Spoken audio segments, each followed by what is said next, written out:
Okay, good morning, everybody. I think I know most of you, but for those of you who perhaps don't know me, my name is Gary Tomerlin.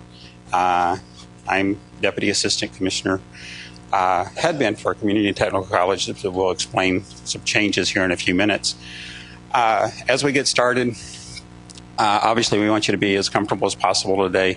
As I just said, there's coffee and soft drinks at the back. Just feel free to help yourself throughout the day as needed. The restrooms are in the hallway. Most of you probably know where they are, but just in case. And if you need anything else during the day, just ask me or some of our other teammates, and we'll be glad to try to help you as needed if you have any requests.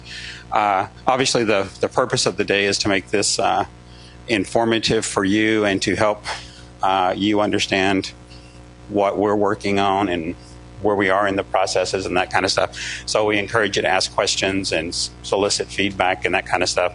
And we will either get you answers or we'll get back with you answers as quickly as possible. And so with that, I'm going to ask our Commissioner Paredes, if he'll come up and welcome you to Austin and welcome you to our agency and give him an opportunity to share his insight of what is going to happen as we head into the session and that kind of stuff.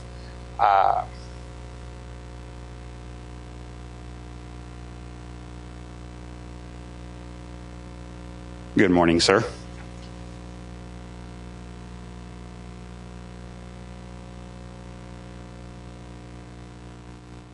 Good morning to everyone. Thank you for coming, some of you from great distances, to Austin for this meeting.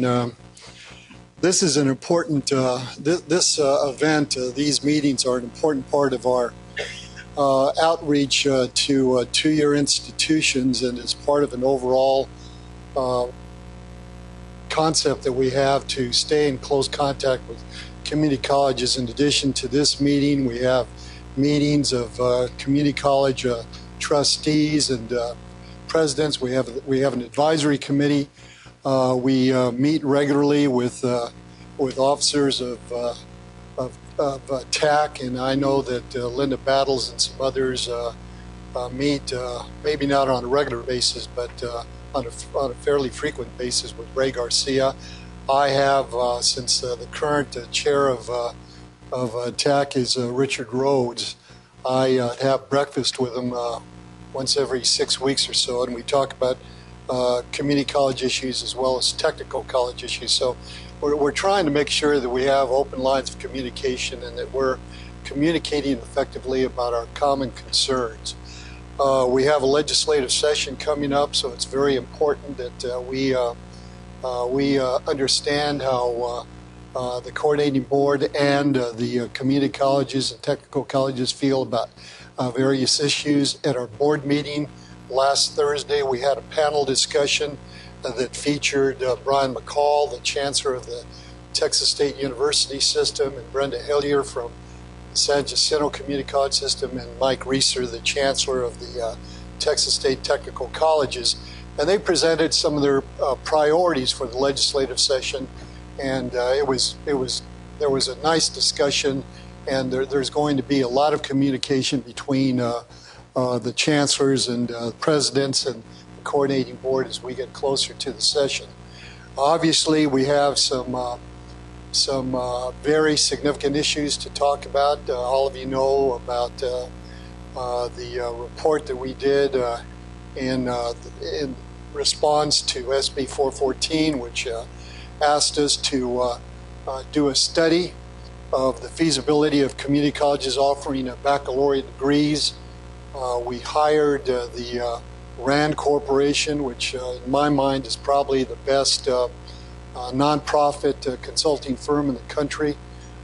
We worked very closely with the RAND Corporation to do a first-rate study, and I think we got one. We took this exercise very seriously. We went to Santa Monica last January when RAND was right in the middle of doing the study, and we met with the people who had responsibility for writing the report.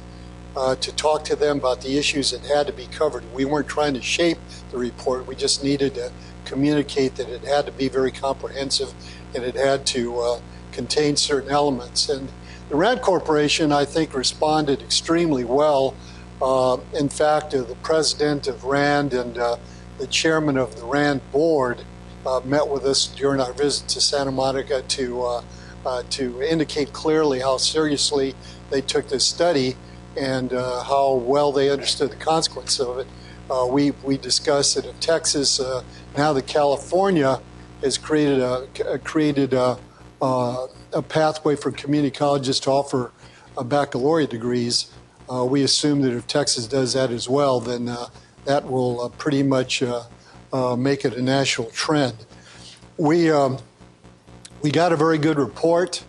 The report didn't make any specific recommendations in terms of what Texas should do as a state on this issue, but it laid out 3 pathways, and it indicated, I think, the pros and cons of each one. We took the pathway in which we determined that Texas should allow community colleges to offer an expanded number of baccalaureate degrees. As all of you know, we have 3 community colleges that offer baccalaureates now, and that we do it in a way that doesn't create undue competition between 2- and 4-year institutions, that meets workforce needs, and that heightens instead of diminishes the cooperation between 2- and 4-year institutions.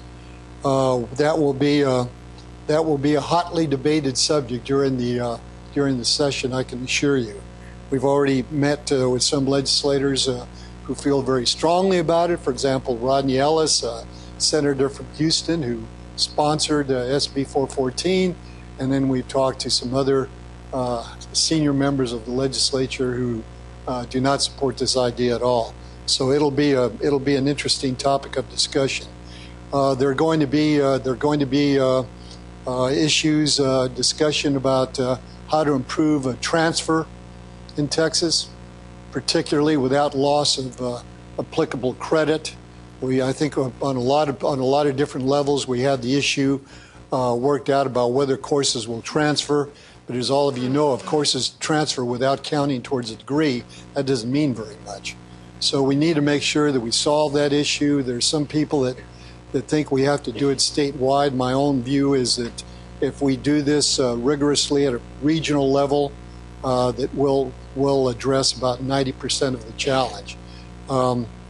I don't think members of the legislature understand how difficult it is to maintain a viable system of articulation agreements and transfer agreements so that students can move freely from 2-year to 4-year institutions. You need to work on these on articulation agreements all the time because majors change, particularly in the sciences, and if universities and community colleges aren't talking regularly about this, you could develop some wonderful articulation agreements, and 5 years later, they're completely out of date. So we have to address that issue. There are a lot of other issues we're making. I want to compliment all of your institutions that are represented in this room for the extraordinary work that has been done on developmental education in the past 3 or 4 years. We see some significant signs of improvement in this area. I know I antagonized a good number of community college administrators when I was saying 4 or 5 years ago that we needed to blow up developmental ed and start all over again. And I think we've gone a long way towards reinventing it, if not blowing it up. And I think the benefits are clear for everyone to see, and particularly among students. So there are a lot of good things. There are a lot of good things going on. We recognize that the role of 2-year institutions is critical. Deputy Commissioner David Gardner will come up here in a minute and talk about our strategic plan, and you will note that the 2-year institutions occupy a very prominent role in that plan. One of its key components is going to be a much closer alignment between higher education and the workforce. I've looked at some studies lately that showed, for example, that when the freshman survey, or the survey of freshman attitudes, was begun about 30 or 40 years ago, for a long time, the number of the percentage of students who responded that their most important reason for going to college was to get a good job was pretty steady, somewhere between 70% and 80%. During the late 60s and the 70s and the aftermath of the Vietnam War, the numbers went down. They were in the low 70s, and then during the Reagan period, they went up closer to 80%. And the latest surveys show that about 90%. I'm sure this is related to the economy of the past 7 or 8 years, but about 90% of interviewed freshmen said that their number one reason for going to college was to get a better job. I don't believe that should be the only reason that students go to college, but I think we have to respond to that priority, and we have to make sure that we are working as hard as we can to ensure that students, once they complete a credential in an institution of higher education, whether it's a certificate or associate's degree or a bachelor's degree, that students are prepared to compete successfully in the workforce. Those are some of the issues that we're looking at right now. The strategic plan we have a pretty good sense of its thrust, and we'll have drafts ready when Dave? Next summer? Sooner? Spring. Okay. Well, with that, if there are any questions, I'll try to address them. Are there any before we get started? Okay, so bring David up here. Deputy Commissioner David Gardner. Okay, my time is officially up now, I believe. Just one quick note on the plan. We're hoping to convince the committee to break up in twos and go to each region of the state and sort of present an overview and get feedback in early spring. We're thinking February or March. We hope they'll do that, but at least go to 6 or 7 regions of the state, because we hope all of you are listening, and Susan Brown's going to talk much more about that later, and I'll chime in as necessary.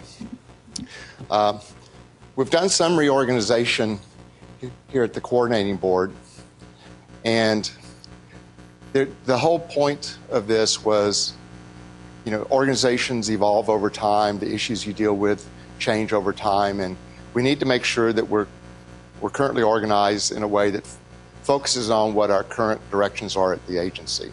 And so some of these things have changed. Some of this is reflecting where we think the strategic plan will go, and in fact our own agency strategic plan. I didn't realize we had the overall overview. Okay, well, let me just quickly say we have had an agency-wide reorganization. I'm going to focus on the area that you all work with, but on the left you'll see the Deputy Commissioner for Agency Operations and Communications, and that is now Linda Battles, and she'll be up in the next section to talk about working with the legislature. But you'll see that area now combines external relations and all the activities that were in that part of the agency before: student services, business operations, etc. On our side, I'm just going to quickly go forward because we don't have that much time left. I'm still Deputy Commissioner for Academic Planning and Policy, and I'm grateful for that. You'll see, just so you'll know, you may not know this, is a Deputy Commissioner many of you hear from is Mary Smith, and Mary worked with tuning and a whole range of other things. She's also going to work on negotiated rulemaking as we go forward. The Senior Director, you may not realize, is Nina Wright. She's also the head of our foundation. She's the person who seeks various grants for us. The grant that combined the efforts of South Texas and Texas A&M Commerce on the affordable baccalaureate degree was done out of this office, and various other grants. Okay, now, you're here because you're liaisons to war, correct? Well, no longer are you liaisons to war. Now you're liaisons to the Academic Quality and Workforce Division. One thing that happened as we examined the agency is, in all of our worlds, workforce is typically meant CTE, correct?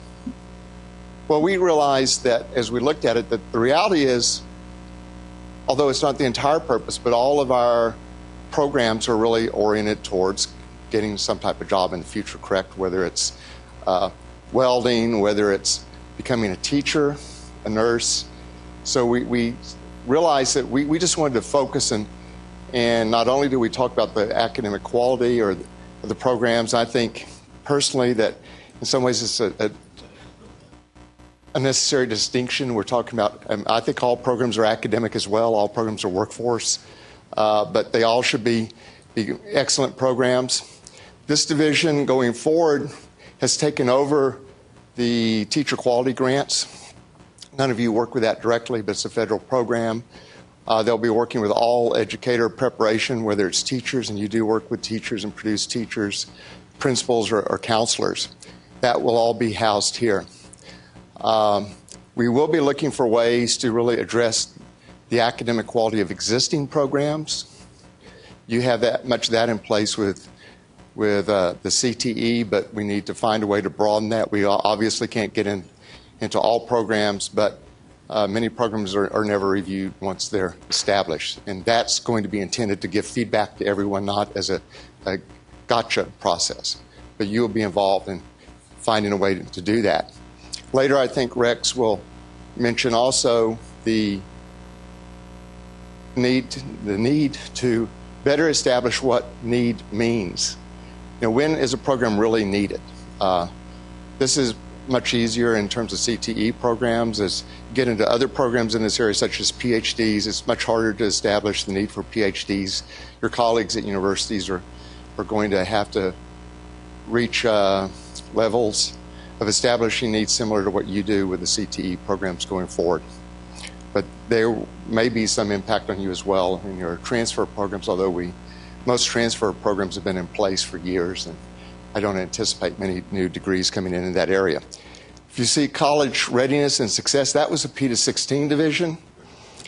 While there will still be outreach in that area, that we've realized that the emphasis is more on college preparation. It's more on working with institutions to help students succeed once they get into that area. The Applied Texas has been moved into that division. It's really part of outreach.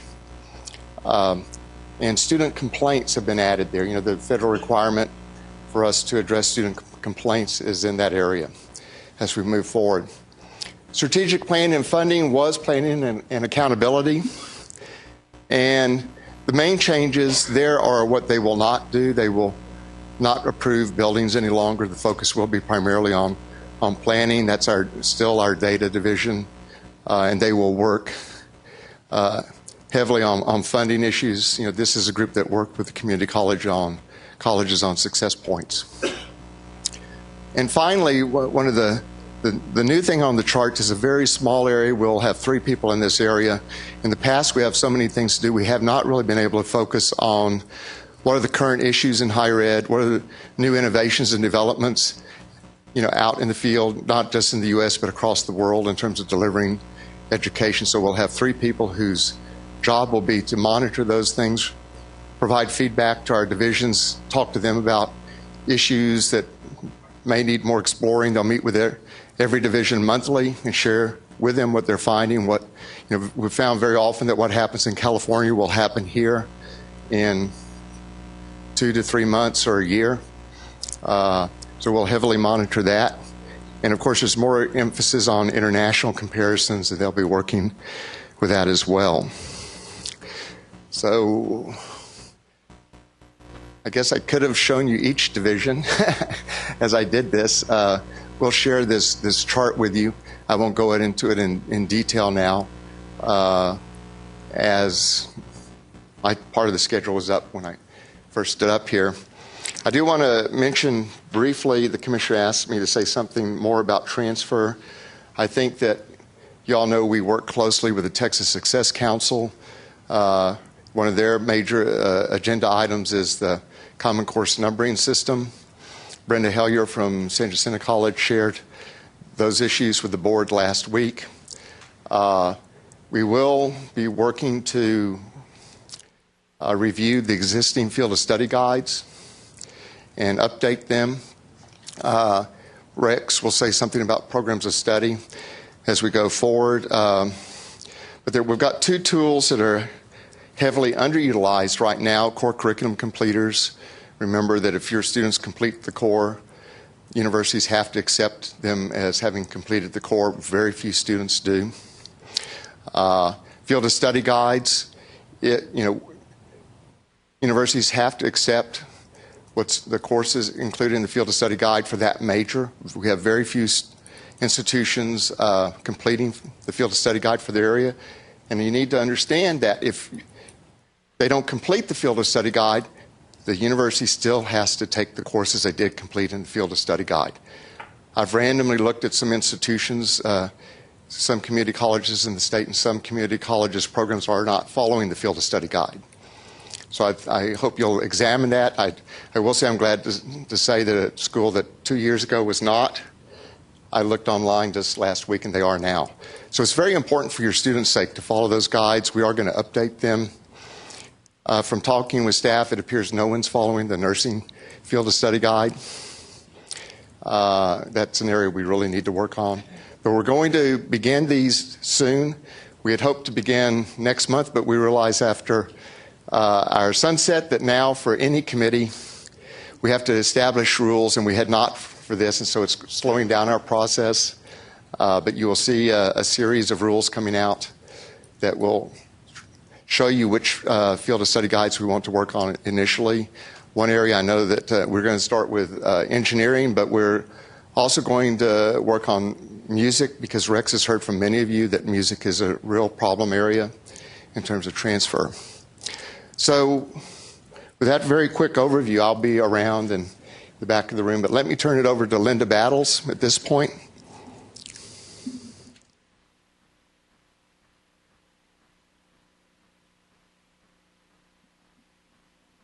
Good morning.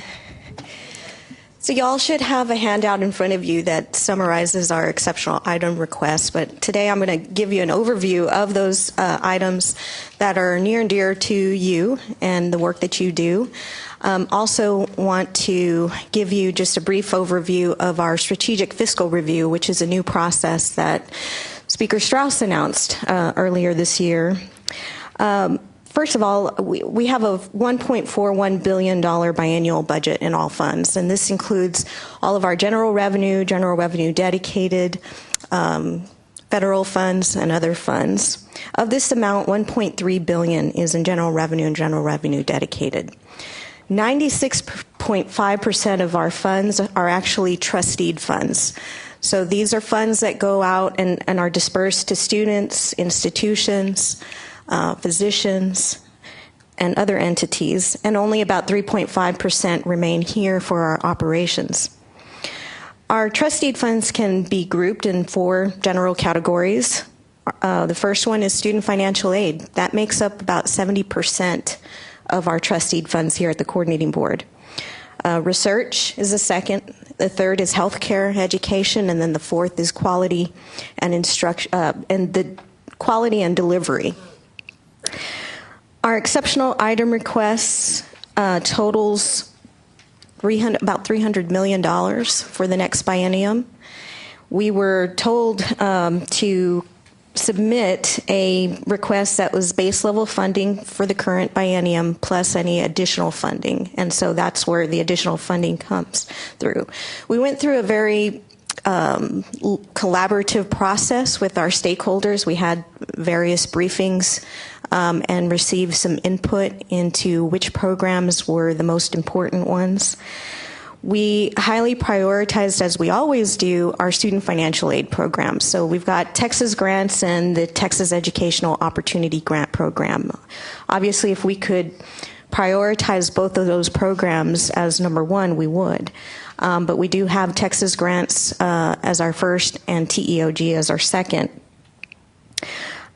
One thing I did want to mention, the coordinating board last session recommended to the legislature that the Texas Grant Program be solely for students enrolled in baccalaureate degrees at public universities and health-related institutions. And one of the reasons really was so that we could provide more funding in the Texas Educational Opportunity Grant Program, which is a need-only program, which we thought would serve students enrolled at the public community colleges much more effectively. And as a result of that, the changes were made in Senate Bill 215, and we also requested that the two-year sector be held harmless in terms of no loss of any overall dollars, so that we would have the authority to transfer what would have gone to the two-year colleges through the Texas Grant Program was then transferred to the TEOG program. That was estimated to be at $37.3 million. We received authorization from the LBB to transfer that amount for FY15. However, once we allocated those dollars through the TEOG formula, we did see that the Lamar State Colleges and the technical colleges experienced a significant loss. And the majority of the dollars were going to the community college students. We ultimately, the LBB intervened and came up with a methodology to try and minimize that loss, and we allocated those dollars. We also, Senate Bill 215 required us to go through negotiated rulemaking for the allocation methodologies of our student financial aid program, so we developed a negotiated rulemaking committee for the TEOG program. So that committee came together multiple times to try and develop an allocation methodology that they could all agree to, and they did not reach consensus. Again, it was because the state colleges and the technical colleges were receiving less money than they would have received under the Texas Grant Program. So staff had to come up with the methodology that we thought was the fairest for all sectors within the two-year college sector, and those rules are now in the public comment phase. And they will be going to our board in January. So I think we're still receiving comments at this point, and we'll see how that goes. But that'll be for the FY16 allocations, and what we're hoping is that there will be some kind of legislative remedy to address the Lamar State Colleges and the technical colleges. So we'll be working very closely with them next session on that remedy. Also, we just want to highlight, we are asking for an additional $37.3 million for TEOG. This is on top of the new base of $65 million. This incorporates the $37.3 million that we transferred for FY15. And add $102 million for the next biennium. We estimate that we could serve all the renewal students plus 22% of all eligible students. Also want to highlight Texas College Work Study. We are requesting an additional $5.3 million for the next biennium. What we did was we looked at the last 3 years of how much the institutions requested that we were unable to fulfill due to lack of funding. And we got that average, and it was about $5.3 million. We're also asking for the restoration of our developmental ed funding. Last session, about $2.4 million of that got carved out of our $4 million to support the new Mathways project at the Dana Center. And we were very supportive of that, and we think that's an excellent program, but we would like to try and restore those funds so that we can use here at the, for professional development for DevEd, and also, given our new TSI assessment, identifying those students who are really performing at ABE levels, how to help them. We were also required to submit a 10% budget reduction as part of our LAR, and we essentially, that 10% equals $135 million of our budget. So again, given that 97% of our budget is trusteed funds, there's no way we can reach that amount without, unfortunately, cutting into our trusteed funds. And then, as I mentioned earlier, 70% of our budget is in student financial aid, so we have to take cuts to Texas grants and TEOG in order to make up those dollars. Overall, we proposed cuts to 34 of our budget programs, and we had to prioritize those cuts in reverse order. So, number one being the least critical, and the last being the most critical. And so, TEOG is second to the last, and Texas Grant is last. So, it's pretty consistent with our exceptional item request and prioritization of those. I also just want to briefly mention the new strategic fiscal review process that Speaker Strauss announced earlier this year in August. This is a targeted budget review process, and it's intended to provide a comprehensive and detailed program-level data to the legislature so that they can make more informed budget decisions during the next session. We were one of 17 state agencies selected to participate in this process. The other higher ed institutions included the 5 university system offices. But essentially, these 17 institutions really represent every article in the appropriations program. They are diverse in size and mission and scope. And together, the budget for these agencies represent over 20% of the all funds budget for the entire state. So they felt like this was a really good representation to start with, and our understanding is that they're going to continue this process in the future. We're obviously in the pilot stage, so we're learning a lot. They're learning a lot of what type of information they're wanting, and how they're going to really put this in a format that's in a meaningful way. We received our training in early September on how to submit all the data, because it is a lot of data, and we had less than 30 days to submit that information.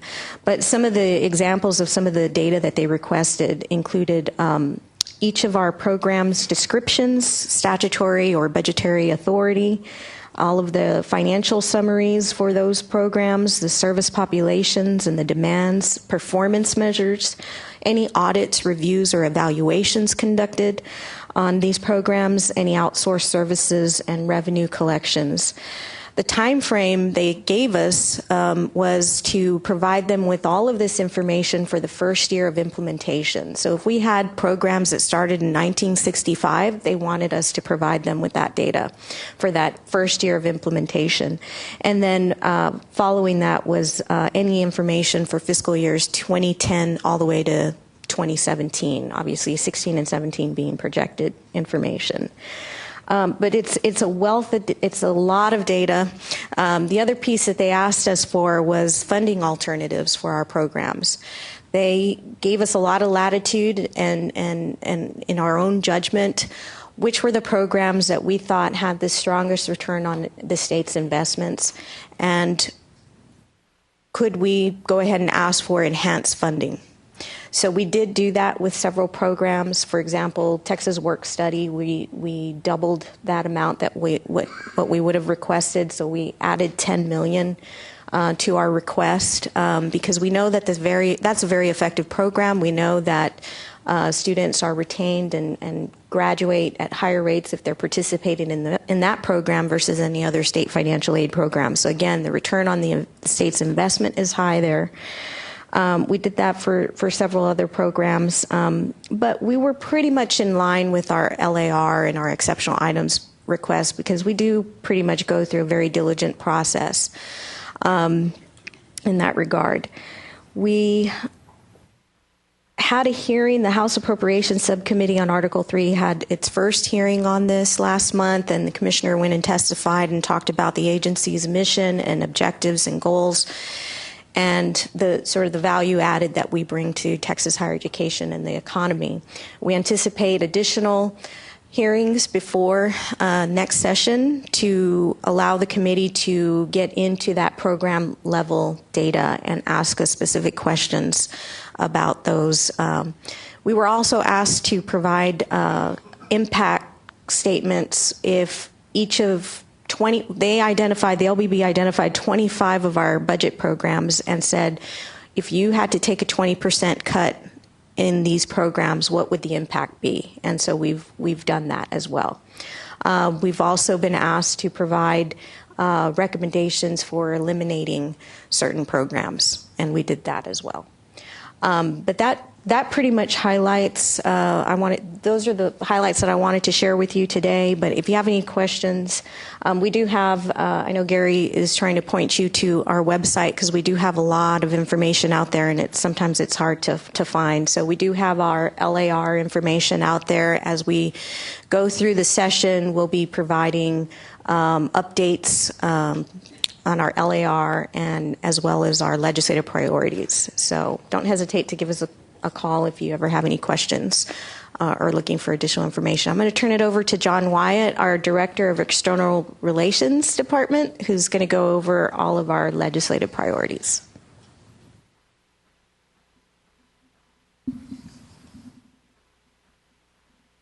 Good morning. As Linda said, I'm John Wyatt, Director of our External Relations Department here at the Coordinating Board.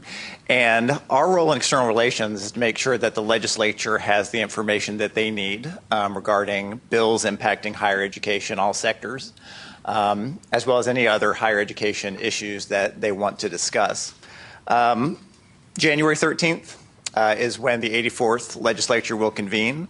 However, 2 weeks from today is the first day of pre-filing, which is when legislators can actually introduce bills.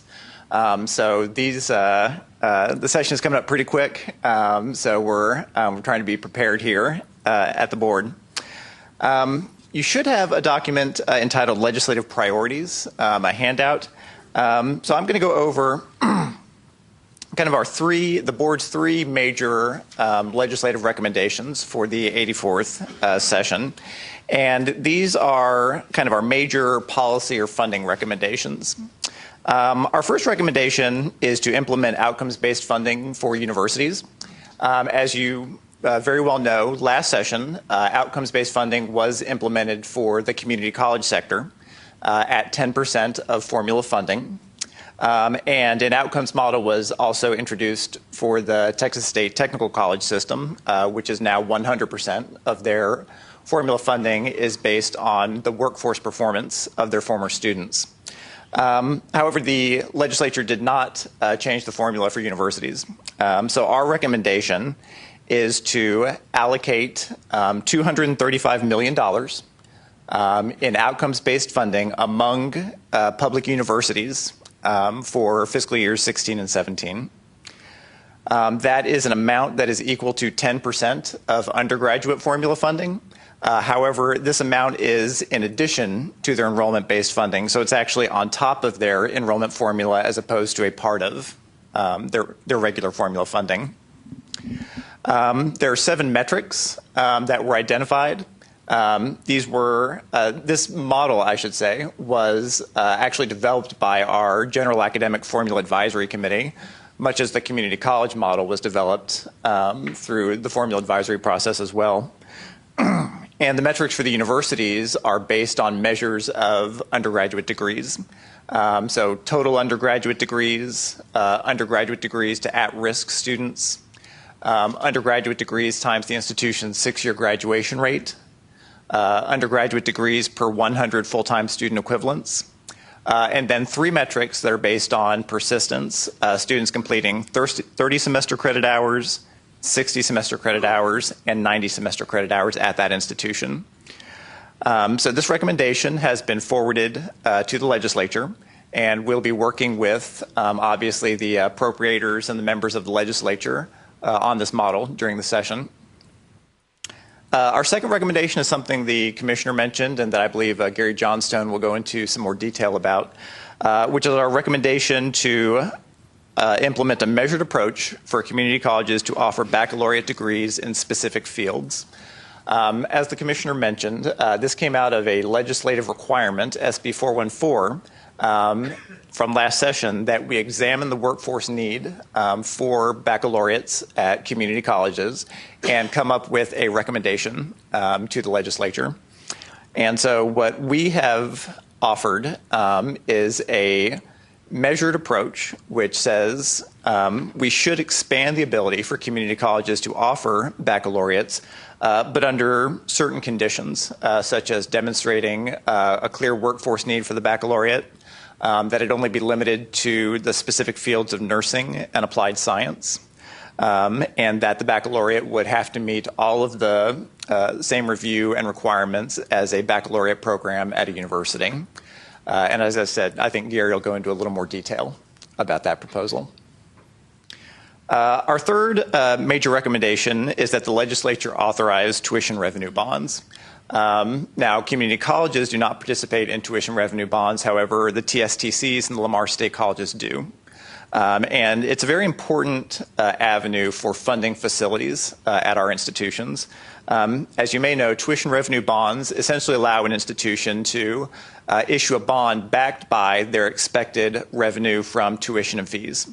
However, the legislature has to authorize all tuition revenue bonds, and the legislature has not had a major authorization since 2006. So the board's perspective was that given the increase in enrollments we've had in this state, given the continued aging of our facilities infrastructure, it was time to make a major investment in our facilities at our institutions. So the board is recommending that the legislature adopt a TRB bill. The board's role in sessions past has been to provide information regarding TRB authorization projects. So if we're called to do that again, we will be offering the legislature objective information on these projects so that they can evaluate and decide what they want to do on those TRBs. I'll also mention a few other recommendations that aren't on here. These are what we call our Tier 2 recommendations, which are programmatic efficiency recommendations. I believe Rex is going to speak in a moment about our programs of study and fields of study recommendation. But this is essentially, we're asking the legislature to direct us to develop programs of study at two-year institutions and to revitalize the fields of study. As you know, these are both designed around giving students clear but flexible curricular pathways as they move from high school into a two-year institution and from a two-year institution to a four-year institution. Some other recommendations we have is providing greater flexibility in the TEOG program in regards to providing less than full grant award amounts. As you know, Texas Grant was given this authority in the last session to make grants for less than the maximum award amount. So we have a proposal that would provide that same flexibility to two-year institutions in making TEOG award amounts. We also have a recommendation in regard to the T-STEM Challenge Scholarship Program. As you may know, that program was first funded in 2012, and it allows institutions to make scholarship awards to students who participate in STEM degrees. One of the problems we have with the statute is that there's a requirement that after the third year, in order to continue to be eligible, the institution has to demonstrate that, I believe it's 70% of their students have either moved on to upper level STEM work or are participating in a STEM job in the workforce. And unfortunately, just the way the statute is currently structured, we have some difficulties in terms of reporting, being able to actually meet the deadlines that are specified in statute, as well as being able to demonstrate that a student is engaged in a STEM job. The way that the Texas Workforce Commission data operates is it can identify a person by sector, but you may very well be doing a STEM job in a non-STEM sector. So we don't want that to count against the institution. And those are kind of the major things I have going on. Any questions? Yes, sir. Yeah, Don Perry from the Dallas.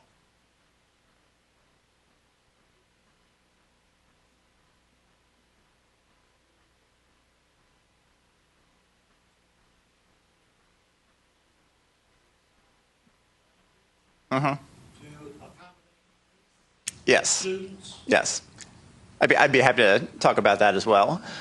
So the new TSI assessment has given us a new ability to really kind of identify where students are in terms of their college readiness.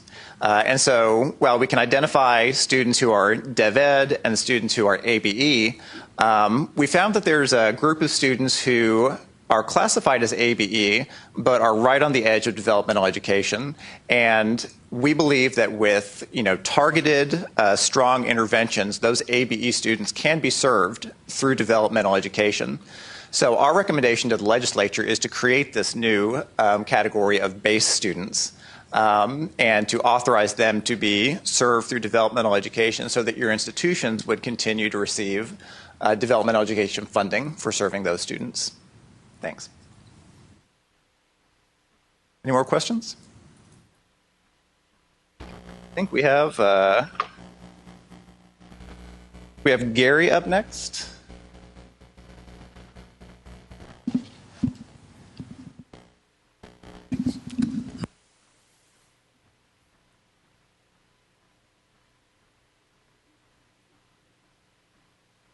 Okay, great.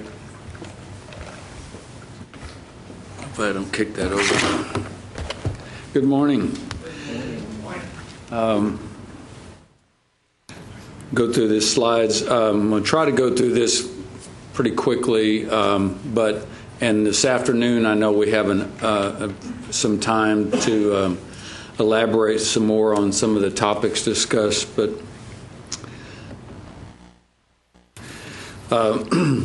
the legislature actually gave the coordinating board 2 workforce studies to complete during the interim. As the commissioner spoke to earlier, we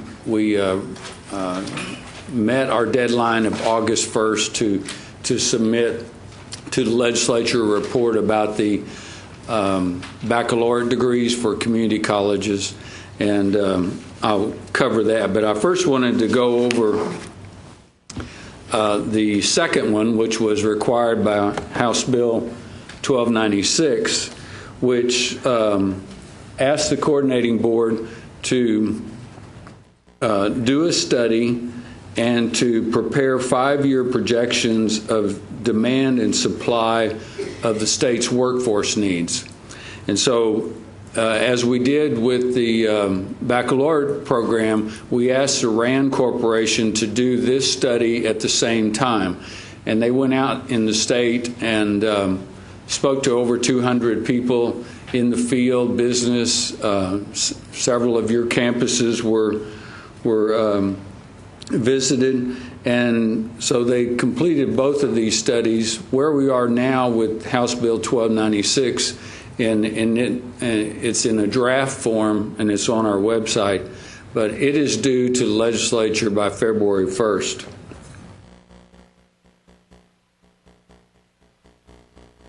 Okay.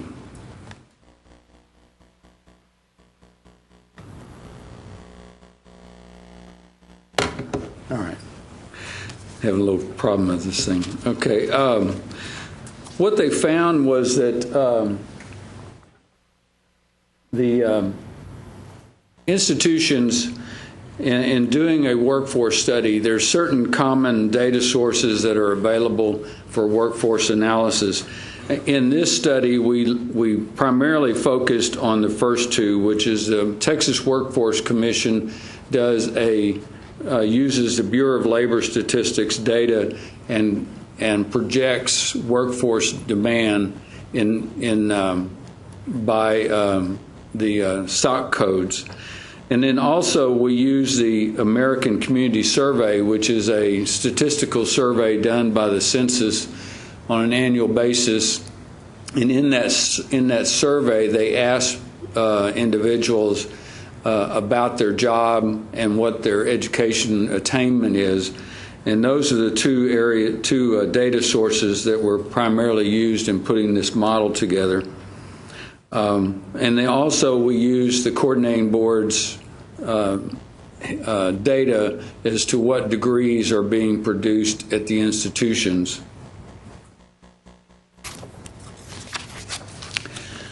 We asked RAND to also look at statewide numbers, but to also come up with a model that we can use on a regional basis. And to do that, we're using the higher education regions, the 10 regions.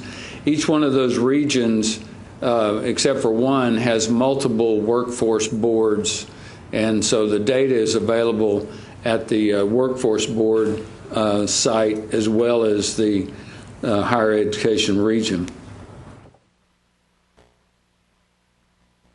One of the difficulties in using the trying to match degrees and to the workforce jobs is the fact that some jobs line up fairly well. There's a crosswalk that has been developed between the job codes and the degree codes, and that crosswalk, SIP-SOC crosswalk, tries to link the job and what degree is needed for that job.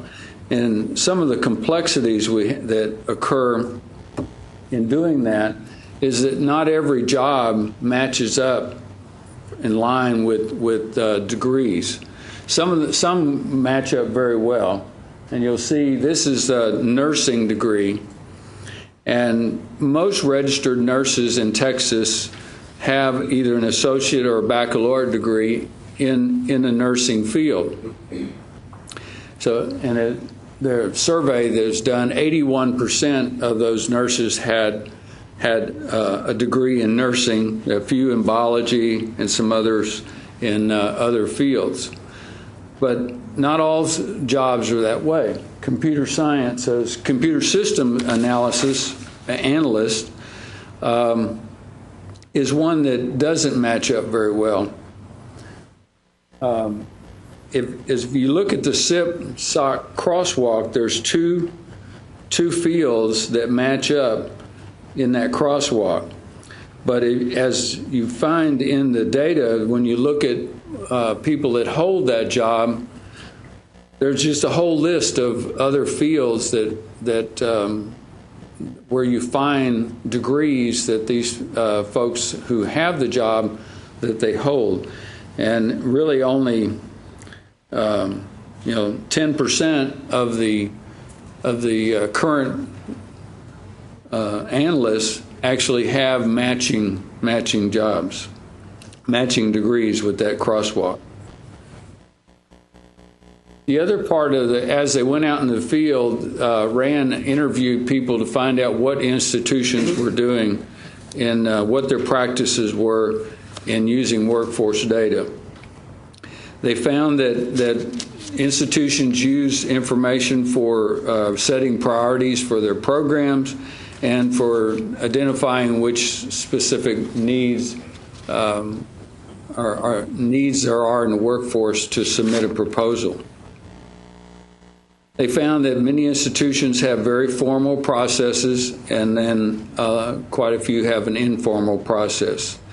The data that most of the institutions are using is similar to the data that we're using in the model that is developed for the coordinating board. They asked institutions ways to improve the data that they use for planning purposes. And I don't know if you participated in, but Ray Marshall Center last year did a survey of institutions across the country to find out what recommendations people had for improving data that they needed for identifying supply and demand of jobs. In developing the model, RAND focused on what new data tools that we need to improve planning for workforce matching.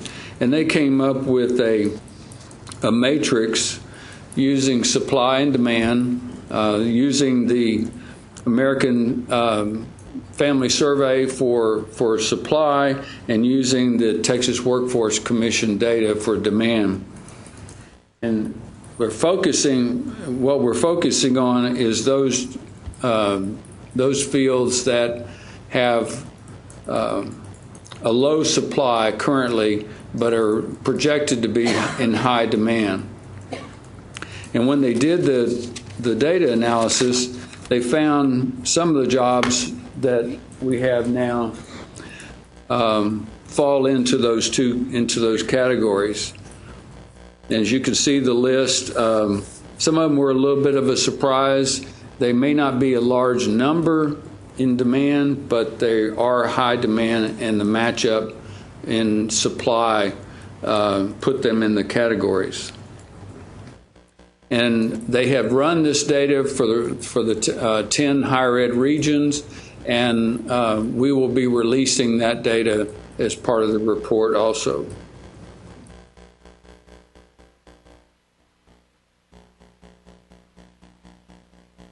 One thing the report does point out is that even the best data tools that we can produce with data available is not going to be sufficient to make decisions about programs, that you're still going to have have additional input from business and industry through surveys with your local community and looking at several other sources of data.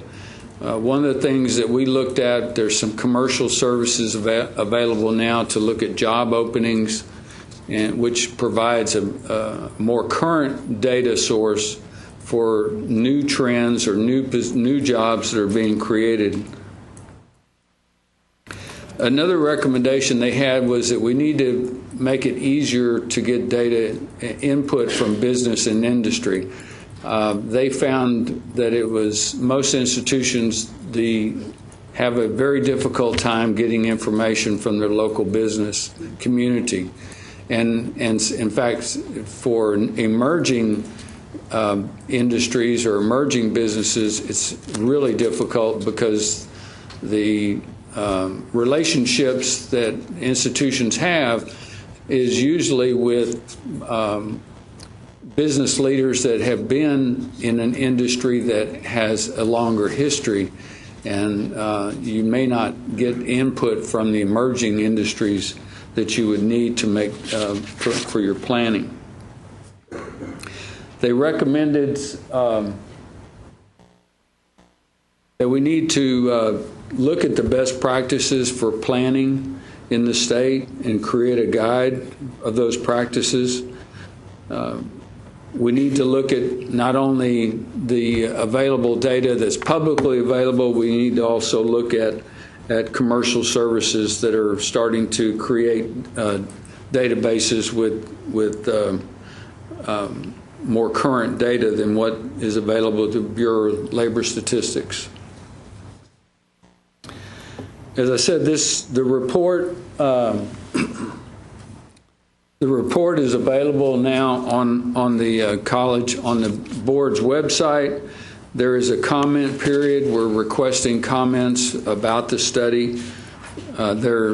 RAND is collecting those comments. An email was sent out with the draft report to all the chief executive officers and academic officers in the state, and we're asking for comments so that they can prepare the final report that will go to our board in January. I also wanted to talk about the report that we just finished, baccalaureate program. Staff recommendations was sent to the legislature along with the report from RAND. Our recommendations were guided by the priorities of providing multiple pathways to serve a diverse population.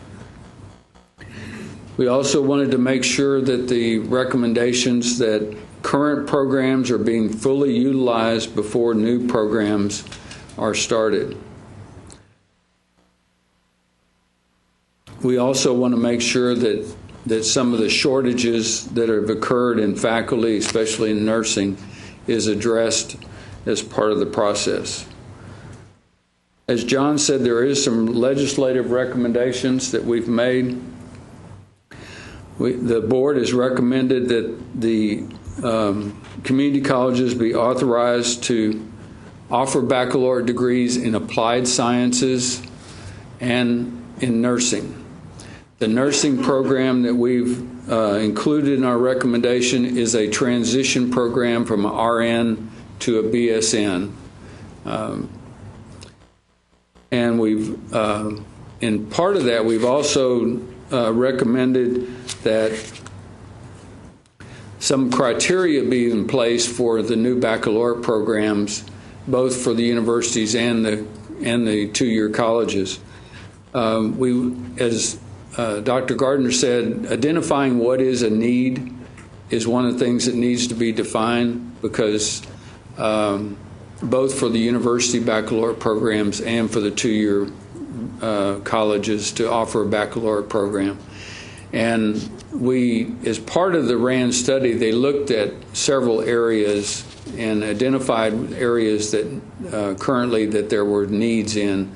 The three areas that they recommended was in applied sciences was fire science and supervisory positions in science fields. Both petrochemical was one of the areas they looked at for training supervisors, and I'm trying to think the third, in the nursing program. And what we're recommending is that the legislature instruct the board to, on a biennial basis, look at 3 to 4 areas of need and identify those needs that then the colleges would be making proposals for new baccalaureate programs.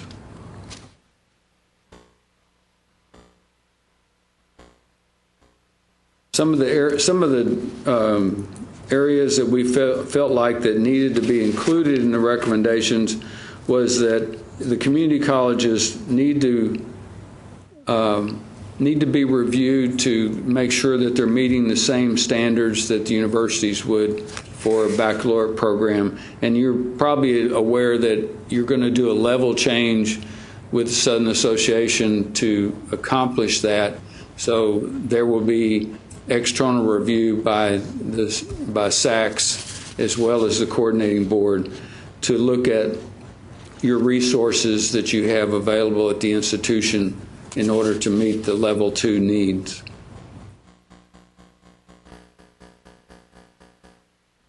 For nursing, we had some additional criteria that we wanted to include in nursing, and most of that had to do with responding to comments about quality of the program.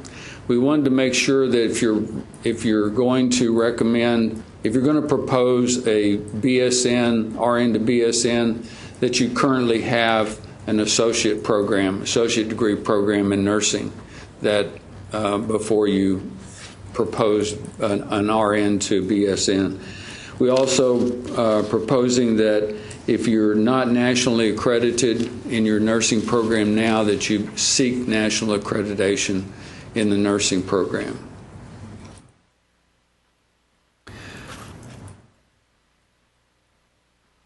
Also, for nursing and applied science, we are recommending that if there is a licensure rate in that field, if there's a pass rate for licensing, that you must meet the criteria to offer a new program. So if you're going to offer a BSN in nursing, your current nursing program must meet the licensure rate that's required by the nursing board. You also need to demonstrate that you have available faculty, so that you're not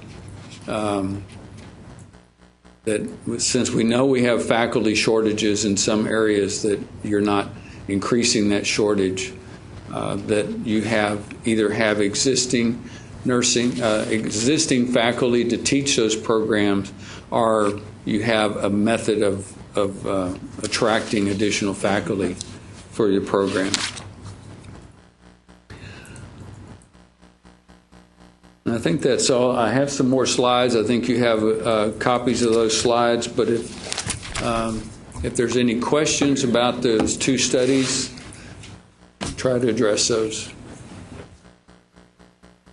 All right, thank you. Thanks, Gary. Rex, you're up. I don't know if y'all realize this or not, but Rex attended the meeting last year, but he wasn't officially here. but now he's officially here, and so.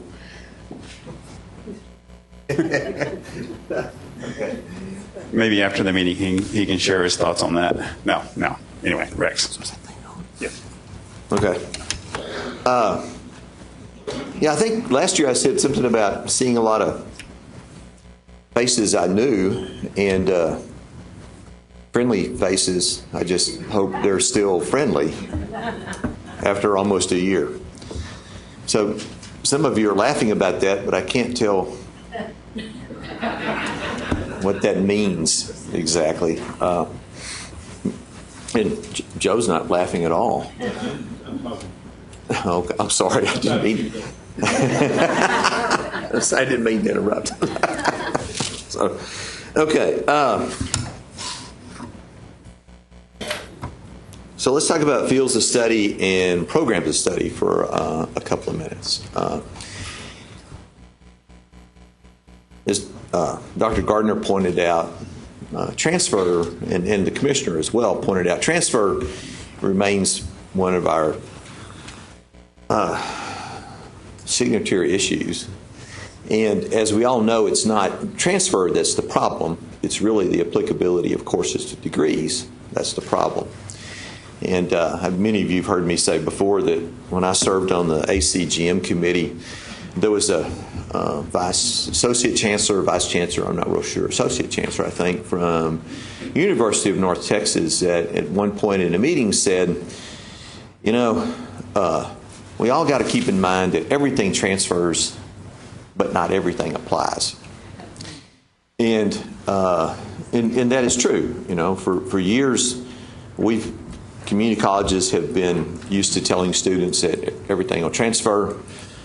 Four-year schools have been used to telling students that everything will transfer. But the applicability of those courses to degrees is a whole other issue.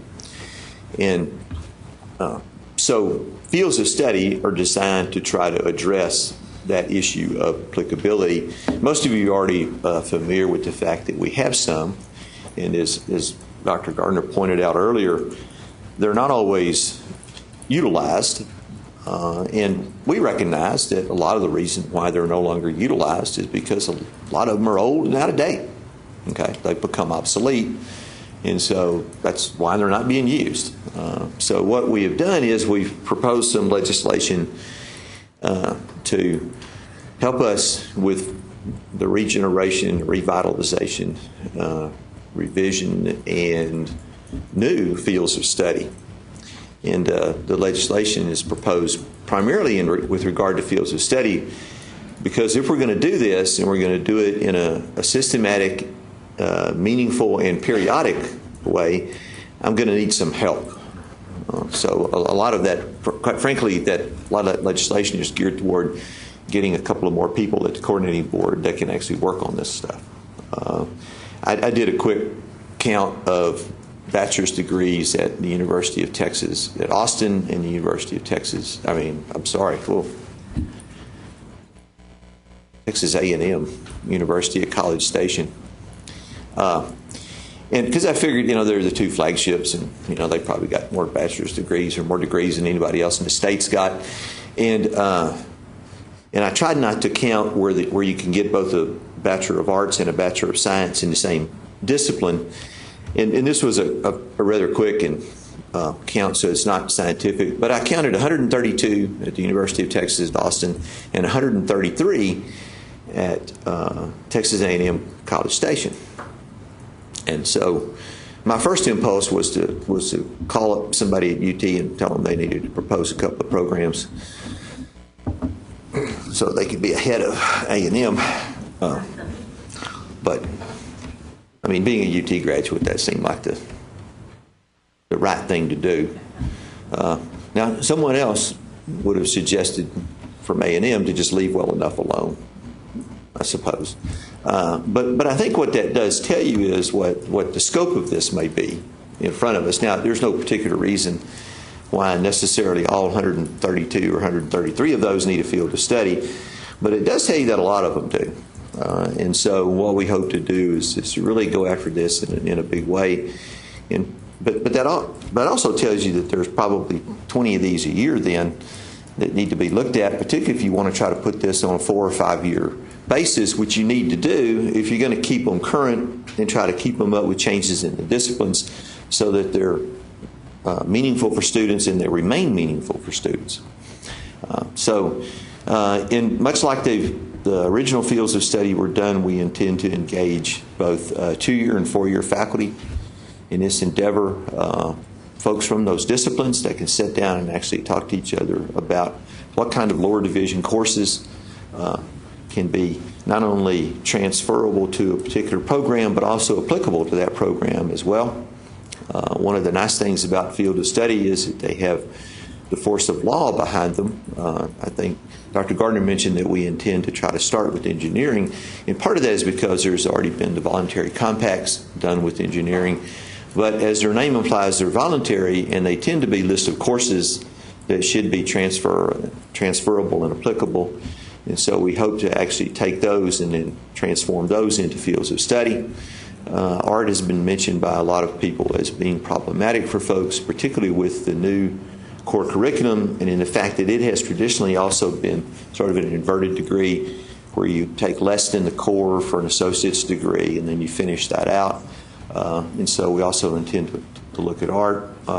We've also run some data that I don't have available at the moment, but we're in the process of trying to go back and look at, what are the most common degrees. We all know that business is probably one of the most common degrees of all, but also what's the most common. I would also welcome input from you guys and from institutions about what are the most problematic. Because there may be degrees like art where there's not necessarily a whole lot of transfers, but it is problematic nevertheless for those who do, and there are others that may have more transfers but they're less problematic. So we want to try to look at both what are the most common but also what are the most problematic in crafting a plan going forward. Which ones of these are we going to do next year and the year after that, and then try to get everything on a systematic rotating basis and look at these things periodically. Okay, programs of study. Now, this is a little bit different because what we hope to do with them is really not so much the 2-year to 4-year track, but actually more the high school to 2-year track, and really focus these on career and technical education. Everyone is aware of House Bill 5, I hope, and its emphasis on career and technical education at the high school level, and it seems to me that we need to figure out a way to help build some seamless transitions for students from high school to college, and where we can use dual credit in the high schools, and where that's not really possible, but we can still build some seamless transitions that take off on the programs of study that Achieve Texas have done, for example, that have really looked at this at the secondary level and done, as far as I can tell, have done a pretty good job, if not a really good job, of mapping out what students need to take in high school, and we can take that a step further with programs of study. There has been underway for a couple of years now a leadership grant under Perkins to look at this, and there has been much work done on developing the protocols for it, doing some pilots with it, and so we intend to sort of take that work and go from there and do the same thing with programs of study that we intend to do with fields of study, and that's also make them systematic and periodic, and try to make sure that they are also kept up to date. And of course, the format for looking at those would be a little bit different because this was involved both secondary and post-secondary faculty, and probably also we should engage some folks from business and industry in these things as well, just to make sure that we are attending to their needs. After all, all of CTE education is particularly geared to employment upon exit. And one of the ways to ensure that is to do at the state level what all of you do at a local level with your advisory committees, and that's talk to folks from business and industry and find out what their needs are. And so to the extent possible, we need to also do that at the state level as well, because we used to not think this was a problem because there was not a whole lot of transfer going on between two-year schools to two-year schools in terms of certificates and AAS degrees, and that is changing. Okay? We know that at the 2 to 4 year level, students swirl now.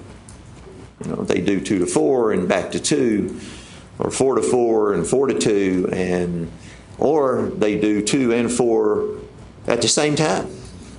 Okay, and so anything that we can do to help facilitate their transition to being productive, tax-paying citizens is a good thing, right? Okay, because I think that every one of us in this room relies on the taxpayers of the state of Texas in one form or another. And the more we have of them, the more money they're paying, the better off we are. And so now that I've appealed to your self-interest, let me also appeal to the greater interest, and that is to keep in mind that the real goal of this is to help students and to help them get through in the shortest amount of time. What we know is that at the 4-year level for bachelor's degrees, the average number of semester credit hours is close to 160 for the number of hours student takes when they graduate. It's even worse at the 2-year level. It's 90 to 100 hours for a 2-year degree. And part of that reflects people changing their mind. And the reality is that if a student decides that they no longer want to be an engineer, they now want to be an historian, or for that rare case in which the student no longer decides they want to be an historian and now want to be an engineer, you're gonna lose credit. And the reality is there's not much that we can do about the student who changes their mind. But a lot of this is a lot of that 160 hours and a lot of that 90 plus hours is not really due to students changing their mind. Some of it is due to them not really knowing what they want to do in the first place, and that's another issue that we need to help with on the front end. But at least some of it is also due to the fact that they just get, in some sense, they just get bad advice. And they get it from both, they get it from all levels. Okay. So this is not a problem confined to 2-year schools. It's not a problem confined to 4-year schools. But, and in all fairness to folks at 2-year schools, it's one thing to try to know what your institution requires. It's something else to try to know what all of those institutions your student transfer to require. And so to the extent that fields of study and programs of study can help us ameliorate those issues, that's what we're all about. And that's why we put forth that legislative proposal. And so that's what we plan to do in a nutshell. So if you have any questions, I'll be glad to try to answer them about this or anything else. And so, so far, I can't believe nobody had a question about baccalaureates for 2-year schools. But that's okay. It's too late. Okay? And it's too late for questions about field of study and programs of study. So, thanks, guys. Thanks, Rex. As we transition, Susan, if you'll come on up, please. The CB staffers sitting in the back of the room that are not on the agenda, if y'all will come up and maybe introduce yourselves right quick as we do this. Yes, Judy Laredo, that includes you. Elizabeth, come on. Those of you, yes, please. Those of you in the back of the room that are not on the agenda, please come up and we just want you to put faces with the various people here as we, you might talk to any of us on the phone. Hopefully we want to make this more about us not standing up here talking to you all day, but helping you get to know us and as we work with you on our common issues. Good morning. I'm Stacy Silverman. I'm Deputy Assistant Commissioner for Academic Quality in our new division named Academic Quality and Workforce. Good morning. I'm Judith Laredo, and I'm the Assistant Commissioner for P16 Initiatives, now known as the Division of College Readiness and Success. Good morning. I'm Mindy Nobles. I'm a program director in Workforce, Academic Affairs, and Research, now soon to be known as Academic Quality and Workforce.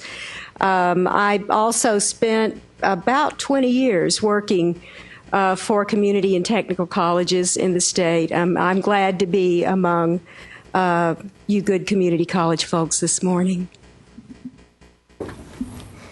Ditto.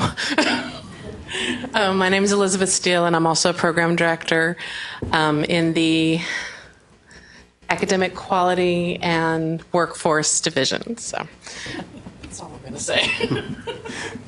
Thank you.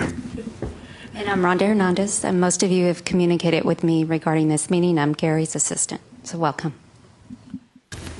Thank you. Thank all of y'all. Where did Cheryl go? Cheryl stepped out. Anyway, we'll put Cheryl on the spot at some point. But anyway, Susan Brown, Assistant Commissioner, Planning. Strategic Planning and Funding. Hi. I'm just going to tell you a little bit about the next higher education plan that we're working on currently. We actually have pulled together a group of people, former regents, former trustees, and business people to work on the new higher ed plan. As you know, Closing the Gaps goes to 2015, so it's time to get started again. So we have started working on it. We started, I think the first meeting was in March, and we've been meeting monthly, going over different things. Last year at the November meeting of the regents and trustees, we got input from all the regents and trustees that were there, and we are actually going to be taking something back to them, so we'll complete the loop a little bit. These are the goals that we have set up as of this time. I would expect, as it goes through the process, that we will see a few tweaks to these goals.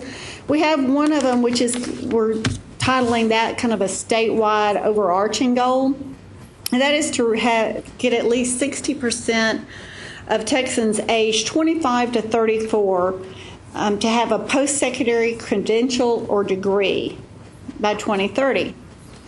The reason we are concentrating on that 25 to 34 age group is that if you look at how we're doing in the quote-unquote older age group, we're actually competing globally very well. We hold our own. Where we are falling behind is this younger age group. So that's why the concentration on that. We do know and understand that this is not something that is controlled by higher ed completely. Obviously, higher ed has a lot to do with it, but this also includes those people that are coming into the state. If the economy is good, we tend to get more people into the state. If the economy is not good, we have graduates who are leaving the state. So we understand that. That's why we're calling it a statewide goal. It is not strictly a higher ed goal. But that is, tying it to the workforce is very important. The next one is completion. And we had obviously we had for Closing the Gaps, we had participation and success. This time we're calling it completion because if you don't get them in, you're not going to be able to get them completed. So this encompasses both of those into one goal. We have also included master's degrees this time because we have some programs that go straight to the master's. We're getting a lot more MBAs. So basically this is to increase, but to have at least 550,000 degrees and certificates awarded in 2030. And like Closing the Gaps, we will be having targets underneath these goals. So we're working on those right now. We'll be narrowing it down. This entire document, we will be taking this to the next Regents and Trustees meeting, which is November, so that they can provide us additional feedback on these goals and some of the targets and strategies that we'll be talking about. The third goal is marketable skills. You probably already do a lot of the marketable skills, especially for your technical programs. These are skills, even though students may come out with a degree, they don't always know what their marketable skills are. They know that they can do this or they can do that, but they don't realize that, critical thinking and what they're actually learning through all this process. So this is basically to have programs identify and start working with the students early so they understand what those marketable skills are, and they can demonstrate them, and they can say, these are my marketable skills. They know what to put on a resume. They know how to market themselves and to be able to do that. This is something that it's a little soft, but what we're going to be doing is working on how do you do it. We expect this to be very much a program-driven goal. We think the marketable skills that they're learning in different programs will be different at each institution, even for that matter. What we're trying to see is what type of a process institutions will be able to put in place to identify those skills and keep them up to date and make, so that's part of it. Then also it has to be communicated to the students, and they have to be able to communicate that to potential employers. So it's kind of a three-step process in this whole thing. The last goal is actually to look at student debt. And it's not really to get better or worse. It's almost to say, well, we'd like it to get better. But right now, about 58% of our students statewide have debt. And so we want that to be a little bit lower. And their debt level is about, what we're trying to do is make sure that it's not any higher than their first year wages. So if you're getting a certificate, your debt shouldn't be higher than first year wages. Same thing for associate degree, bachelor's, all that sort of thing. So we do see differences among community colleges and universities, but we want it to stay in balance. And so that's really the goal, is to keep it in balance. Right now, Texas looks pretty good compared to other states when you look at the debt load that their students are taking on. But we want to make sure it doesn't get worse. As tuition increases constantly, we want to make sure that that doesn't get any worse, that those students aren't having to take on more debt and more debt and more debt. And, we hope that the state keeps up with their funding and increases funding. We don't want it to be pushed to the student if they don't. So these are kind of the big, broad goals that we've been talking about. Like I said, we'll be taking this to the Regents and Trustees meeting, getting input. Then it will go out for comments from everybody to provide input back into this process. It will go to the June coordinating board meeting next June, so we'll be getting input from legislators and included in that during the session, and then it will be adopted at our July board meeting. So this is a as of now snapshot look at this. And any feedback, anything y'all want to say, it's all open right now. This is when to speak up. We want input. We're trying to get input from all different groups. So do we have any questions about this? Yes. Who's going to be identifying the marketable skills for your program? The question, in case anybody didn't hear it, is who's going to be identifying the marketable skills? That will be at the institution level. It could be at the individual program level, to be identifying those and kind of a way of how to keep up with what those marketable skills are. And this is, like I said, this is probably where y'all have a big advantage. Y'all are probably already doing that for your technical programs. But we're wanting it for the academic programs and all the programs. How do you think educational attainment is going to work for community colleges? We have a lot of students who no longer be at our institutions by the time they reach 25. The educational attainment, that's the statewide goal. So this is a statewide, we want 60% of the workers in that 25 to 34 age group to have some type of credential. So it's not going to be tied to an individual institution. That is very much a statewide goal. Yes. Billy, hang on. Let me try to get the microphone to you so that the recording system picks it up and it's webcast. On the student debt item there, trying to reduce the loan debt for our students and then graduates, completers. Right. is there some plans of being able to tie that, because the student is eligible for a loan, they accept, a school can't necessarily say, I can't give you the loan because unless they're meeting, they exceed certain thresholds. Right. But for the most part, if the student's eligible to get a loan, they have that option of choosing the loan. So this is something where, even though the student does have options available to them, this is where we're hoping that some counseling can come in. We're hoping to work on, we've seen one demonstrated model where before a student can take out a loan, there's a way of showing what it does to how much you're going to have to pay back, kind of a reality check type thing where they know what's going on, that when they do this, they're going to have to pay it back, they're going to have to do those sort of things. So that's where we get into wanting to make sure that the student understands the full concept of the loan, that it does have to be paid back, and what it's going to do to your monthly payments and that sort of thing. I think it's natural that you start thinking of the implications for you. This is really clearly a state policy goal. This is a way to have the legislature focus on the student, to say, we don't want the debt for students to go up any higher than they'd be reasonably likely to repay. It means what goes into that. It means appropriations by the legislature, what the tuition fees are, what grants are available to the students. So it's to make a statement so you can go in and focus on the student with the legislature, and then they can say, well, part of this is we really need to finally get to that appropriation for community colleges, where we really need to get more money into TEOG. We want the things that Susan was talking about, but the real focus is from a policy standpoint to say we've really sort of maxed out what's reasonable in terms of debt, and we need to stay there. And one of our targets will likely be to make sure that percent of students with debt doesn't go up as well.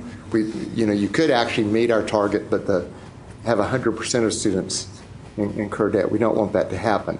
And then it's at the same time on the student side, it's also a way to make sure if we do this that it's still possible for students to go into college and say, I want to be a teacher, I want to be a social worker. Right now we have too many students opting for majors strictly based upon the ability to refund their debt, and not in terms of what the career they really want to happen. And Susan's staff has put together some really interesting information. We probably will turn into a short paper on, at this level, how long will it take a student to first repay the debt, to be able to save money for a down payment on a home, some very compelling things. So I think there's a strategy here that wasn't coming out in the conversation that I think is very important. And I think it's much easier to talk about keeping the debt down for students, and it isn't received well if you just say we need more money. Well, you need more money as viewed as you're just going to spend more money, but how does it affect the student? And I think it's important, if you notice, these goals are really student focused in a much greater way than they've been before. Now, I want to mention one thing, at least I didn't hear Susan mention, maybe she did, but we're at the point where we're, with closing the gaps, we had some key strategies for each goal, and they're really beginning to talk about that. That's where we really need your input, is if we stay with these,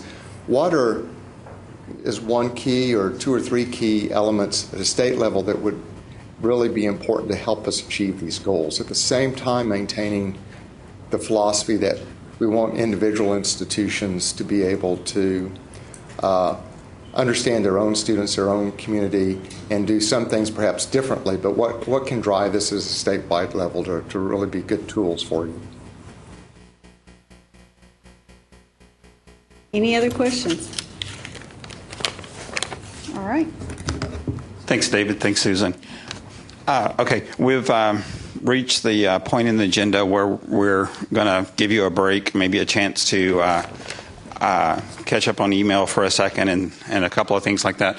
And as Rex also asked, are there any questions that I can get Rex back up here to answer right quick? Just before I let you go on break, we, as part of the materials that we sent to you as prepping for this meeting, we sent you a list of questions that we asked you to come prepared to discuss and talk about. It's the last thing on the agenda this afternoon. I'm going to pass out a blank copy of those, so maybe if you want to write some notes at some point today. But obviously, as I've said a couple of times, this meeting is supposed to be interactive, give y'all a chance to communicate with us, not for us just to stand up here and talk to y'all. But anyway, with that said, let's get back together at 5 minutes till 11, and we'll continue from there, please.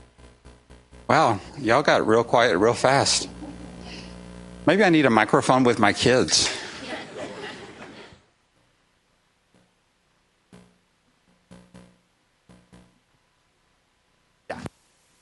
Yeah, they're 19 and 21, so yeah. There were a few people sitting kind of back in the chairs, and there were a few places up in here. I don't know if we want to fill in or not, but y'all can come on up to the front. This is a graded event that we grade by rows, just in case you want to know. And so you can start figuring out A, B, do what? Yeah, of course you do, Sissy. You always get an A.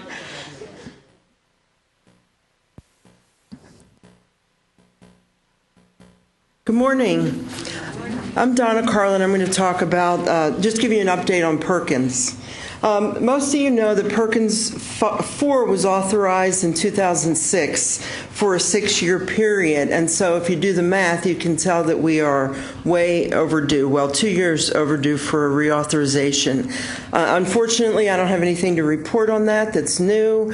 What we've heard all along is that WIA, or the Workforce Investment Act, was 10 years overdue to be authorized by Congress, and that was authorized this past summer. So Perkins should be next, or at least that's what we're hearing, but when that will be, I don't know. Before the last presidential election, we heard that it wouldn't be until after that election, and now we're hearing that it might not be until after the next election. But the good news is that for the past 2 years, funding has been strong. It was returned to the level of 2 years ago, prior to the sequestration that happened at the federal level. So the funds have been there, and so that's good. We'll just continue to proceed on with Perkins 4 as we have, and as we have, when we get updates and know anything more about when it will be reauthorized, we certainly try to share that information. I send links and information about hearings and such. So, we'll keep you posted on that. And also, most of you know that the funds, the federal funds come in through TEA, and then they are distributed to the coordinating board with a 70-30 split, with the TEA getting 70% of the funds and the coordinating board getting 30% of the funds, which is still a good amount. I mean, as you can see, the total funding for this year is $27 million, and I've got the pies there that shows you that the majority of that, 85% of the funds, are used for Perkins Basic, and with 10% of the funds for that can go towards basic reserve. This past year, we have started using our reserve funds, and we were encouraged during our last federal site visit to do that for areas that are of interest for the state. So this last year, we had a competition for the CTE early college high schools and had a great response to that. I think we had 44 grant applications, of which 4 grants were funded. So that's a breakdown of the funds. The way that the funds are awarded to the colleges is through a formula that consists of the number of full-time equivalent students that are CTE students and that are Pell Grant recipients. So that's why the amounts change every year, and we'll continue to do so because it's all run by the formula. Any unexpended funds or leftover funds at the end of the year are then reallocated back to the colleges, and they're again run through the formula. But reallocation is never a guarantee because, for example, last year we held back $1 million that was used for the CTE Early College High School grant program. So we do expect, we're looking at the funds right now, we do expect within the next couple of weeks to send that amount out about the reallocation. And for next year, we are proposing some changes, and I'll get to that in a minute. One of the other things is that we are in a big hurry this year to get the reallocation amounts out and to have the amendments submitted, and it's for a reason. One of the things that we have been unable to get guidance on is that OMB Super Circular. We know that it goes into effect for grants that start after December 26th of 2014, so we know for sure that it will affect grants, next year's grant. What we don't know, and no one's been able to answer yet, is whether or not an amendment like the reallocation amendment will constitute a new grant. So we're trying to get everything in and finalized prior to December 26th so it won't fall under the new OMB Super Circular. So if you get urgent emails from us saying get your amendment in, that's the reason. We really are on a time frame this year. Common uses of funding for Perkins, it's really to strengthen all your career and technical education programs. And I've listed there, common uses are, of course, for guidance and counseling, for equipment, for sign language interpreters, for professional development. Sometimes it's the only means of funds to have your faculty to be able to go to the latest and greatest conferences. Child care, transportation, all of those things that service the special populations. During Perkins 4, the feds put out these 6 core indicators of performance, and so every year your colleges receive, it's pre-populated into the annual application, how well your school is doing on meeting these performance indicators.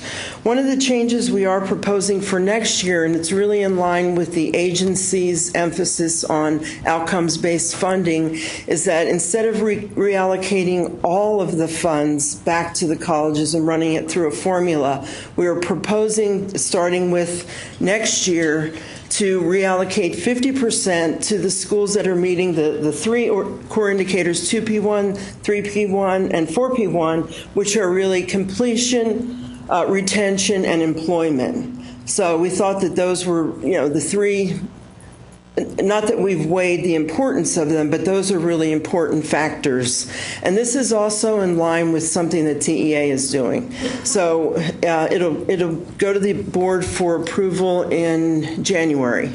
So if it passes, then for next year, 50% of the reallocation will go to the schools that are meeting those 3 core indicators, and thereafter 100% of the reallocation. So that's a big change.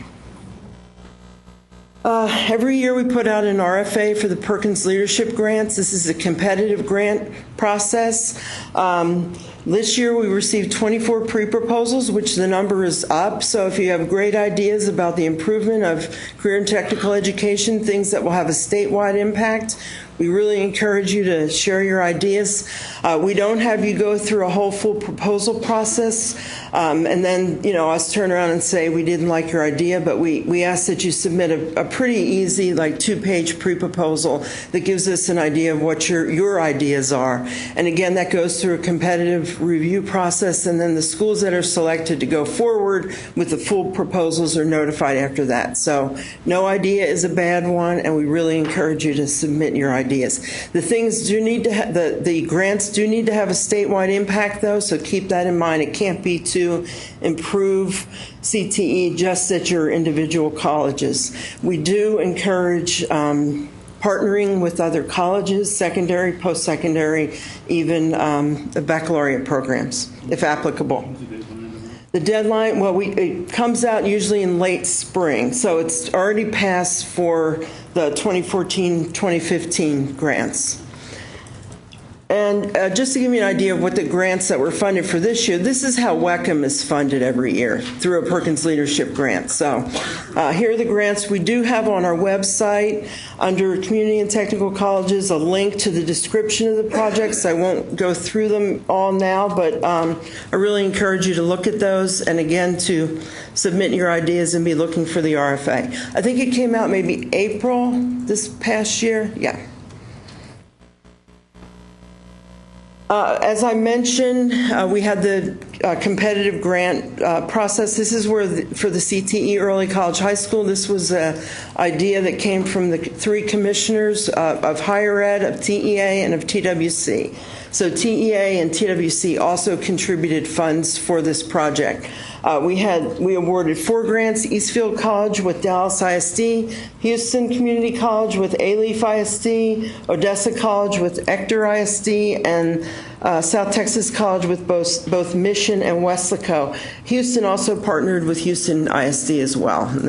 That got left off the slide somehow by me. The way that we monitor the grants is a little different as well. This is, I think, the 3rd year we've done it. We've run a risk assessment that's based on these factors, things like the grant amount, and that, of course, that's going to put Dallas into the high category since they have one of the largest grants. The time since the last visit, the number of amendments, the number of late reports, any fiscal desk review concerns, and so every year we run that, and the top 15, the grantees that have the top 15 scores then will have a programmatic desk review, and that differs from the annual fiscal desk review that's done but in another area of the agency. So the top grants with the top 15 scores, top scores for the 15, will get a desk review, and then of those, the ones with the 5 highest scores will have a site visit, an on-site visit. We did notify the 15 schools last week, so if you would know by now probably those emails went to the Perkins contacts and the presidents and the institutional contacts.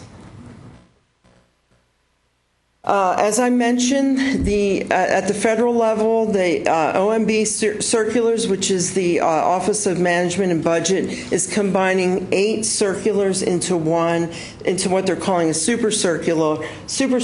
It goes into effect December 26th of this year, and I mentioned about the TACTI pre-conference will be held in April, the first week, and Sissy's going to send me a link that I can send out to all of you. We really encourage attendance at this. Michael Brustein, who is at the federal level, who has written the Edgar book about Perkins and other federal grants, will be the presenter at that pre-conference, and we really encourage you, if you did not attend the session that Dallas had with Michael Brustein last spring, was it? To attend this, and also bring your grants people and your chief financial officers as well, or any applicable, I can't even talk this morning, any appropriate people at your colleges. For this year, I just highlighted there some of the changes. We've tried to give clear examples for the grant. We have continued to emphasize spending money on making improvements to those 6 core indicators. One of the things I did want to mention, though, because it's really important, there is a deadline in the RFA of July 1st for any amendments, and we really adhere to that deadline. So, for example, if you have budgeted something for capital equipment or Schedule C, and that's anything that's $5,000 or greater, that's equipment, and it comes in under $5,000, then you need to submit an amendment prior to that July 1st deadline. We had a couple of schools that came back late in the summer and said, oh, this only came in at $4,500 and I need to put it in a different schedule. Please make sure, keep your eye out on that and make sure that you submit the amendment in time. We held a couple of orientations for new Perkins contacts, and we'll continue to do that going forward. Reauthorization of Perkins, I mentioned that. Here's a link to the blueprint that was put out by the OCTAE, which is the Office of Career Technical and Adult Education, formerly known as OVE. I always try to mention this because there are a number of significant changes that would, if things go through, which we have no idea at this point if they will or not, but it would provide for competitive grants. So you all would be competing against each other to get Perkins grants, and that the funds would go to consortia. So, and then also the other things listed there are private sector match, which I think is 25%. So again, we have no idea what will pass or what Congress will approve, but I want you to be aware that these things are in the blueprint so that it's not a surprise if they happen. But evidently things like this have been in blueprints in the past, and they were contentious and didn't end up happening in the long run. So Anyway, I wanted you to be aware of them. Any questions? Yes. Hang on. Donna, I know this is really more in Susan Brown's area maybe than yours, but one of the things that has always kind of troubled me in a way is that we at the institution level never get to see the results of the CAR report that's submitted each year. And I think it would be very beneficial for us as the institutions. So, do you mean the data that's submitted? The data that's submitted through the CAR report. Okay, well, I can talk to Gabriella about that. Okay. Yeah. I know we've shared it with schools that have asked, but, we can certainly provide that information. We're about to start working on that now. Okay. Okay, thank you very much. Okay, thanks, Donna. Andrew, and as Andrew comes up and gets ready to get started, he's going to talk about dual credit and kind of a recap on House Bill 5. I want to kind of reiterate and stress that there's a lot going on in Perkins right now, and not only the super circular change at the end of the year, but then also the change in the reallocation method. And so, write it down, and then that way you can't come back and say, we didn't tell you, okay? And that way everybody look to your left and right, and those are my witnesses, okay? Okay, Andrew, thank you.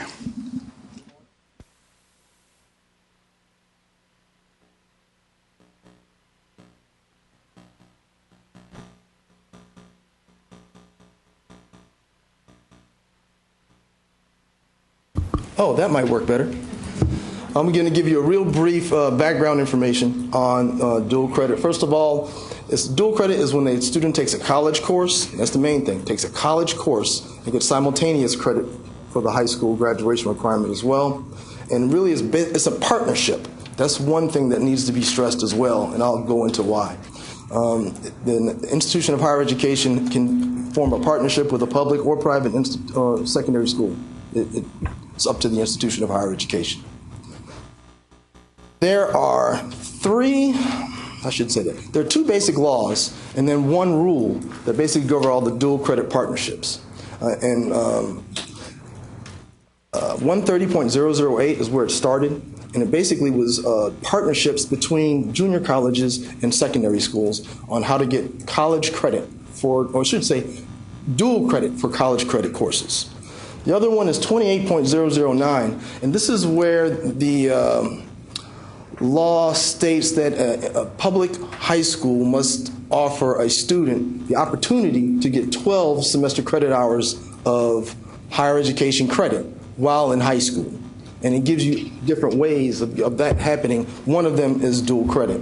And all of our rules right now for dual credit eligibility, and I'm going to tell you what the difference is, just to make sure you understand. There's a difference between dual credit eligibility and then TSI, college readiness completion. All right, the dual credit eligibility means you've met some standards, usually in the 10th grade, that allow you to be eligible to enroll in dual credit courses. Whereas TSI, when you meet those standards for college readiness, you're able to take any college course. But the dual credit eligibility are specifically for dual credit courses for a student in high school. As I said before, it's a partnership between the institution of higher education and the public school. I'm trying to say this the right way. I want to stress to you that it's really important that you look at your MOUs that you have with your public secondary schools to make sure that all the things that are in there are current and applicable to your program that you've established with the school. These are the things that are in 4.84 of the dual credit rules, dual credit partnership rules, that things that you should have in your MOU. There have been issues that have arisen, and it all went right back to the MOU and could be resolved right there. So if I were you, I would take some time and go back and review this, as your year progresses. Now there were some factors that changed dual credit eligibility rules. Then this is the 4.85 rules. Number one was House Bill 5. It eliminated certain tests and it only gave us 5. And the reason that is important is because dual credit eligibility rules relied on some 10th grade tests. And one of the 10th grade tests was removed, which made us have to make some changes in the dual credit eligibility. It also required the English 2 the reading and writing tests be combined into one. Whereas beforehand it was reading test score and a writing test score, and now the House Bill 5 required this past spring that it be combined into one. It eliminated the minimum score. And the minimum score was if a student did not make this level 2 score on their STAR exam, but they had enough that they could count it towards what they called a cumulative score, so they could graduate. Since they got rid of all the rest of the tests, there was no need to have a cumulative score anymore, so the minimum left. And that was important for workforce courses. Workforce had that rule in there. Algebra 2 and English 3, they're really TSI. They're TSI college readiness measures. However, House Bill 5 had them go on a hiatus for a few years, and they will come back in 2016. So we're anticipating them come back, but we're not sure yet. Legislative session is still coming. And it limits the number of dual credit courses. I'm going to try to say it in I'm sorry. I should be here. There you go. Limits the number of dual credit courses that a student can enroll in at a public junior college. Specifically says junior colleges. If the student's high school is not contained in the junior college's service area, to 3 per year. So if I'm a student and I want to enroll in a course, dual credit course only, dual credit course, outside of my service area, I can only do it to a maximum of 3 per academic year. The other one was Senate Bill 31. Senate Bill 31, what it did, it limited the funding for dual credit courses for junior colleges to those contained in the core curriculum, career and technical courses, or foreign language. Those are the ones that you can get funding for it. Now the question, some people ask, well, you can't give dual credit. Well, you can. You just won't get state funding for them.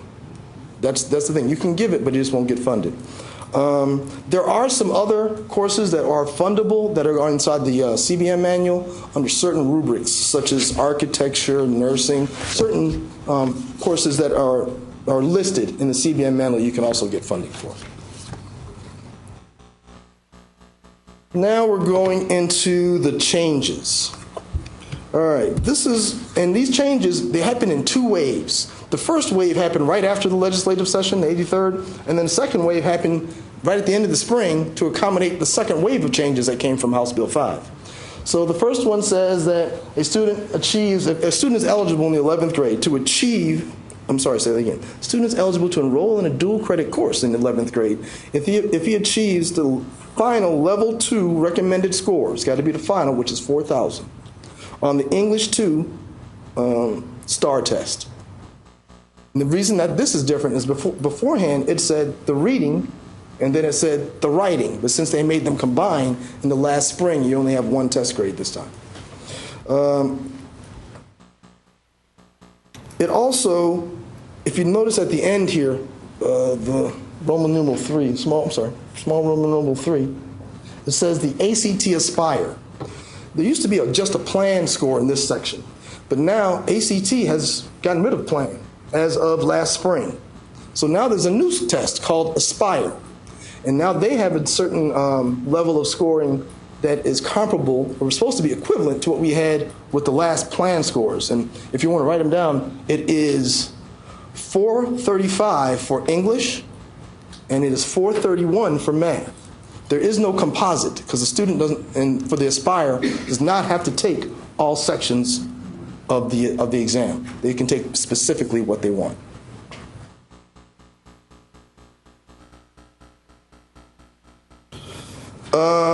Courses that require mathematics complete.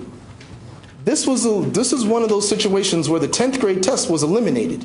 So we had to come up with some method for a student to be qualified to be dual credit eligible to enroll in a dual credit math class in the 11th grade. We conferred with TEA, and what we came up with was this rule. They would have to have a final level 2 score in Algebra 1, as well as a passing grade, C or higher, in the Algebra 2 course. If you get both of those together, then a student is eligible to enroll in a dual credit math course requiring TSI math in the 11th grade. All right.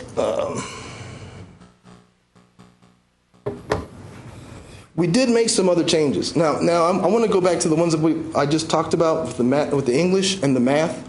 Those are the same criteria that we have for a level 2 and higher workforce certificate course. If it's contained in a level 2 and higher, those same criteria still apply. But for those in a level 1 and less, we mirrored the TSI rules and said those students in the 11th grade are eligible and don't need to show any other type of college readiness measurement. They're exempt, basically, just like the TSI exemption. So if they're level 1 and lower in the 11th grade, they can enroll. They don't have to show any test grades.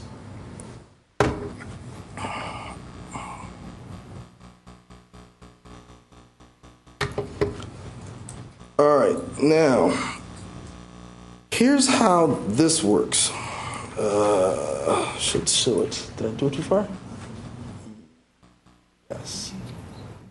If a student, I'm sorry, I think I might have gone too far. If a student qualified under the STAR and enrolls in a dual credit course in the 11th grade year, they are eligible to use that same criteria to enroll in the 12th if they use STAR.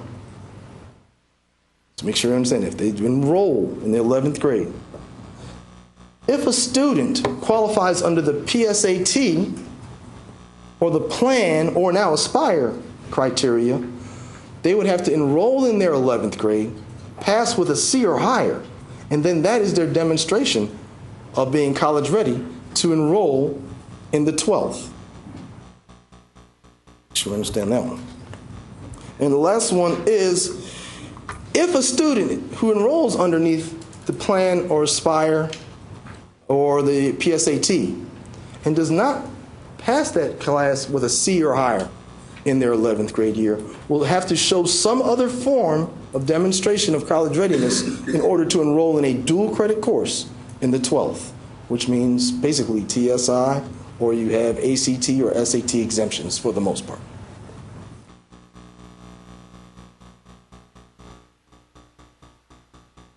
I think this is what I already told you about, the workforce. If you're level 1 and less, you don't have to show any other kind of demonstration of college readiness if you're level 1 and less.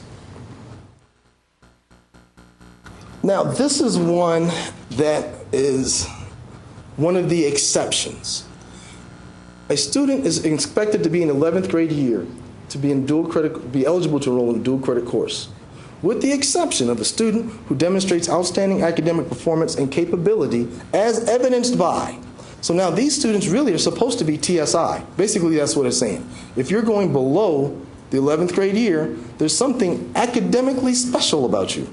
So therefore, we're allowing you to enroll. And what we did is we had some non-TSI measures that were there. So we just took those out and made it a TSI measure. So it's either the TSI or an exemption with the ACT. And it also has to be an agreement between the institution of higher education and the public secondary school in order for this to happen.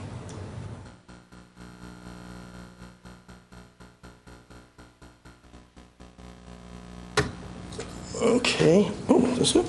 Oh, that's pretty much it. Any questions? Yes, ma'am. Laura. Oh, wait a minute. He's got the microphone. I'm sorry.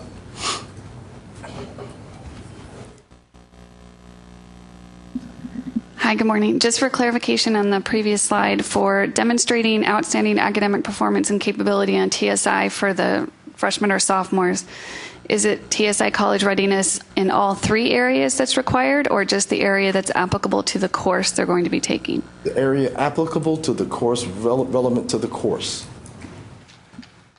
Because in a dual credit situation, a student can take just one area. I might be just good at English, and I can just take that portion. Andrew, when we talk about dual credit, certainly what we think of most often are MOUs with public ISDs. But the fact of the matter is that homeschool is also applicable. We have to do MOUs with homeschool individuals or homeschool association where the individuals have formed an association. And so I would just encourage that there be some a dialogue in information that you put out that embraces the idea that just reminding folks that, you know, if they're involved with working with homeschoolers, that the same rules apply. Correct. Thank you. And the other thing is that I think what's becoming so confusing for those folks who are directly coordinating with the ISDs and schools about the dual credit eligibility is because we're kind of now dealing with different cohorts of students in a way. We've got people who have come through and have met these eligibility requirements because they've been, you know, 11th graders, now they're 12th graders, and then we have these other things that are hitting now because of rule changes. And so there might need to be some clarity about which scores apply to which academic year of dual credit as a way to help folks understand that we're still having to honor this group while we have new rules that are applying to this group. And you know, I've thought about that, just to answer your question. These last two groups of students are the ones that I think mostly pertains to. And I believe that anything after this is going to go directly from these rules. The only ones that I can see, and I might be right, see if I say this right. If I have an English student who qualified underneath the reading and writing end of course exam in the 10th grade, and then they enrolled during their junior year, they could still use that criteria as their senior. I think that's the big one, are those students. And I think it's just this year that applies, and I think after this current year, we don't have to worry about it anymore.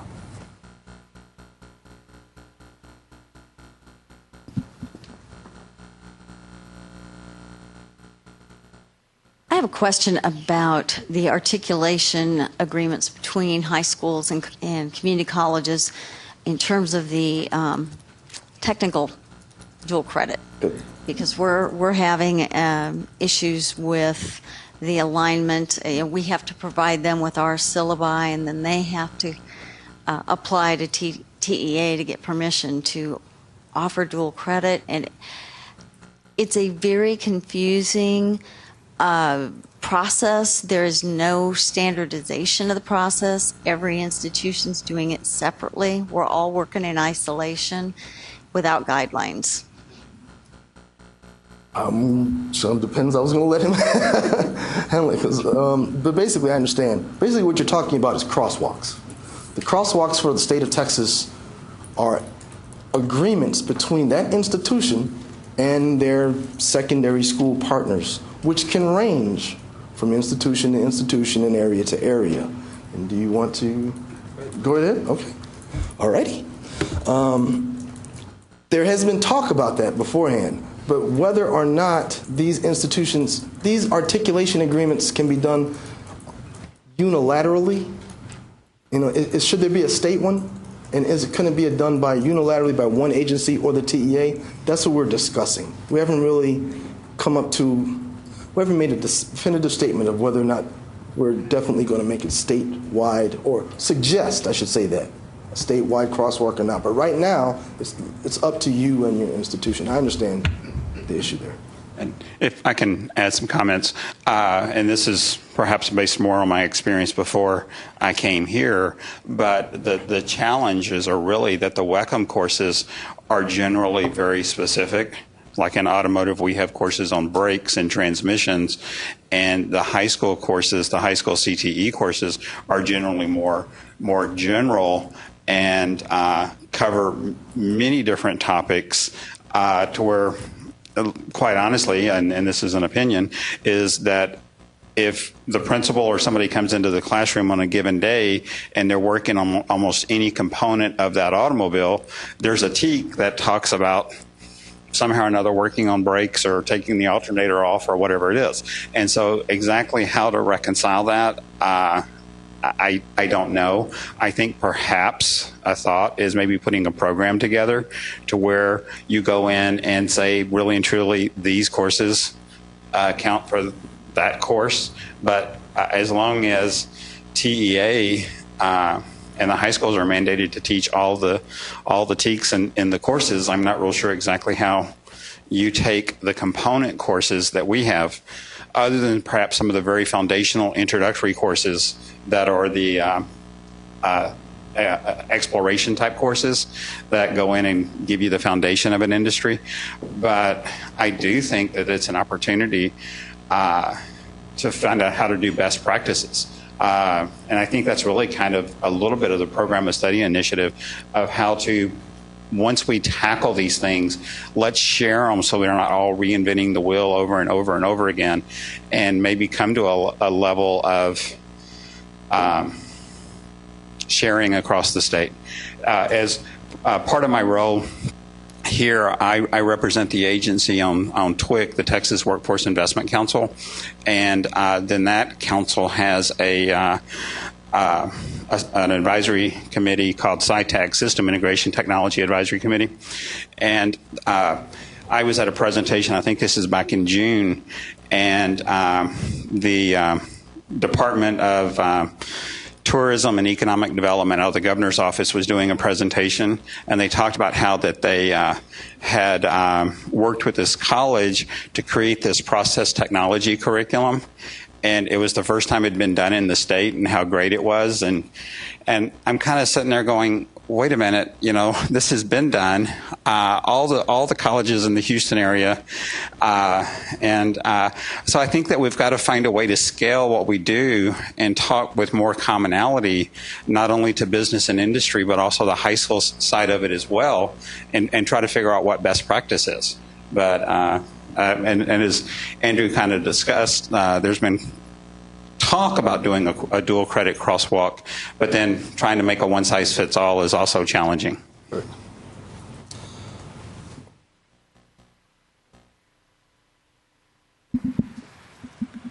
Could you repeat the scores for ACT Aspire, please? 435 for English, 431 for mathematics. This question, I don't think is Donna still in the room, but it's about funding. With the Perkins being divided 70-30, do the high schools receive any funding specifically to support House Bill 5 and the agreements that we are trying to work out between the colleges and the high schools?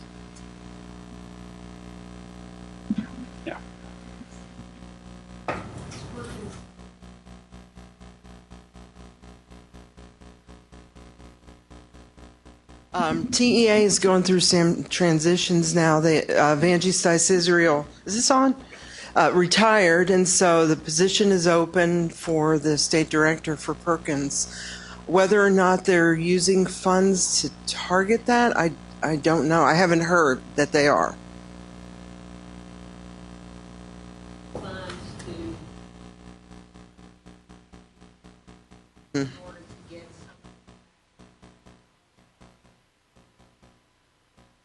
Right, yeah. I can find out. I doubt if they are spending money in new ways, because everybody likes to do things the way they've always done them, and this would be new. Catherine, did you have something to add to that? Yeah, I testified before the joint committee meeting in the Senate and the legislature, and they are very aware that that's a problem. They said they have not looked at the transportation cost in over 12 years. And here they are asking that these students go to their closest community college, which could be 40 miles away. So yeah, there's it's at least on their screen. So.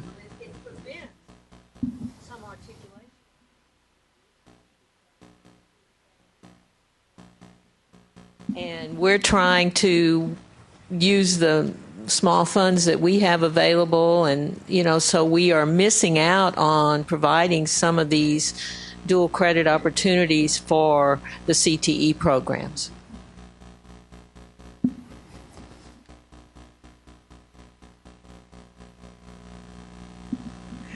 clarification on the MOU effective date. We revised all 47 of our MOUs August 25th and had them signed. Can we make the new ones effective 2015? Because that would be 47 changes to implement mid-year. Now, for your MOUs, now when you're saying making changes, are you saying making changes based on revised in accordance with what you have given us? With the rules that right?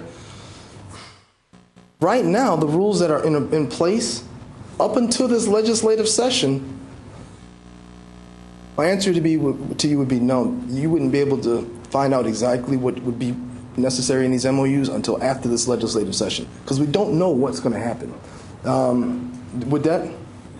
So the MOU we currently have, based on the existing rules, can stand, even though you've given us some changes in your presentation.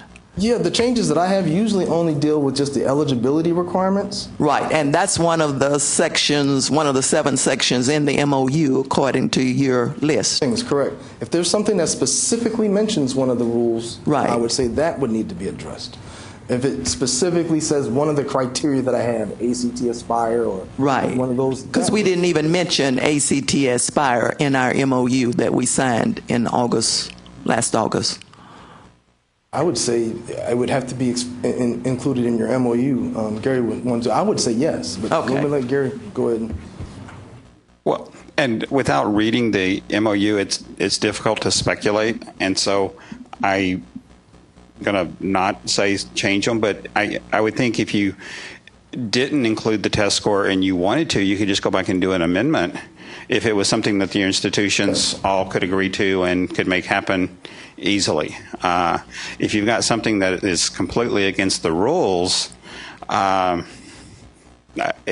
which nothing's coming to mind right now of how you would go there, but that would be a conversation. Gary, I have a suggestion.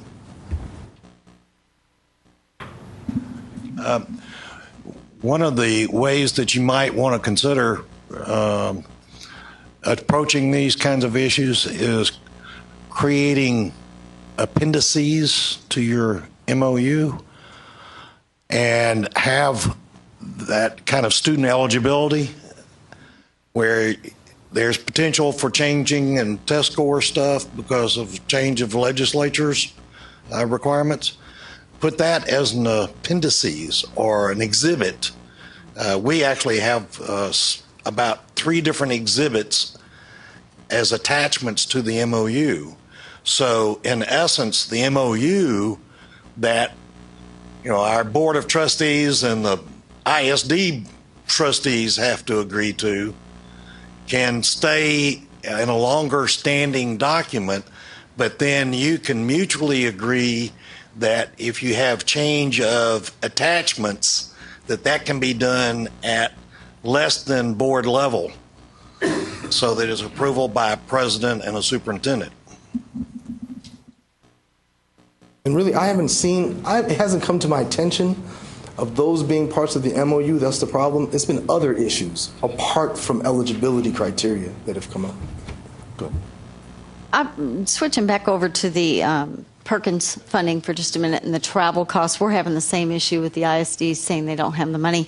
But the precedent has already been set in several other states. And in Missouri, the model there is a middle college where the career and technical students are bused through Perkins funding from the high schools to the local community college for a half day of CTE courses, and they graduate from high school with at least a certificate.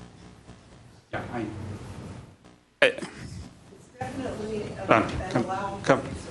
come to the microphone, please. So you can always, you saw on my slide, it's an absolutely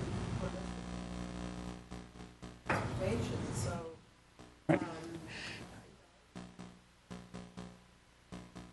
Right.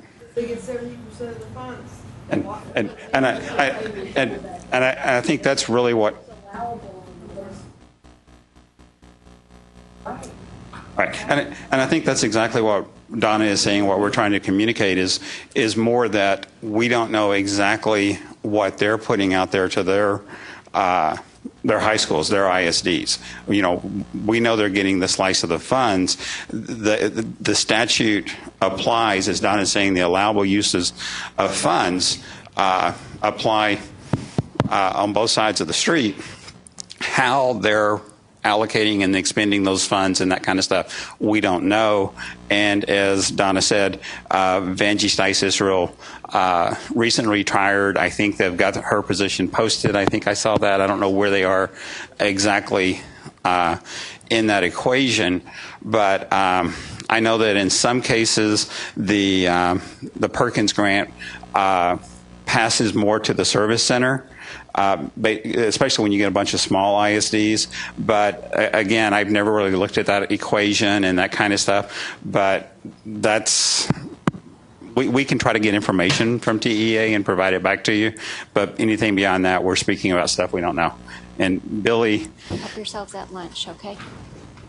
At lunch, help yourselves. I had a quick question on that Senate Bill 31. Mm-hmm. It limits the funding to courses thinking academic in the core curriculum, the rest, foreign language. Previously it was, courses other than PhD, PE classes in there. So anything or guidance, students who are academic that want to take more than the core, I mean, again, I know it's based on the funding, we can't get funding for it, but a way to help get the institutions to be able to get funding for, say, someone who's be a business major and take their accountings and economics. Oh. And Billy, as Andrew kind of pointed out, in the reporting manual, do you know what page? It's in the student CGC student report, CBM 001. It's going on page 1.3 and 1.4. And we listed the majority of the rubrics out of the ACGM that are more technical in nature. BCIS, COSC, ENGR. Don Perry probably knows the whole list off the top of his head, but I don't. I guess, for example, someone has to go on to a 4-year business degree where they need ACCT accounting. Right. Right, and that is one of the courses. Okay, I need to look at that list. Yeah, if you want, I can. State that page again. It's in the CBM. It's the CTC student report, CBM 001. And it's on 1.3 and 1.4. You need to go to the one that says CBM Manual Active Fall 2013. That's the one you need to click on. And then it'll actually, it's highlighted for you. It talks about the dual credit courses that are able to be funded from ACGM manual that are career and technical, or technical, I should say, in nature, that you can get funding for. Even if they're not in an institution's core. Yes. Even if they're not in an institution's core, as long if you want, I can give you some of the. I'm not sure if you want me to. Yeah. Good. We have. It was accounting. Let me start from the beginning. Yes. Accounting, agriculture, architecture, business computer information systems. And as Andrew said, this is in the reporting manual, mm-hmm. and it's the ACGM courses that are more technical in nature that normally would probably not be included in the core. Business, computer science, criminal justice, engineering technology, forestry, horticulture, and nursing. One of those courses the student takes as a dual credit course, that's fundable. And in essence, the thought process is that the student, and somebody over here said this, would most likely take those courses and apply into a bachelor's degree program as opposed to an AAS. And so, is engineering a technical degree? And David kind of spoke about that earlier this morning, talking about what is workforce and what is not workforce. But the ENGR courses would be fundable under Senate Bill 31. And I'm way over time. And we obviously found a topic that we need a lot of time to talk about. Have we answered all the questions, or else have questions? Well, my contact information is up there. Your dual credit people call me all the time, so if you need to, give me a call. Thanks, Andrew.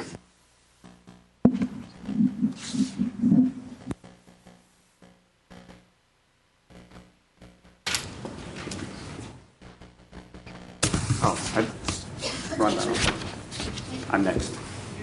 Yeah. Okay. I put myself on the agenda for one little slice because Rex is not here right now. Or I would have probably tried to have Rex do this. But I wanted to do an update about the 60 semester credit hour limit that is effective fall 2015. Most of you are probably aware of this, but we sent a spreadsheet back in March to all the vice presidents of instruction.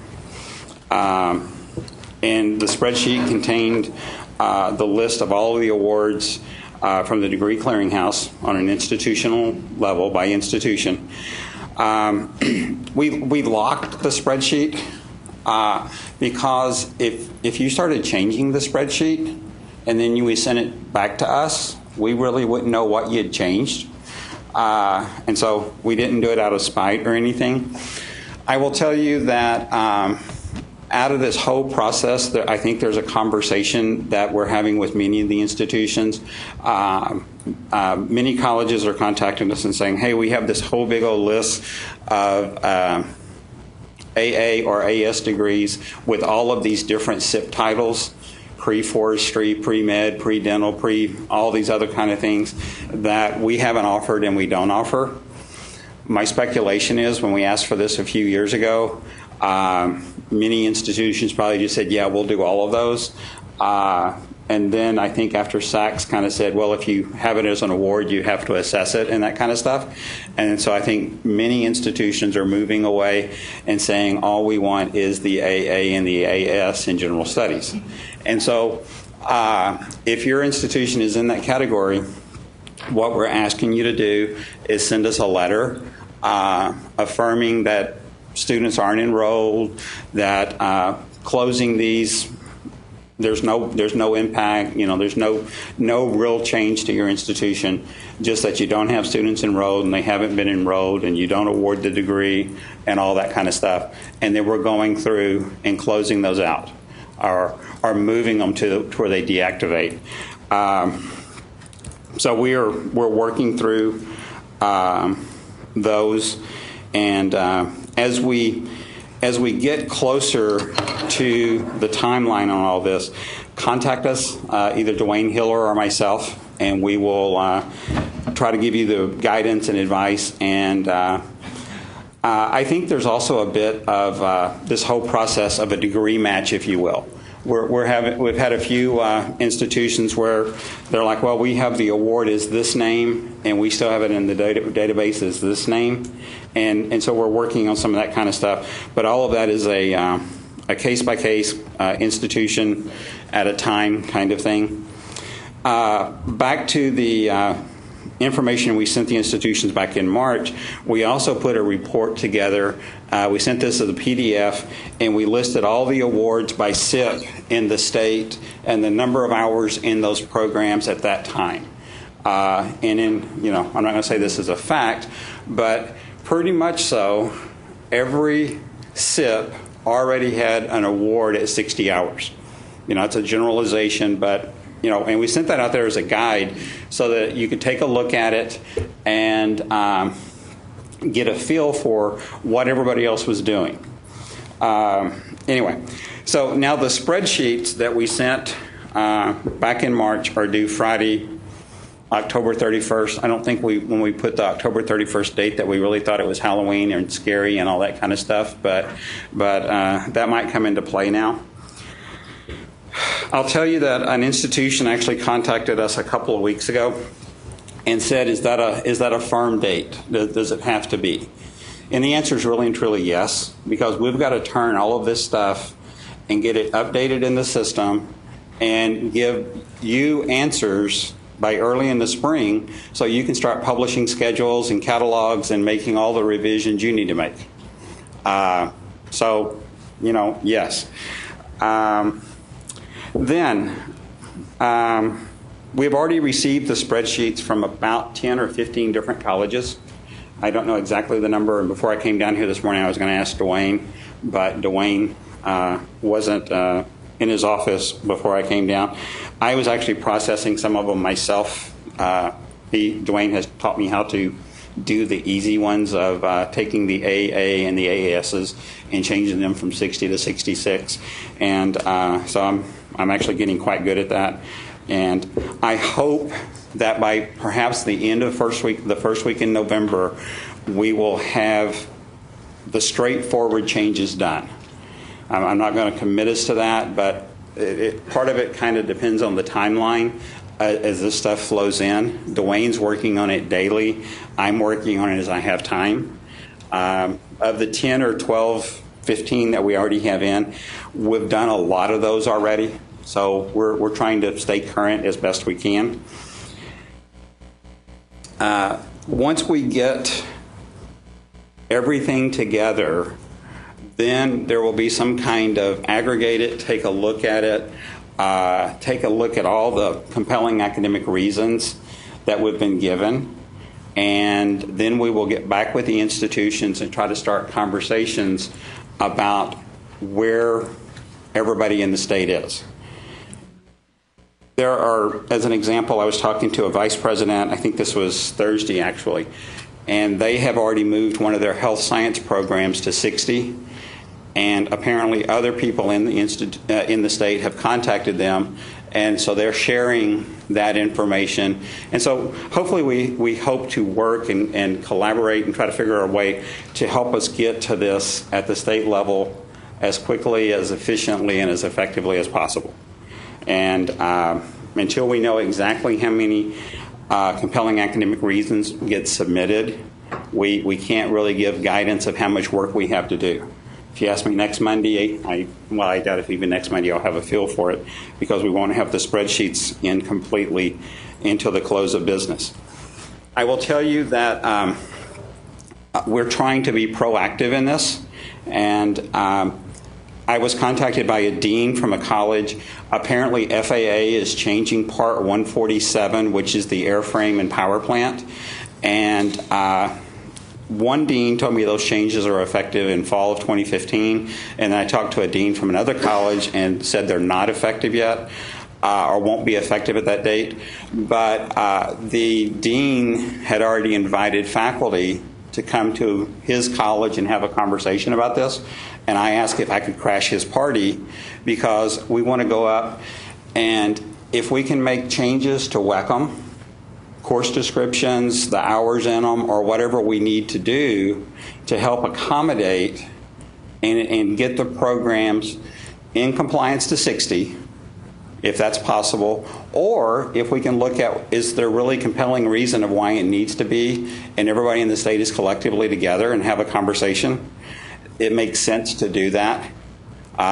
We really don't want to, we hopefully don't want to create a whole lot of local need courses, just because there's a course out there that if this course was modified like this, we could go ahead and make that change and accommodate everybody now. Don Perry, Catherine, and Dina are sitting back there together, 1, 2, 3 in a row. And so y'all chuckled. I didn't have to finish the rest of that, but I kind of thought about that. But we have worked closely with them for, I guess, a year in having conversations. And actually, the FAA thing I talked to you about, I called Don, I guess it was last week, and he said that his schedule was actually free, not free on that Friday, but he could move some stuff around. And so I don't know exactly what's going to happen on that meeting yet, but if you have a airframe power plant program, talk to me, and hopefully your faculty members already been contacted, because we want to engage in these conversations, and we want to figure out how we can move forward collectively more efficiently, as I said. Back to whenever Kathy was asking the question about the CTE dual credit, and I talked about programs of study. I think there's a lot of logic of we got to find a way to share and quit reinventing the wheel over and over and over again. And then I think we also have to find a way to respond to business and industry and saying, we are doing this. This is what we do. And so in there, I see opportunity for us, the coordinating board, to work with your institutions to hopefully migrate through this process as seamlessly and as efficiently and effectively as we can. We have committed to returning all this information to y'all by the end of February. And so while y'all are out on the holiday break and that kind of stuff, I think we're going to be working diligently. But obviously, we will communicate with the institutions as quickly, as efficiently as we can, and try to figure out how to help everybody get their inventory in compliance with this requirement. And I guess with that, are there any questions? I don't know how I'm going to do this now. There's been some discussion at our place by technical faculty about shifting lecture lab hours in order to meet the 60 but not reduce the hours that students are going to be in class. So is there going to be, you think, a lot more of that so that we're meeting the letter of the law but we're not meeting, I guess, the intent of the law? Well, Welcome is pretty flexible already, and there are many cases, and perhaps I should back up and tell you that as of the last time I asked Dwayne this question, we only had 6 proposals for exceptions to the compelling academic reasons, and that was about a week ago. The law addressed the number of semester credit hours. It didn't address contact hours or anything else. So whereas Welcome already has a 4-hour version and you can adopt a 3-hour version, yes, I think the interpretation would be that you need to move to that, and by giving up that 1 hour, that moves you 1 hour closer to 60. But beyond that, it's an institutional kind of decision. Many are just parsing off courses. And I guess everybody is really probably, hopefully, looking at what does the student really need from a programming point of view, what are the program learning outcomes I need to walk away with, and where are those taught in what courses, and how much time does it take to get there. I will share with you that there is no, it's not now, it's been changed, but there was a program in the state where the accrediting body said that you need about 1,200 contact hours to be this entry-level technician. 1,200 plus the academic courses would be 240. So the degree should have been around 1,440, 1,500, somewhere in that ballpark. There's 2,400 hours in the degree, contact hours of instruction. And so I think part of that, some institutions are also looking at it as a right-sizing point of view. Who this morning, I don't know if Dr. Gardner mentioned this, but, or no, John Wyatt mentioned it, about Cstc has moved to in essence, it's more of a return on investment model to where their funding is driven more by student success than contact hour generation. They are trimming courses and hours both in their degrees. And so it's kind of interesting whenever you look at from the different point of views of what's happening. But obviously, we hope the conversation is what's best for students, what's the right sizing, and what do we really need to do to make this effective.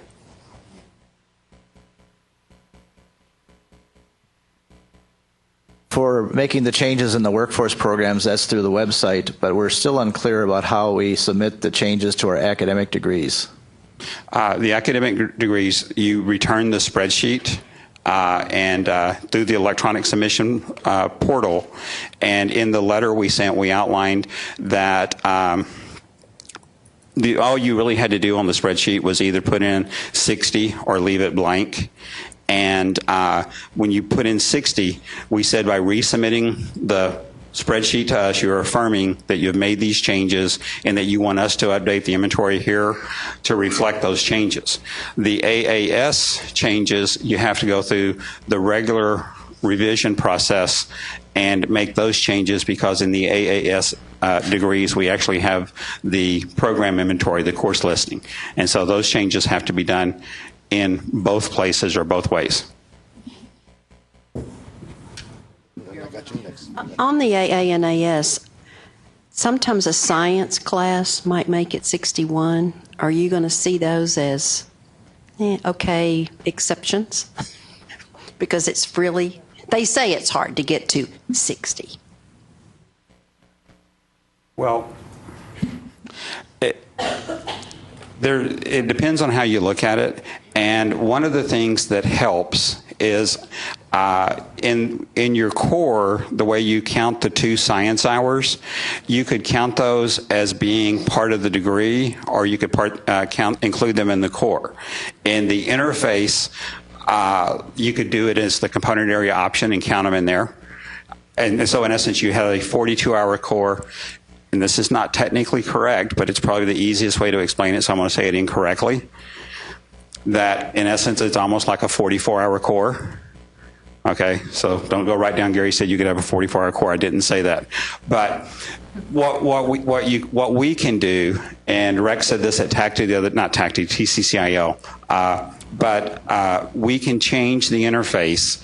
Just send us an email, because you can have it apply to core or the degree or both. And so by changing it to both, what you have is a 42-hour core plus the 2 hours of science labs out of your science area, which gets you to 44. And then you have room for 4 more science courses. So 44 plus 16 gets you to 60 fairly easily. And so that's one way to help. And then if you're dealing with more of the AA degrees, if you count the 2 lab hours in your component area option, 42, that leaves 18, and so you have 6 3-hour courses. The compacts. Engineering is at 66. I was able to finagle ours and get it down to 63. Do I have to do a compelling academic reason since I reduced it over what the state has done? That's one. The other one is the business compact that the state put out excluded the co-requisite lab hours for the science. So while it sits at 60, in reality it is 62. Do I have to do a compelling academic reason for that one? Jim Nelson from Tyler, who led the engineering work, submitted documentation. And so anybody that has adopted that program, just submit that you also do the engineering, and you don't have to go recreate the entire proposal. But we do need to know who all the players are. As discussed earlier, when we look at fields of study, engineering is the first field of study that is being talked about, and so depending on how quickly that work happens, we really hope to take the tuning work that's already been done and scale that to the field of study. But then there's rule that says that if you have a field of study, you can have more hours. Excuse me, not that you can have more hours, that you don't have to completely complete the core. So if the field of study is 24 hours, as an example, then you would complete a 36-hour core, and it's more of an inverted degree to where the student completes the rest of the core after they transfer. You're looking at me funny. Yeah, Gary, because we're back to the science hours again. It is, just to conveniently leave them off as the field of study is being developed is, that's not working. Right. And as I discussed, there's a couple of different ways to talk about this, as I already outlined. But then as we do this field of study work, maybe that's a conversation that we need to fully explore there. And as I've said, in all of this, it's a student point of view is the way we will look at it. I will tell you that we were submitted a proposal, and they mapped a speech course to patient diversity in some shape, form, or fashion. And, we kind of sent back and said, hey, we're not really seeing that leap. Either you need to do more here, or I'm not sure that is a direct link. And that's the way we will look at this as we move forward. We will try to have a conversation. We will try to find out what is fair and what's the best way to get to the bottom of all this. Sissy, you still have a question? Okay, no more questions about 60 SCH? Right. Okay, one more, and then we'll take a break for lunch.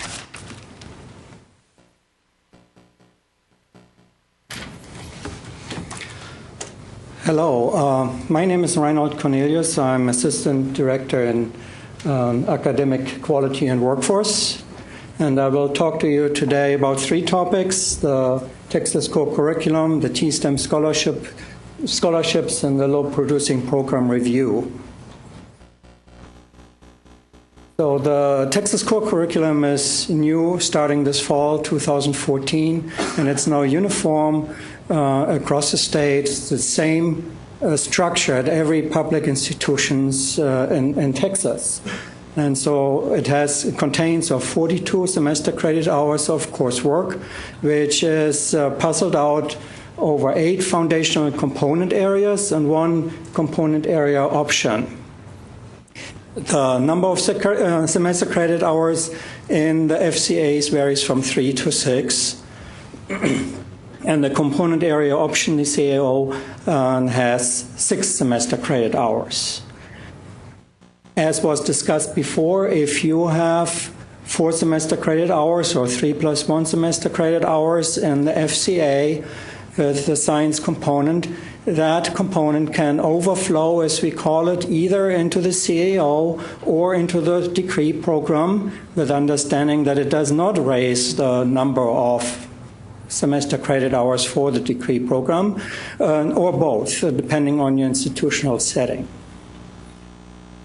With this common structure, which is now much easier than before, it should be easier for students to transfer the courses they took in fulfillment of the core from institution A to institution B. Because basically, if a student completed successfully a core course at institution A, that course must be applied to the core also at institution B. With the new core curriculum, our agency revamped our website for it, and it's easy to find. Just go to the URL for the agency /TX Core Curriculum, and there you find a variety of resources and information and links to other pages. For example, you'll find a link to elements of the Texas Core Curriculum and with descriptions of foundational component areas and learning objectives. Another link is to the Texas Common Core Curriculum Submission Portal. That is the online system through which institutions will make changes to their core curriculum. And new also is a frequently asked question page. It's quite a lengthy document. We try to gather all the discussion points we had over the last year and address them in there. And if you read this and if you have additional questions or if you don't find something is expressed clear enough, please come to us. We'd like to keep the web page and the FAQ as a living document that is helpful to everybody in the field. With the new core curriculum, we also changed the approval process for changes to the core. And basically, from now on, each institution can make 1 comprehensive change per year. However, the deadline for making that change is taken away. So you can make it according to your own institutional necessity needs when you have it completed. But all changes have to be made through the online system. For the review process for changes, we worked with our undergraduate education advisory committee, the UEAC, to come up with a process. And we were interested that we have a defined period of time of review, but also a defined period of time of reply by the institutions. So after coordinating board staff makes their assessment of the changes, institutions have time to talk to us and also go back to their faculty, talk to them, and make changes to the courses so that they're appropriate for the core. The entire process should take no longer than 75 days. The core curriculum submission portal is the online system. We had hoped that it would be up by now, but we're working with technology, so we're not quite there yet. And hopefully early November will be when it's open. With it comes a revised user manual, and the important thing to notice is that all the approved courses from your institution's core should be pre-populated in the system. So all you have to do is add courses, subtract courses, and then coordinating board staff, what they have to do is only review the changes that you made. The Core Curriculum Web Center is the place where you can find the listing of all the institutions' approved core curriculum. And there are two links on this page. The upper one is the one for the new core starting this fall, and the lower one at the bottom of the page is the old web center, which is still hosted by Texas State University, and it will be up for a couple more years till 2019. I put in some small fine print. If you use Internet Explorer 11, the newest version, as we do here at the agency, you will have trouble seeing the pull-down menus here. That's a feature of our accountability system. There is a quick, easy workaround. The middle link gives you a page where you can find it. It's the same issue we have with the data center of the accountability system. So if you use Firefox or other browsers, you don't have that system. If you use IE11, it's a quick way to have a workaround. And I understand we at the agency also work still to make this process automatic. If you have questions for the core curriculum, which you will have, you can email, call me, or Dr. Melinda Valles, who also works on that.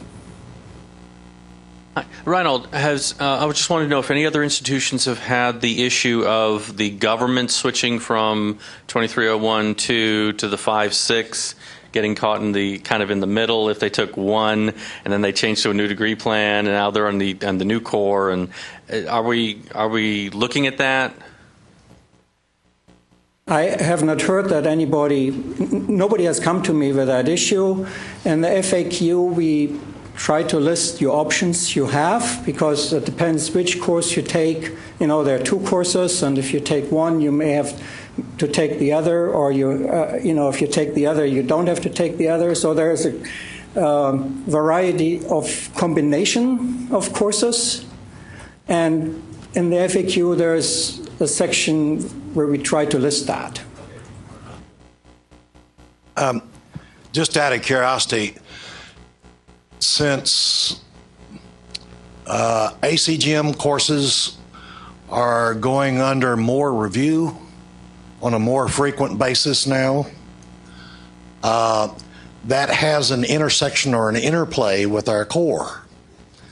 And so I'm curious if with the ACGM courses, for example, just this past summer, decisions were made about so many courses that were going to be archived out of the ACGM.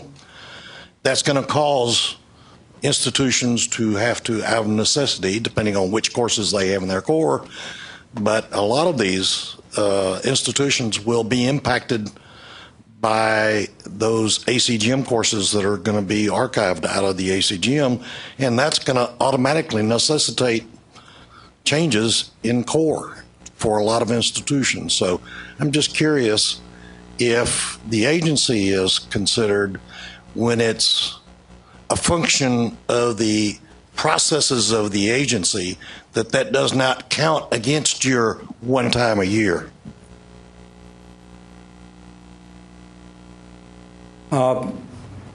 We have only envisioned one time a year change.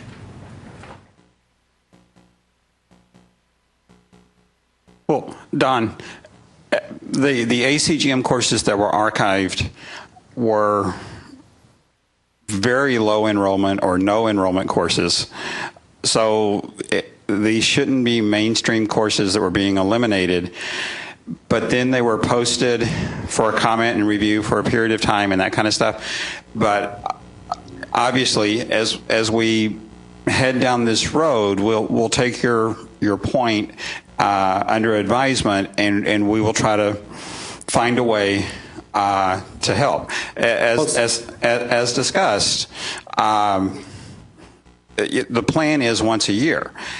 There were a group of institutions after they submitted their core that had compelling issues, and those were dealt with individually. And so I think anytime a change over here causes an impact over here, unless the change was supposed to do this, if something like that comes into play, we'll certainly engage in a conversation.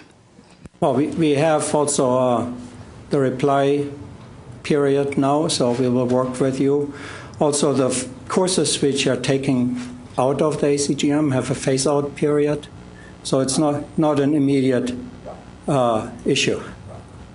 I'm going to tie the 60-hour now to the core curriculum changes, too, because we've got some courses we're taking from 4 to 3. Are we going to have to run the 3-hour courses back through the core curriculum? Yes, if you make a change, the core curriculum is based on the course number. So if you make a change to your course number, then you basically take out one course, put in the other, and you put in the supporting documentation.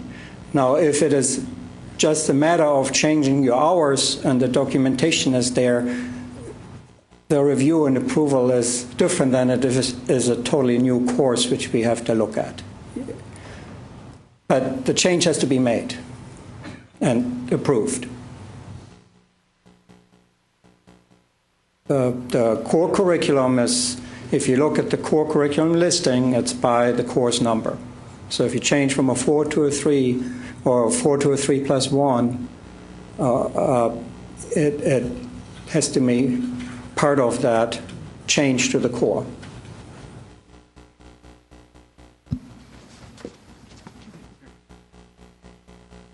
I got a question about prerequisites in some of the ACGM courses, like college physics.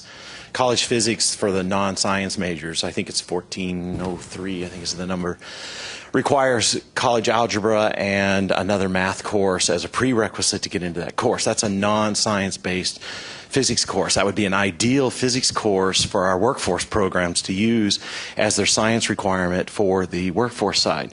A lot of the content that's in that science course is applicable to the workforce area. The sound waves, light waves, heat transfer, all that basic stuff. In order for us to use that in there, the prerequisites are requiring that student to have almost 4 semesters of math if they test in at the development math level. Because a lot of the technical core is certificate level 1, they're not required to take the TSI, which is where the content is needed.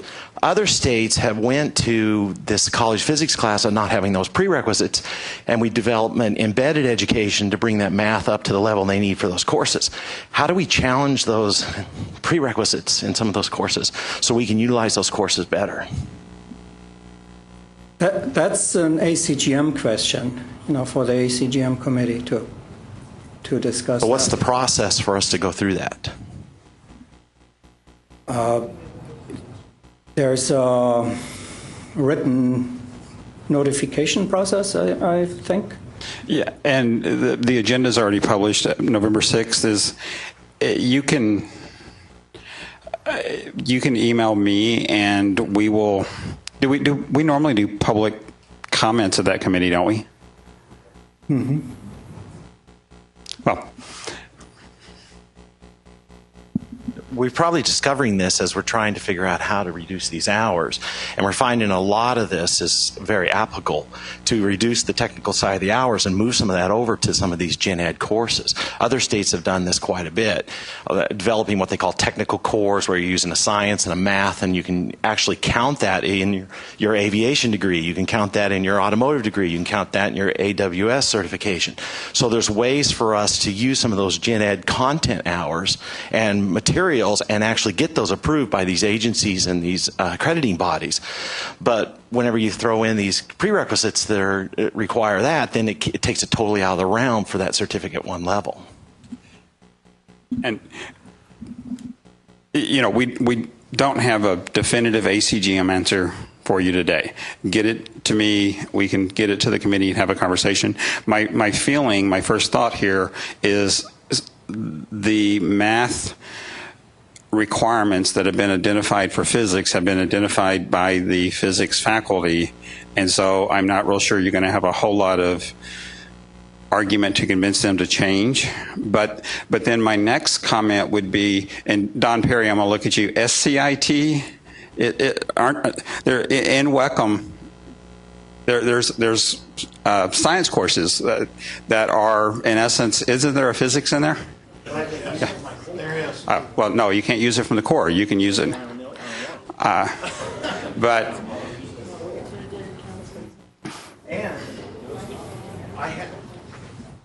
I have got these gen eds approved for FAA certification. I've got them approved for AWS in other states. I've got them approved for ASE certification. This is a common practice in other states to help get these cores down. There's about 120 contact hours in gen ed that's in that core that could be used in the FAA approval process. And there's also core commonality between those courses that can be used out of there. You go in and you pull those modulars and you identify those by the crediting body that's certifying your program, and then they count those contact hours, and then you can reduce your credit hours on the WICM side by using the ACGM. But when you put all these prerequisites in there, it totally takes that out of the game. Okay. As discussed, I mean, we'll have to look at this. We will, as I said, you're welcome to send me an email, and we will follow up with it, and we'll get an answer back. Is this specific to the FAA program?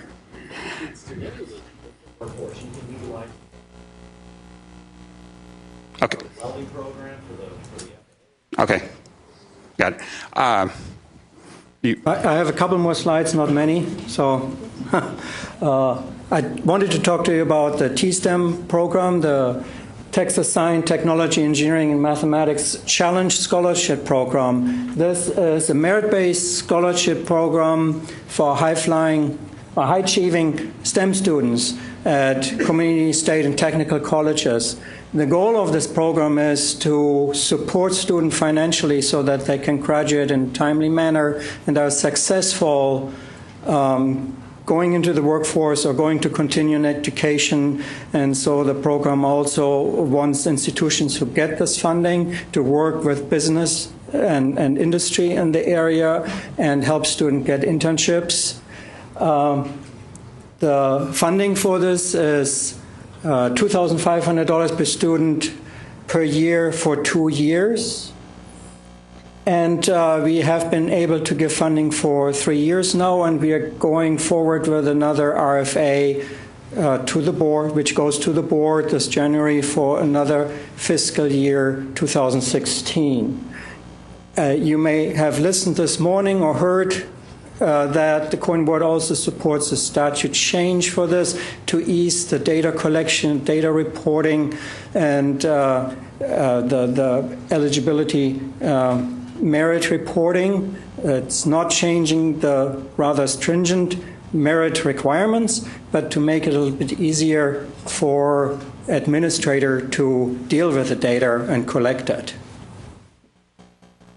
This TSTEM program also has a web page, again, easy to find, our agency's URL/TSTEM, and there you should find all the pertinent information you need to know if you deal with this program.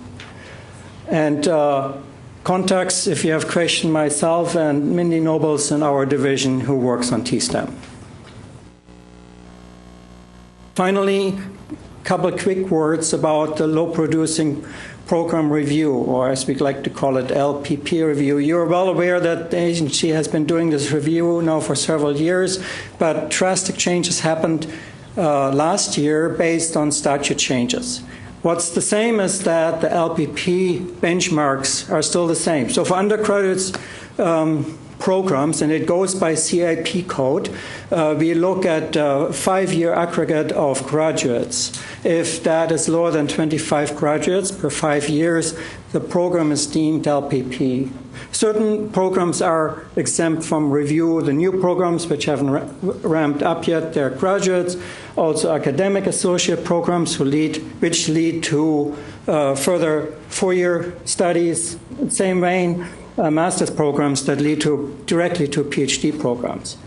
What is new is that our agency does not close down or consolidate programs anymore. That is changed in the statute. And we also don't only look at 1 year of review. From now on, we are looking at 3 years of review, each 5 years, taking 5 years of data. So basically, you're taking a 5-year data window and move it 3 times over 1 year. You're basically looking at 7 years of data, but in 5 years increments. So if then as a program is LPP 3 years in a row, then our agency may make recommendations for closure or consolidation, and it will do that to the institution's governing boards. And the governing boards, in turn, then will decide what to do with the programs. There is a webpage for it, our agency's URL/LPP. There you find a spreadsheet with the programs which were LPP for the 2014 review. None of those programs were LPP 3 years in a row. And we will update this list annually. And going forward, we will do that as soon as the new graduates from the fall are certified in the accountability system.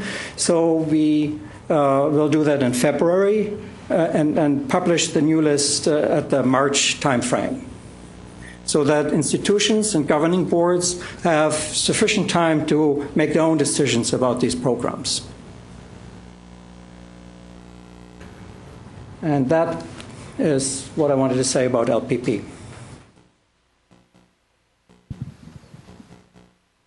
The question was, how do we communicate that to the governing boards? We write a letter, and your institution will get a copy.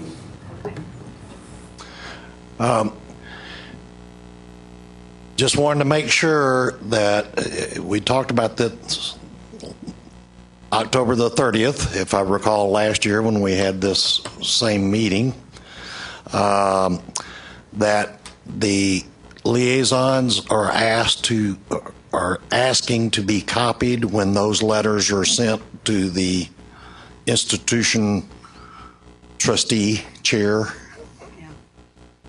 so that we are aware that that communication has gone out. Okay. And the second point, I'm just curious, will you send out a list to the trustees if it hits that first year of the 5-year, or are you holding now that list until after 3 consecutive years? We will not send a letter to the governing boards if it is not 3 years in a row. And thank you, I will make a note that we are sure to copy your group on those letters.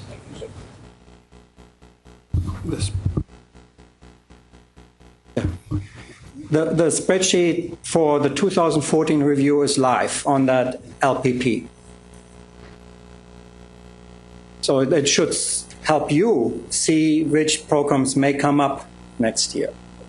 The reason The real reason that none of the programs were 3 years LPP in a row is that 3 years ago, all the LPP programs were dealt with. So they were either closed, consolidated, or exempted. And so there are quite a few programs out there that have exemptions from review. And we will honor that exemption, but those exemptions will run out. So next year around, next spring, I expect that there will be a larger number of LPP programs and also some which are 3 years in a row. Any other questions? Any other questions before we let y'all eat lunch? Maybe is the way I should phrase it. Okay, with that, they've opened the door. Help yourself to lunch, and I see Cheryl setting up at the back. There's drinks back there, there's sandwiches in there, and then we'll reconvene at 1:15.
for the student. So we're going to definitely be looking at that. Okay, let's see. We also have, I mentioned the pre-assessment activity. Okay, accelerated instructional strategies. This really forms the core of what we do with our students who are underprepared. This is the classroom, the instruction, if you will. We've had a number of initiatives we've been recommending and working with to support. Of course, we have the integrated reading and writing, the NCBOs, mainstreaming, and other Mathways project like New Mathways and modular models. So I'm going to address just a couple of these a little bit more specifically. If we look at integrated reading and writing, 88% of institutions report that they are ready to implement at the highest level, one exit below college ready, this spring, which is meeting the deadline. 54% of institutions currently report having an NCBO model of the integrated reading and writing course. We had our last workshop. As you know, we sponsored a 2-year professional development program for faculty and support staff who are engaging in the integrated reading and writing. And we had over 1,000 participants over the 2-year period. Our last workshop was 2 weeks ago in Dallas, and we were going to our final event, which closes our formal professional development opportunity, will be Tuesday, November 18th, and I do have a time. It has been confirmed to be 10 a.m. to 12 noon. If you can't make that live to attend, then certainly we will be recording that and making that a recording available. A couple of other points of interest about reading and writing. Looking at our coordinating board data in the years 2011 and 2012, we had approximately 2,000 students who were enrolled in an integrated reading and writing course or intervention. The last time we looked at 2013, we had over 8,000 enrollments in the integrated reading and writing course or intervention. So we can see we are definitely making progress in that realm. If we look at our non-course competency-based options, and by the way, I will be in Waco with our colleagues Julie Eklund and her team tomorrow at a TACRO meeting, and we will be looking at one specific session that addresses NCBOs. I'm not sure if they're going to be recording any of it, but certainly we will be we'll be available there if you have any specific questions. Of course, you're always welcome to email us anytime. But good news, 98% of institutions have implemented a math NCBO, probably the biggest area of need, and 86% of institutions report having implemented NCBOs in all 3 of the major subject areas. So again, very good news. We talked about the co-requisite model known as mainstream, and if we look at not only statewide but national data, this seems to be the intervention that does absolutely show the most promising results. And here in Texas, 60%, again according to DEPS data, report offering an NCBO in math, and 40% in all 3 subject areas. So a few other, you're familiar with the Focus Math program. And we had 61% of focused students that completed developmental education and college algebra with a C or better versus the 52% of college-ready students. 8 institutions are currently offering Focus or a close variation thereof. And remember, the Focus Pathways model lets the student co-enroll in a developmental ed intervention and the college credit course in the same semester. It is very intense. It's a lot of work, but it's definitely been showing a lot of promise. In New Mathways, our colleague over in University of Texas, they had some reporting here. 8 institutions were involved with New Mathways in 2013. That will bump up to 15 more in 2014 and 12 more in 2015. They had over 2,500 enrollments already in math or a learning frameworks course. She reported 19% success over a 1-year period, 50% success rate with programs with high fidelity to the model.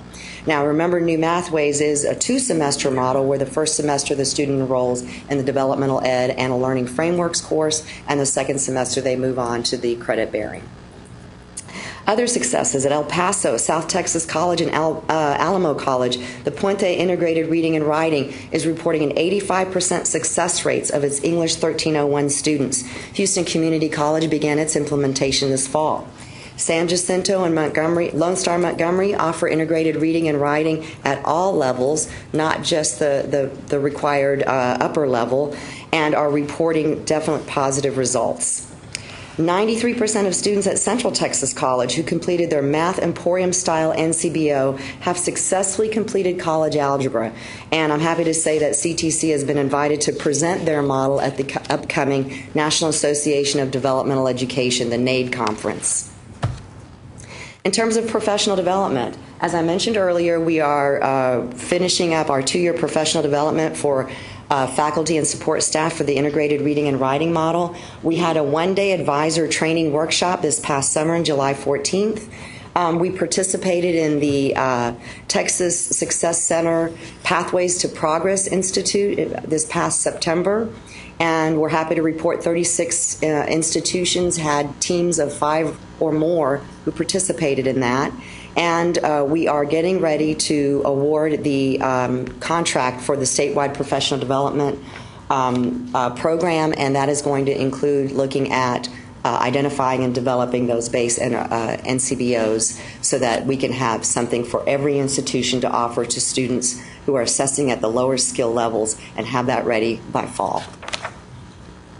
Use of technology, this continues to be the shining star. 98% of institutions use some sort of technology to supplement the learning of their underprepared students, including online tutoring and supplemental learning models. Of course, modular delivery seems to be, and what, is anyone here from ACC today?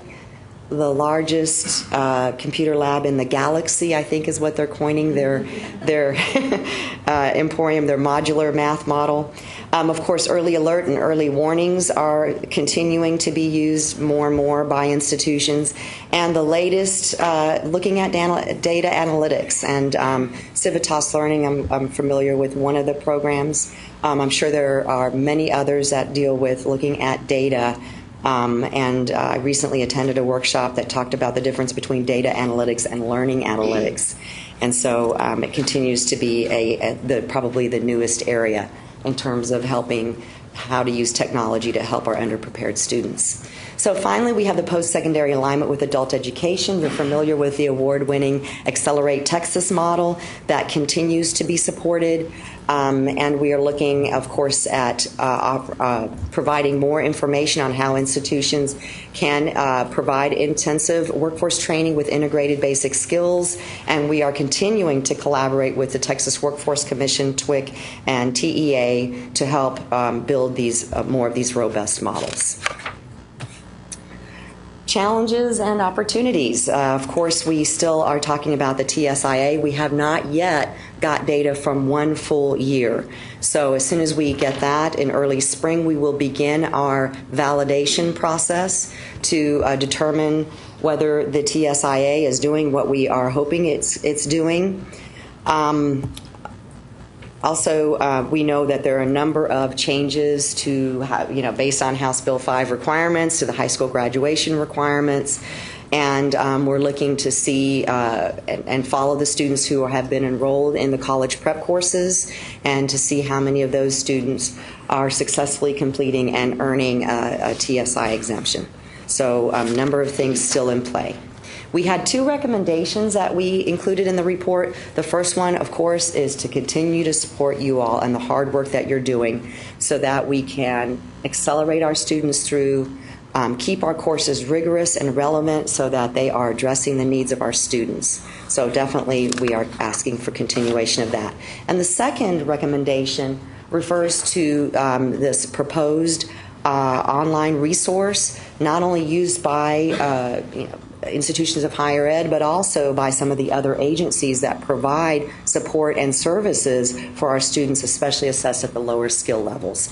So we're looking to definitely begin our work on that. So the report actually was, I'm happy to say, was approved by our board this last Thursday. So once we go through a few of our bureaucratic issues here, then we'll have it available on our website, of course, for your review. And this is our website address. Again, coordinating board, thecb.state.tx.us/TSI, where you'll find a wealth of information not only about the assessment instrument, but a number of the reports that we mentioned, and all of our recordings, for example, for the integrated reading and writing workshops. For those institutions that maybe have a little bit more difficult sending people in person, you can still certainly avail yourselves of those opportunities. And of course, here is my colleagues and our support. So at this point, do we have any questions? Yes. Suzanne, I know this has been a fast like 3 years to get ready for all of this, but I'm just curious, you've not spoken yet about where things stand with the ESL aspect. And our ESL faculty are feeling rather desperate about what's happening. Okay, well, we did have one major change to our rules that we hope support the ESL and the ESL programs, and that is the ESL waiver. So we acknowledge from the get-go that the TSI is not a language proficiency assessment, and so based on your intake protocols for students with potential limited English proficiency, if it is determined that this is not the best time, or is it going to be beneficial to require the student to take the TSI, they can be granted a waiver up to 15 hours. And again, hearing from the field, from our colleagues, they're very happy that they're able to develop their own levels, courses, and everything to address the needs, because the level of intervention really varies, and the type of student varies from institution to institution and area to area, region to region. So we think one of the good things is that this flexibility and us sort of keeping a little bit, being less prescriptive in the area of ESL, certainly I think is beneficial. But if there are other issues and problems that we need to be aware of, please email us, let us know your concerns, and we will try to do our best to address them and see what we can do to help out institutions. Well, I guess it all goes back to the 27-hour limitation issue. And since ESL is considered a part of that limitation, and with the fact that the coordinating board is moving towards, like 2 levels of developmental ed, the question really is there going to be movement to try to press ESL faculty to go in that same direction? Right, and the thing that we've always said is the ESL coursework in the ACGM is not designed, and we say that from up front, is not designed for someone with zero language in English, zero proficiency in English.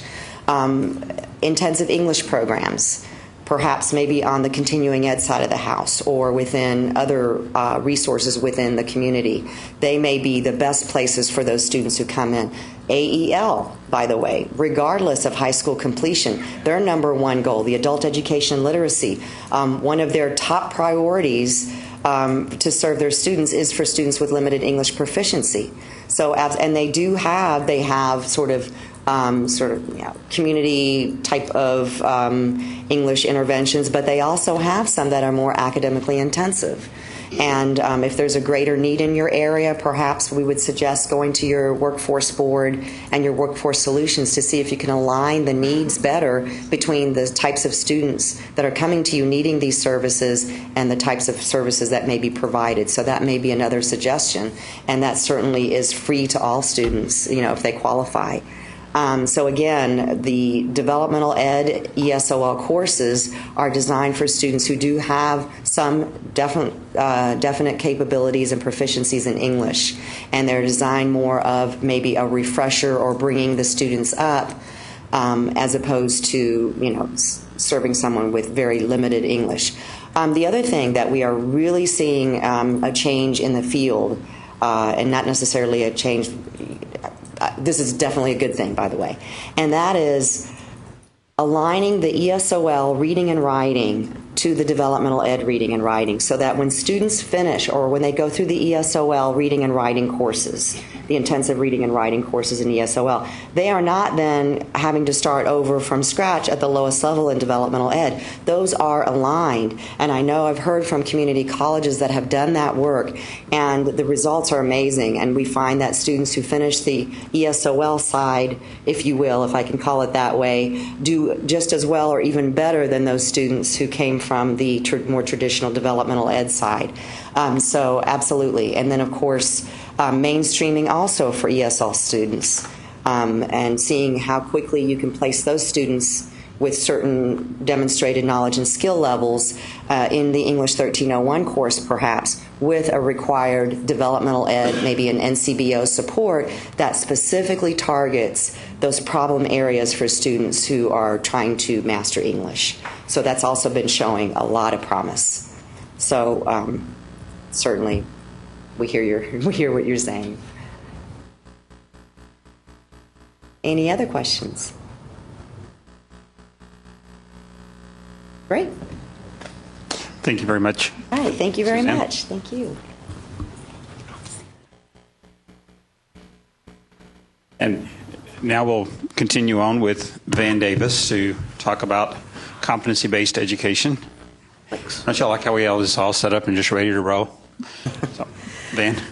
Yeah, I love being after lunch. So, got a question to start with. How many of you are at institutions that are currently either doing competency-based programs or are currently talking about rolling out competency-based programs? Can I get a show of hands? Okay. How many of you are at institutions where you keep hearing this thing mentioned over and over again and are just praying that it doesn't happen while you're there? Okay, that's what I thought. Well, what I want to do for a few minutes this afternoon is talk to you a little bit about what the state of competency-based education is in Texas and what the state is nationally, because there's some things that have happened in the last few months, specifically at the Department of Education around experimental sites that may be of interest to you, and also give you a little bit of an idea of where some of the research, although it's still somewhat limited, is going for competency-based education. Because I think as you're having conversations on your campuses, and I know many of you are having those conversations either informally or formally, this is information that can probably help you out. I always start with a definition of competency, because even though one would think that that would be a very simple, essential thing, one of the frustrations right now, I think, over all of the conversations happening about competency-based education nationally is that there aren't agreed upon definitions. And so it's always a little bit of that, well, you say potato, I say potato sort of thing going on. The definition of competency, though, that most folks agree to in some variation is, in a thumbnail, knowledge, ability, and skills. And that's important, I think, particularly with community colleges, and particularly where you're focusing on workforce education. And I know that's an area that some of you are thinking about competency-based education is. Because really, a competency-based program wants to make sure that it hits those 3 points. It's not just enough for a student to know. A student has to have the knowledge. They have to know what to do with it. That would be the sort of the skill piece. But then they have to actually show it. They have to show that they can do it, the ability piece. It's that knowledge, skills, and abilities. I think that's something that y'all are particularly used to doing. It's not something that your colleagues at four-year institutions are always used to, that ability and skill piece. But all 3 of those components, knowledge, ability, and skills, are absolutely crucial when we talk about competency-based education. And the good news, I think, for y'all is that as you're having these conversations on your campus, you're probably a little bit better situated than some of your colleagues at other institutions that aren't used to living in that world of skill and ability quite as much. Right now, we've got 4 institutions. In Texas, actually 5. We've got 5 institutions in Texas right now, public institutions that are formally offering some form of a competency-based program. At South Texas College and A&M Commerce, that's a Bachelor of Applied Sciences in Organizational Leadership. At ACC and Lone Star, those are associate degrees, and that has been work that has been done with Western Governors University on 2 different grants. And then at TSTC Harlingen, that's a workforce certificate in manufacturing, which as of 2 weeks ago became the 4th institution in the nation to finally win the coveted Department of Education approval for financial aid on the basis of direct assessment, which, considering that the Department of Ed has had those guidelines now for about 19 months and only 4 schools have successfully navigated that morass, is a rather impressive feat. I mentioned direct assessment. There's 2 things here that I want to make sure that you understand roughly the distinctions about, because this is going to affect you as you begin to think about the types of programs that you offer and what those programs look like. Direct assessment is a subset of competency-based education. It is a very specific type of competency-based education that is non-course based. And what you have up here, you made they have access to this elsewhere, right, since that type is so small. But what you have up here when you look at the presentation on your own is you have the SACS definitions of these 2 things, which are not all that clear, but they are the definitions that are going to be the most important for you, I think. The idea with direct assessment is that it's not course-based. So it may not be that the student is gaining the knowledge with you. It may be that the student gains the knowledge in many other ways. Some of those might take place on your campus. Some of those might not. What you're doing is you're assessing their knowledge, their ability, and skills. Direct assessment programs, probably the one that is the most famous is the program College for America at Southern New Hampshire, where it is completely non-course based. There are no courses. Students might work through modules that are competency modules. They have assessments at several different levels, but they're not getting semester credit hours. They're not getting a transcript that looks like the transcripts that you and I have grown to know and love. They are getting something that is evaluating them on the basis of competencies. Now, the Department of Education always had a loophole in the federal financial legislation, student financial aid legislation, that would allow them to award Perkins funds or Title IV funds on the basis of direct assessment. That loophole, though, had never been explored until last year. And last year, Southern New Hampshire University filed for approval. Last March of 2013, the Department of Ed issued a Dear Colleague letter, which I think many of you have probably seen, that was meant to lay out how an institution would get approval from the Department of Ed for direct assessment financial aid. The challenges, if you've read that or even tried to read it, is that it's very confusing and it's somewhat contradictory, which has created challenges for all of the regional accreditors. What I would suggest to you is those of you that are in the process of thinking about competency-based programs, you certainly should take a look at direct assessment. But you also are probably going to ask yourself, do you want to go the direct assessment route, or do you want to go a course-based competency route? And in a course-based competency program, and those are quite frankly the overwhelming majority of the programs that we're finding nationally now, competencies have been developed, learning outcomes have been developed, enabling objectives have been developed, but all of those are mapped on the back end to courses. It's something that the student may or may not ever realize, quite frankly, but from an administrative perspective, it makes dealing with financial aid much easier. It also allows you to continue to use your existing business processes and infrastructure. And that's one of the things that we've found as we've worked with South Texas College and Texas A&M Commerce and a number of other programs have found across the nation, that it is very challenging whenever you begin to break away from the semester credit hour, because in its most complete form, competency-based education really shouldn't have to have anything to do with semester credit hours. It's arbitrary. In competency-based education, the focus is on mastery. And so mastery is the constant. Time in the seat is the non-constant. And when you think about it, that makes perfect sense. The way we do things now is a little backwards in some ways. We say that a student is going to be in a classroom for X period of time, whether that be a virtual classroom or a physical classroom. If we're lucky, they may gain that mastery at the end of that time. But they also very well may not, and we know that oftentimes they don't.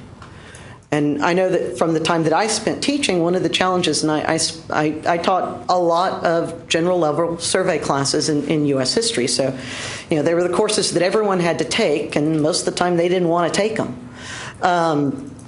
And as charming and as amusing as I thought, and as good of a lecturer as I thought I was, the reality was that at the end of the semester, I was lucky if they remembered information through the final. If they remembered it beyond that, that was gravy. A student could pass my class having mastered only 70% of the material. That meant in the U.S. History 2 survey, they could have passed without showing that they had any knowledge of the civil rights movement. Now, as a civil rights scholar, I would think that that's criminal, but the reality is we pass students usually based on whether or not they know 70% of the material. They have to keep up with the class, whether they can go ahead or behind, it doesn't matter. We teach to the middle usually. And the problem when we do that is that it means at either extreme we begin to lose students. We lose those students that haven't been able to keep up for one reason or another, or we lose those students that are so far ahead that they get bored. And so the beauty of a competency-based model is that you take time out. And so mastery becomes the issue, and a student can progress as they need. But just as importantly, and I think a lot of times we focus on these programs will get students out fast, and that's great. For some students, they do. But the other thing that they can do is they can allow students to slow down when they pedagogically need to. And that, I think, is very crucial, and it's something we oftentimes don't think about or talk a lot about. So the problem, though, is whenever you remove that time element and you're focusing on mastery, it makes that semester credit hour kind of irrelevant. But our systems all operate on semester credit hours. And whenever you try to break that, lots of unfortunate surprises tend to come up. So what we've seen is that most programs will continue to map back to semester credit hours, and that's that larger form of competency-based education. One of the other reasons why I think it's important to think about these two distinctions as you're looking at whether or not you're going to develop a program and what that program is going to look like is that there also are going to be some accreditation issues that are associated. I don't work for SACS. In fact, I'm usually happy when they're in the room because then I'm not the most hated individual in the room. Somebody else is disliked more. I don't always pretend to understand SACS, but we spent about a year working pretty closely with SACS, with South Texas College and A&M Commerce, over this issue. There are a few programs now within SACS states that are competency-based. The South Texas College program, the A&M Commerce program. Lipscomb University in Nashville has a quasi-direct assessment program that has been accredited by SACS. Kentucky Community and Technical College System is in the process of moving forward. And SACS has made a very important distinction in their policy. They basically say that if you are a semester credit hour based program, then you probably are not going to have to do a substantive change. Now, I put that probably in there because there's a little checklist that they ask you to fill out and send in. In our case, what we were able to do was argue that because we were still mapping back to semester credit hours, because students were still enrolled in courses, although what the students saw were competency modules, but they were enrolled in courses. It wasn't changing the staffing model significantly, and we were still transcripting courses, that we were not a direct assessment model, and therefore we did not have to do a substantive change process. And so I would urge you that, especially if you're still early in these conversations on your campuses, to start talking to the people on your campus that work with SACS, and to perhaps start talking with your liaison officer at SACS.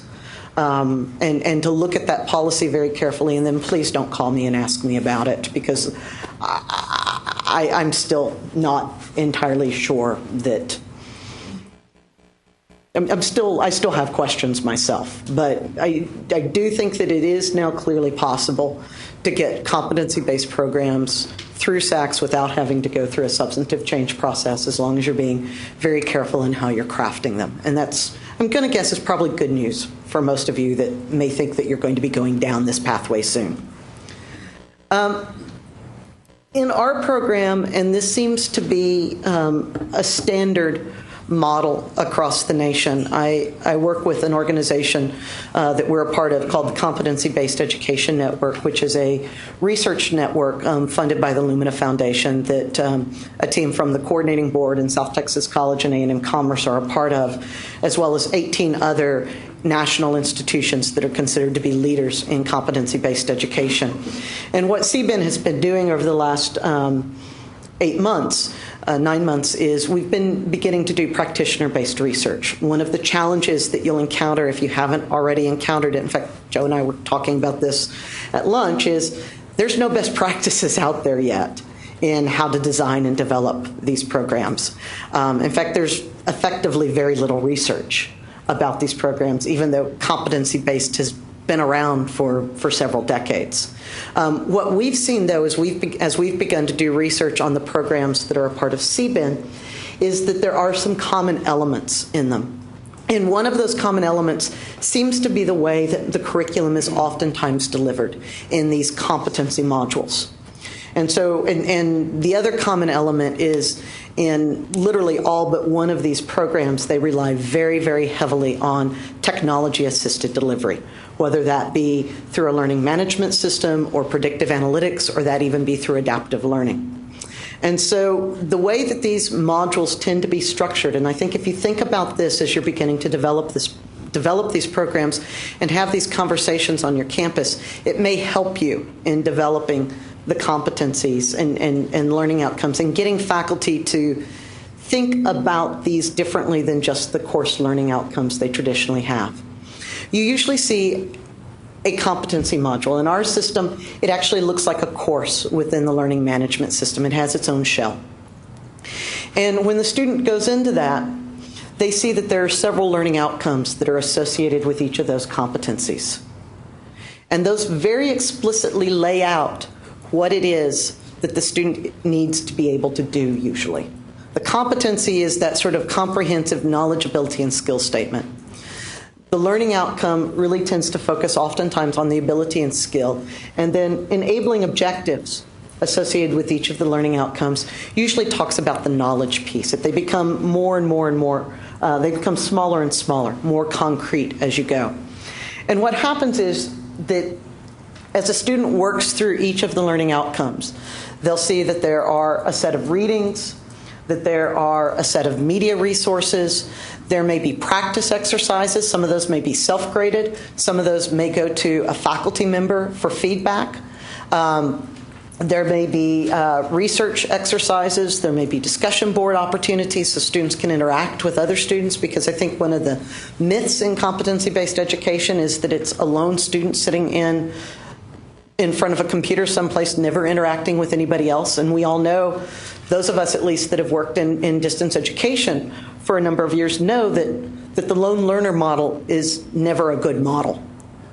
And we don't want to replicate that model in competency-based education either. And so we always try to make sure that there are multiple opportunities for students to interact with instructional faculty, but also multiple opportunities to interact with each other. And then there's assessments. And that assessment piece is especially important, because as the student enters the competency module, and again, this seems to be the way these work nationally as well, is that the student takes a pre-assessment. In our case, each of those pre-assessment questions is linked specifically to the learning outcomes. And when they finish that pre-assessment, they and their instructional staff and any other coaching or academic support staff suddenly have a roadmap for the student. Here are the learning outcomes that the student has already mastered. Here are the ones that they still need to master. And what that means is then the student really can begin to focus very carefully and very surgically on what they need to learn. So they go through a pre-assessment, they go through instruction, they go through practice, and then at the end of the competency module, when The student believes they're ready to do this when their instructional faculty and any of the other academic or student support faculty and staff believe that they're ready. They do a post-assessment. And almost universally, the point at which a student is considered to have mastered competency, and almost universally, and there has been no national discussion about this, this is just where it has ended up, is at the 80% level or above. And I want you to think about that for a moment. In the old model, we said that 70% was enough to go on. And at that, a student didn't have to master every learning outcome in a class. In a competency model, and this is the way it seems to be nationally, we say that, first of all, students can't advance until they show mastery of every single competency. And the mastery level is at least an 80%. It's higher than what we usually ask of our students in any other form of instruction. And I say that and I reassert that because one of the myths that you either are currently facing, or if you haven't faced it yet, you will on your campuses and in your communities, is that competency-based education is a substandard form of education. That it's easy. We're just letting them place out. It's just a bunch of multiple choice tests. And the reality is that when you look nationally, it's not easy. The standards are actually quite higher than what we see in face-to-face and traditional instruction. But also when you look nationally at the assessment instruments, those assessment instruments, and this is one of the characteristics of competency-based education, are authentic assessment instruments. It's not just multiple choice, fill in the blank, true, false.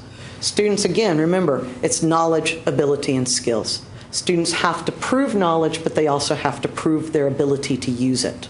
And that's very important. It also means that it makes, in your curriculum development process, developing those assessments extraordinarily crucial, even more crucial than they probably usually are in traditional instruction, whether that be face-to-face or traditional online. And a nice way of thinking about assessment, and this is actually something that the Department of Ed put out several years ago, but a number of folks nationally have found this to be very useful. A nice way of thinking about assessment is that it has to cross in competency-based education multiple levels, and there's multiple points of it. You have traits and characteristics, skills, ability, and knowledge, competencies, demonstrations. You see different types of assessments between those. You see different levels of assessment cross those, so that really you're ultimately at the very top of that pyramid, again, is this idea of demonstration and assessment of performance. And again, I think that this is where many of you working in community and technical colleges are probably more comfortable and have more experience doing this than a lot of times folks at universities, which may not always be used to thinking about the demonstration piece quite as deeply as what y'all think about it. Another thing to ask you to consider as you're looking at developing these programs on campus, or even just beginning to talk about them, is that even if you do a course-based competency module, a competency program, the reality is that you're still going to encounter some back-end infrastructure challenges. And one of the lessons that we learned the hard way, as we've worked with Commerce and South Texas College on the Texas Affordable Baccalaureate Project, and it's a lesson that I've heard many other institutions around the nation also talk about, is that you cannot start thinking about the back-end IT and business processes too soon in the process. There are all sorts of complications whenever you try to break down courses, what are traditionally courses, into subcomponents. There's complications oftentimes on the student information management system side. There's complications on the learning management system side, and quite frankly, the place where we've seen the biggest complication is trying to get those two systems to talk to each other about pieces of courses when there is no common language between them. Both of our institutions at Commerce and South Texas work with Banner. One institution is a Blackboard campus. One institution is a Pearson Learning Studio campus. I wish I could tell you that there was an LMS out there that was better than any of the others, but there isn't. We've encountered the same set of challenges almost with both of those two major learning management systems. And I've heard institutions using D2L and Sakai and Moodle around the nation also talk about very similar challenges. We also discovered that you're going to run into some challenges with your financial aid office. And again, the sooner you can begin to address that and loop those folks in, the better. In our case, what we've done is we do 7-week terms. If a student wants to be considered a full-time student eligible for financial aid, we discovered that those 2 7-week terms map very nicely onto a traditional semester-length term. And so the student needs to complete the equivalent of 2 courses per 7-week term. And that makes the translation to satisfactory academic progress somewhat simpler for the institutions, although there are still challenges involved in that. I think, we did not opt to go the direct assessment route with the Department of Ed, so there have not been any questions that have been raised about Title IV financial aid for our schools, but definitely your financial aid office and your enrollment management offices are going to have to think about enrollment a little bit differently, perhaps, especially if you have a program that allows students to accelerate through, because you may have students entering the program or entering new courses at multiple points during a term, and then having to figure out, do you stop them at some point when you think they can't finish, or do you let them fold that over to the next term? And those are all challenging questions. There's very good pedagogical reasons for allowing a student to continue to progress, even if they can't complete the entire course in a term and rolling it over to the next. But that's not something that business offices oftentimes can handle very easily, or registrar's offices. So I would urge you, as you're beginning to talk about these programs on your campuses, to begin to not just work with your faculty, but also begin to work with your enrollment and your IT offices and your registrar's offices, and look very carefully at the business process side of it. We went into this thinking that curriculum development was going to be the biggest challenge. Quite frankly, that was the easiest thing. And I won't lie to you, it wasn't easy. There were some very heated conversations at times. There were certainly some very challenging conversations at times. But that was a walk in the park compared to this piece. One of the other pieces of IT that you see a number of competency-based programs nationally beginning to put into place, although the work on this is still fairly preliminary, is the predictive analytics and the customer relations management piece.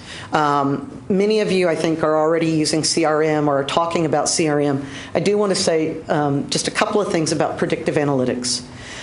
In a program where the idea is that you allow students to move at their own pace and to move on upon mastery, it becomes especially crucial to be able to get students the assistance that they need as soon as possible.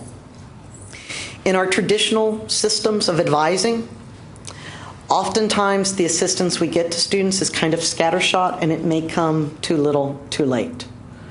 With predictive analytics, one of the things that we're hopeful of, both South Texas College and Commerce are in the process of incorporating predictive analytics into their programs right now. A number of other programs across the nation are doing it. I know ACC is already doing this with one of the analytics companies. But with predictive analytics, the idea is to begin to leverage all of the big data that you're already collecting in your learning management system, your student information management system, your CRM system, and many other places. And to be able to not just collect that, but to be able to run analytics on it so that you're able to get back to your faculty and get back to your academic support staff as close as possible real-time data on how a student is doing and how that student is trending. And by being able to do that, that allows you to begin to get the assistance that students need very quickly and to be able to do it very surgically. One of the things that we think that we're going to see are significant increases in success and retention rates. What we've seen nationally is some of the schools that are already piloting this type of analytics software are beginning to get some nice jumps in retention and success rates. For us, the predictive analytics becomes especially crucial if you want to think moving at scale.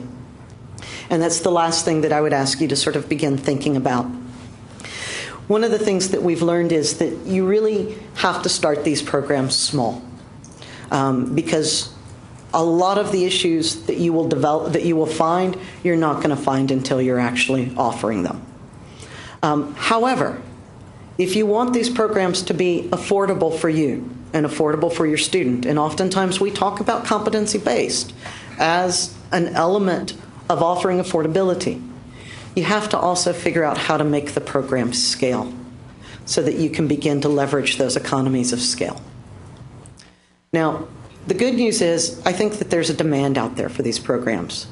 We've run 6 terms so far. Remember, these are 7-week terms. Our school started in the end of January. There was a combined, I believe, 15 students between the 2 institutions in the first term. We're now ending the 5th term, and we have 141 students. There's been virtually no marketing that's been done. So to see that sort of jump in such a short period of time with no marketing resources put into it is rather extraordinary. When we look at the jumps that we've seen at other programs nationally, we see the same sort of level of interest. So I think the demand is there. But in order to be able to do that and to leverage that economy of scale, you have to think about ways that you can work more efficiently. And efficiency should not be a bad word. It shouldn't mean that by working efficiently, you take some things away. We think with predictive analytics, we allow our faculty and our academic support staff to see which students have issues, what those issues are, and to do targeted support to them so that we don't lose anyone in the cracks. And if a student's doing all right, then a quick weekly check-in is all they need. We don't need to spend a lot of time on them. And we can instead spend our time on the students that are having the most problems and the most challenges. So, in a nutshell, that gives you an idea of some of the issues to think about. We have, 2 years ago, we had less than 24 schools nationally that were working on some form of competency-based education. Now there are over 120 institutions in the United States that are either actively developing programs or have launched programs. So the reality is this isn't like MOOCs. It's not some flash in the pan. It's here to stay. There's a lot of interest in competency-based, especially on workforce side. In a few weeks, I'll be participating in a roundtable at the New America Foundation on competency-based education and workforce development. So there's a lot of interest here. And if it hasn't hit your campus, it probably will. It doesn't have to be a bad thing. Your faculty don't have to be scared of it. It doesn't mean that we're going to replace everyone with adjuncts. Our staffing model is still using full-time staff and full-time instructors. But it is something to probably consider.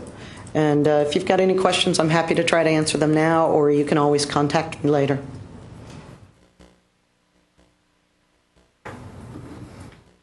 Did I do that good of a job? Or are you just all asleep after lunch? All right. Thank you very much, Van.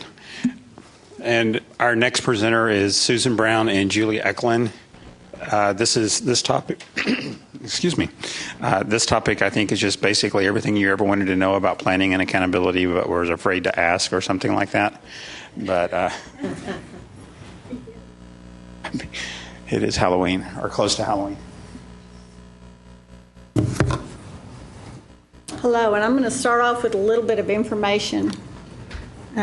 Preliminary head count for this fall. Many of you may know that there are some has been a decrease at the public community colleges. This ranges from actually large increases at some to large decreases at others. These preliminary head counts were gathered before the census date, so they may change quite a bit. We did offer institutions a chance to resubmit their preliminary data, and we had about half of the institutions that did that. But this is where we stand at this point. As you know, we're starting to get in the actual data and get it certified, so we will have updated numbers probably by the 1st of December. The public universities actually had 22,000 increase. The community colleges are more tied to the workforce, and as the economy gets better and people are more able to find jobs, generally your enrollment does go down because people are, instead of coming back to school, they're going to work. So this shows, and you can see the green for the two-year colleges. You can see the kind of the cyclical nature of the enrollments and how it's tied in the early 90s, kind of flattened out, and then again in the early 2000s, it flattened out again. Those are times when the economy is doing well. So that kind of gives you a kind of a taste of where the enrollment's going.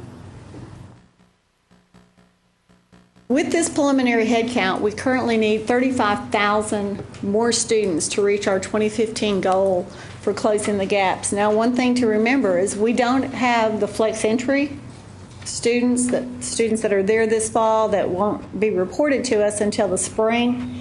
Those are not included, and the data for the career colleges, because we only collect that once a year. So hopefully, if those increase, that the 35,000 needed for the next year will hopefully be quite a bit less. So that's where, but this is where we stand right now with using the preliminary data. I'm going to talk a little bit about the funding and how the funding for the community colleges works. For those who are not familiar with it, during the 14-15 biennium, there was a shift in how community colleges are funded. There's now $1 million per biennium funding for all districts, and this is a district-wide number. And then the remaining 10% of that goes to success points, which Julie's going to talk about, and the other 90% goes to the standard contact hours funding. During this interim period, the Community College Association and the Coordinating Board have been working together to develop a model to where institutions would compete against yourselves for increases or for success points.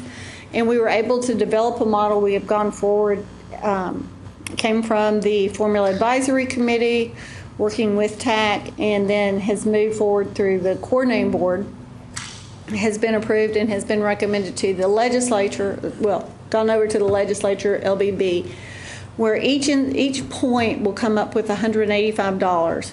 So if you increase your number of points, you get that increased funding.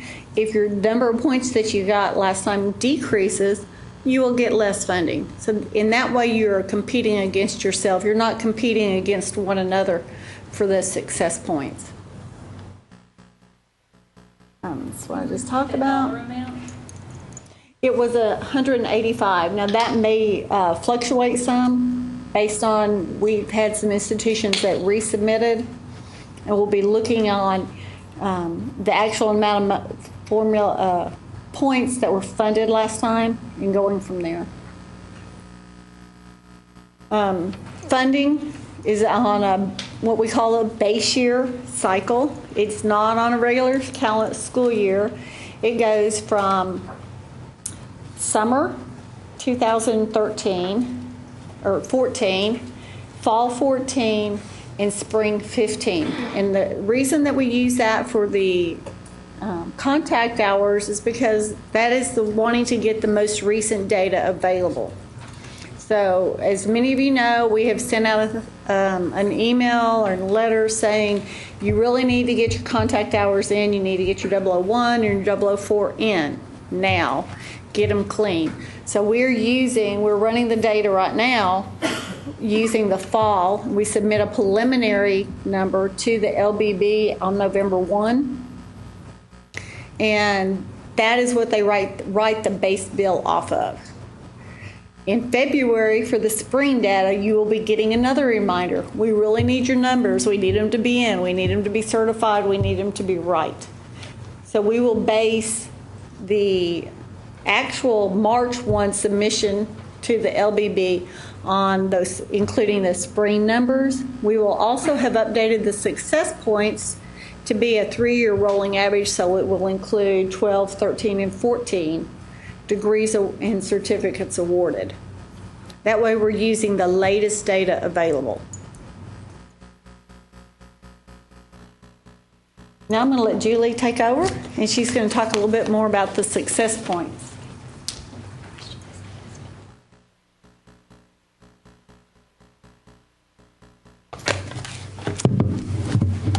Good afternoon. It's nice to be here with all of you today. As you can imagine, we get a lot of questions from community colleges about success points. As some of those questions are very, very detailed, and some of them are very general and broad. So please bear with me. I'd like to share with you a little bit about the methodology for how we calculate success points. For some of you, it may be less detailed than you'd like, and for some of you, it might be a little more detailed than you'd like. So I'll try to hit a middle ground. And I do want to make you aware of resources that are available for you or for your institutional research staff if they have questions, more detailed questions about how the success points work, how they're calculated. One thing that I want to talk a little bit about in terms of success points is that the methodology for how we calculate success points is a little bit different than what you're probably used to thinking about in terms of how we track students or think about students. Most of you are probably familiar with cohort data, and that's how we do graduation rates, where we say, here's a group of students that come in, say, in fall 2007, and we're going to track them and see what percent of that cohort persists to the next year, and what percent of that cohort graduates in 4 years, and what percent in 5 years, etc. So we take a group of students, sometimes they're full-time and part-time, sometimes they're full-time, often they're first-time, but we track that cohort to see what happens to them. So that's one type of data that you're probably very familiar with. We also have what is frequently called snapshot data, and that's data where we will say how many students at this point in time are enrolled. So, for example, that was what preliminary enrollments were. Tell us what your enrollments are now. We'll come out with some certified enrollments later this fall, and that will be a snapshot. The institution said, for this fall, this is how many students we have enrolled, and we'll have that numbered. But it's not tracking them over time. Well, success points are a little bit different, and that we think about them in terms of target years. And it's probably closer to snapshot than cohort, though we have one piece that does have a bit of a cohort. So think of it like a target year. We're going to take a target year, and we're going to see what milestones, what successes your students are achieving in that year. But it's not going to be tracking a cohort over time, and only those students who entered in the cohort can be included for the most part. So keep that in mind as I'm walking you through the success points and how they're calculated. And the target years are fiscal years, and that's important to remember. It's not like our funding years. There are traditional fiscal years, so that, for example, fiscal year 15, which we're in right now, is fall 14, spring 15, and summer 15. Okay, so that gives you some sense of where we're going with this.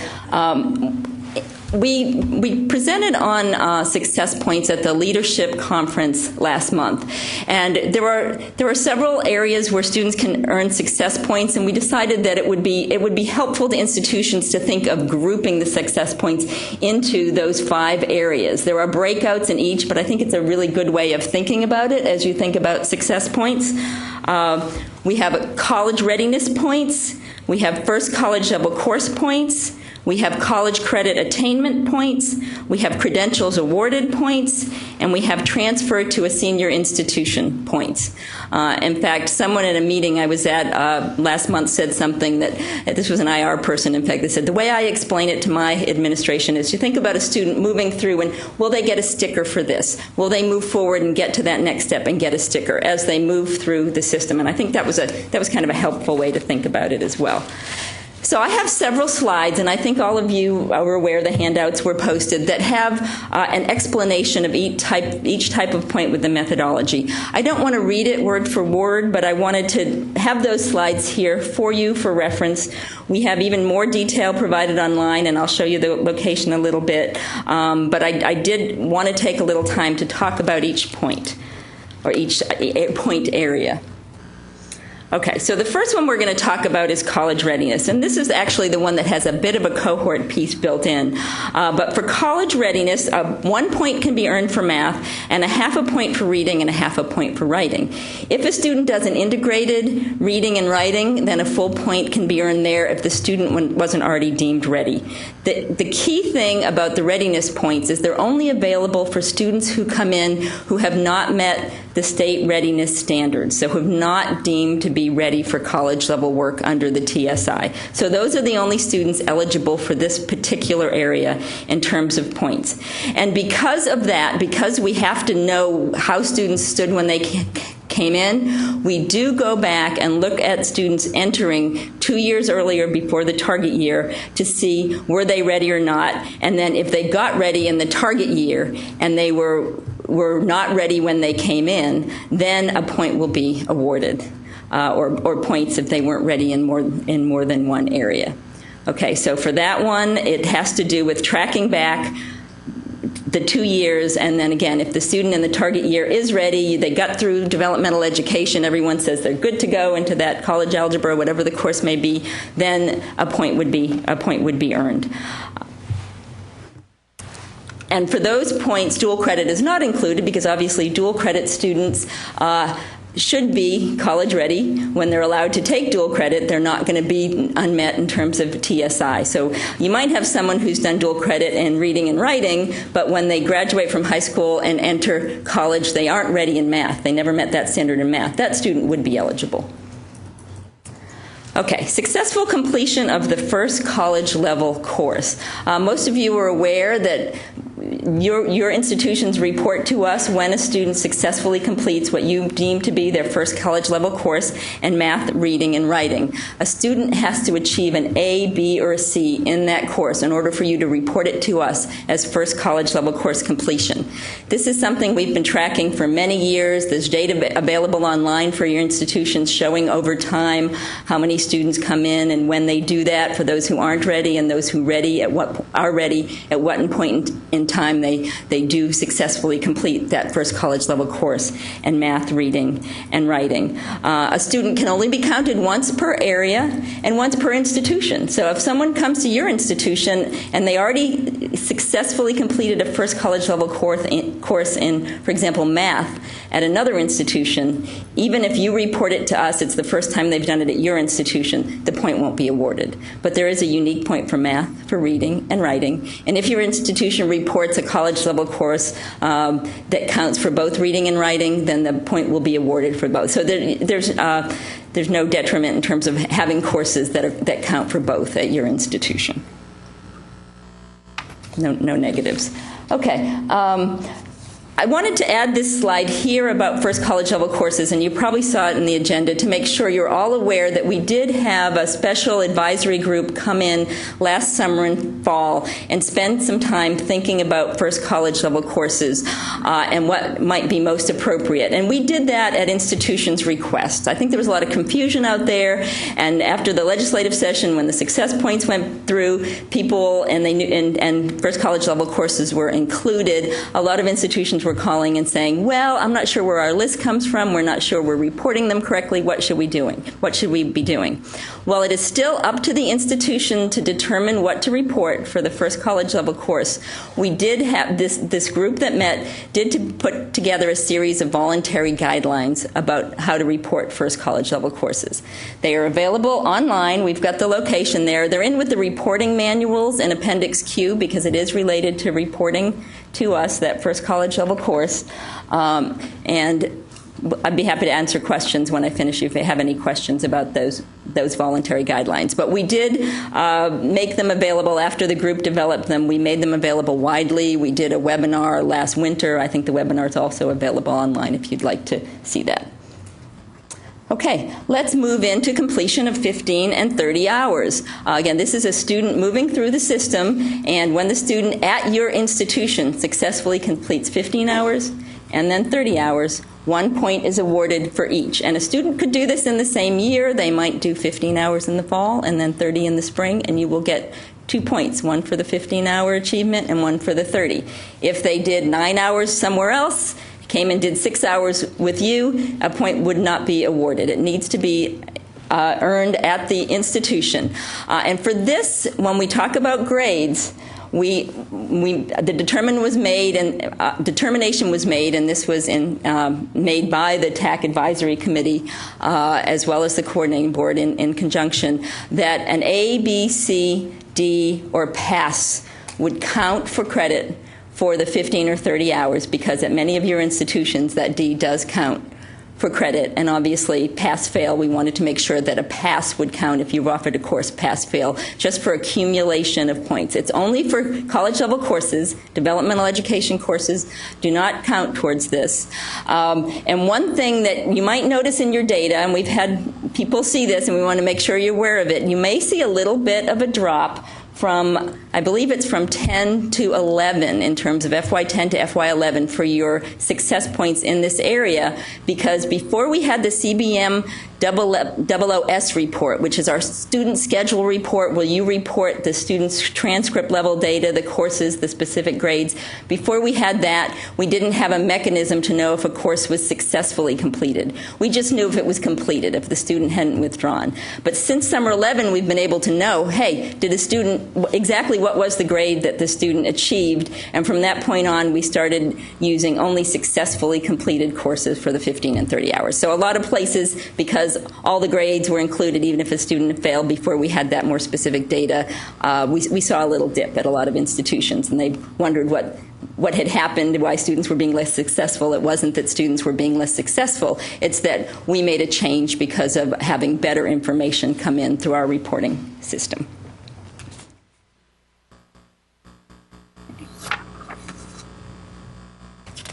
Okay, oops, it doesn't want to go. Okay, degree and award completion, and this one is very straightforward. In a target fiscal year, how many students earned a degree, certificate, and that's level 1 and level 2 certificates, not marketable skills, or was reported to us as a core curriculum completer. The way the degrees work is if a degree was awarded in a critical field, then 2.25 points are awarded. If a degree was awarded in a non-critical field, 2 points are awarded. But the key thing about this is only a student can only be counted once in the fiscal year. So if they earned 2 awards, say one was critical field and one was not, then the critical field would be given priority and 2.25 points would be awarded. If it was not a critical field, then 2 points would be awarded. So if it was just completion of core, then 2 points would be awarded. So if you have students moving through, they're completing core in a fiscal year, there would be a point. The next target year, the next fiscal year where we look at points, if additional degrees, if an additional degree or award was earned, then points would be awarded for that, but again, just for one per fiscal year, and that's the way that's structured. So we've had some questions about that, and you will see we include the 4-digit SIPs and the 2-digit SIPs when it's all students, all awards, and a 2-digit SIP. We include that in this information, so you can know these are the areas where we will earn 2.25 points. Okay, and transfer. And the way transfer works is that if we find a student who is enrolled for the first time, and that's a key piece, for the first time at a public or private university in the target year, if that student has a record of successfully completing at least 15 semester credit hours at a 2-year institution prior to the enrollment, so at your institution prior to where we find them enrolled at the university, then 2 points are awarded. This is not going to apply, and I've had this question from a few places. If you have a program where the student starts at a university and a community college at the same time, then these points would not apply because we are finding the initial enrollment is concurrent at the 4-year and the 2-year. So this is building on students who have done at least 15 hours at the 2-year, and then we find them enrolled for the first time at the 4-year. And we are going to be including, and I think many of you are probably aware of this, and as liaisons, you probably saw some of the messages that we were sending from our division about this recently. We are including National Student Clearinghouse data so that if your institution has a high number of students who transfer out of state and you collect that National Student Clearinghouse data, your institution is able to provide files to us so that we can look, and if the student is found at an out-of-state institution after doing 15 hours at your institution, and it's the first enrollment there, if it happened after they finished those 15 hours, then you will receive those points. And Ginger Gossman is here. She's been working closely on our staff with making sure that data is collected. I know we've had some bumps along the way because it's been our first time collection process, but I think we've worked out some of the kinks. And in terms of that data, I think we had about 30 of the 50 community colleges, or 30 of the 50 districts send us National Student Clearinghouse data. So very shortly, that information will be available, the success points that include the National Student Clearinghouse counts. We did have a couple of instances where we saw counts drop by just a couple of students. And that could be because if we got the out-of-state data and saw that, even though it looked like someone was coming in brand new to a Texas institution after 15 hours, they got right up, when they got out of high school, they went out of state. Then they came back to a community college. Then they did their 15 hours, then they moved on. So you do see a little bit of fluctuation with the points in terms of that. So we do see a little bit of drop for a couple of students and a couple of institutions. There were points that were lost because of the data that we saw from National Student Clearinghouse. Okay. I had a couple of points. I wanted to talk a little bit more about the dual credit question because I have actually probably had more questions about this than anything. Although dual credit students are not included, as I mentioned earlier, in the success points for readiness, which is only logical. Students who are enrolled at your institution, and right now I'm going to talk about students who are currently enrolled as dual credit students, not students who did dual credit sometime in the past and now they're enrolled, after high school graduation. But we do count current dual credit students and their hours in the other calculations. So if you have a dual credit student who earns an associate degree, that associate degree will be reported to us for the fiscal year, for the target year, and that will be counted. If you have a dual credit student who successfully completes the 15 hours at your institution, that will be counted. If you have a dual credit student who passes that first college level course, that will be counted, so that you will get credit for the work that you do with high school students if they achieve these milestones.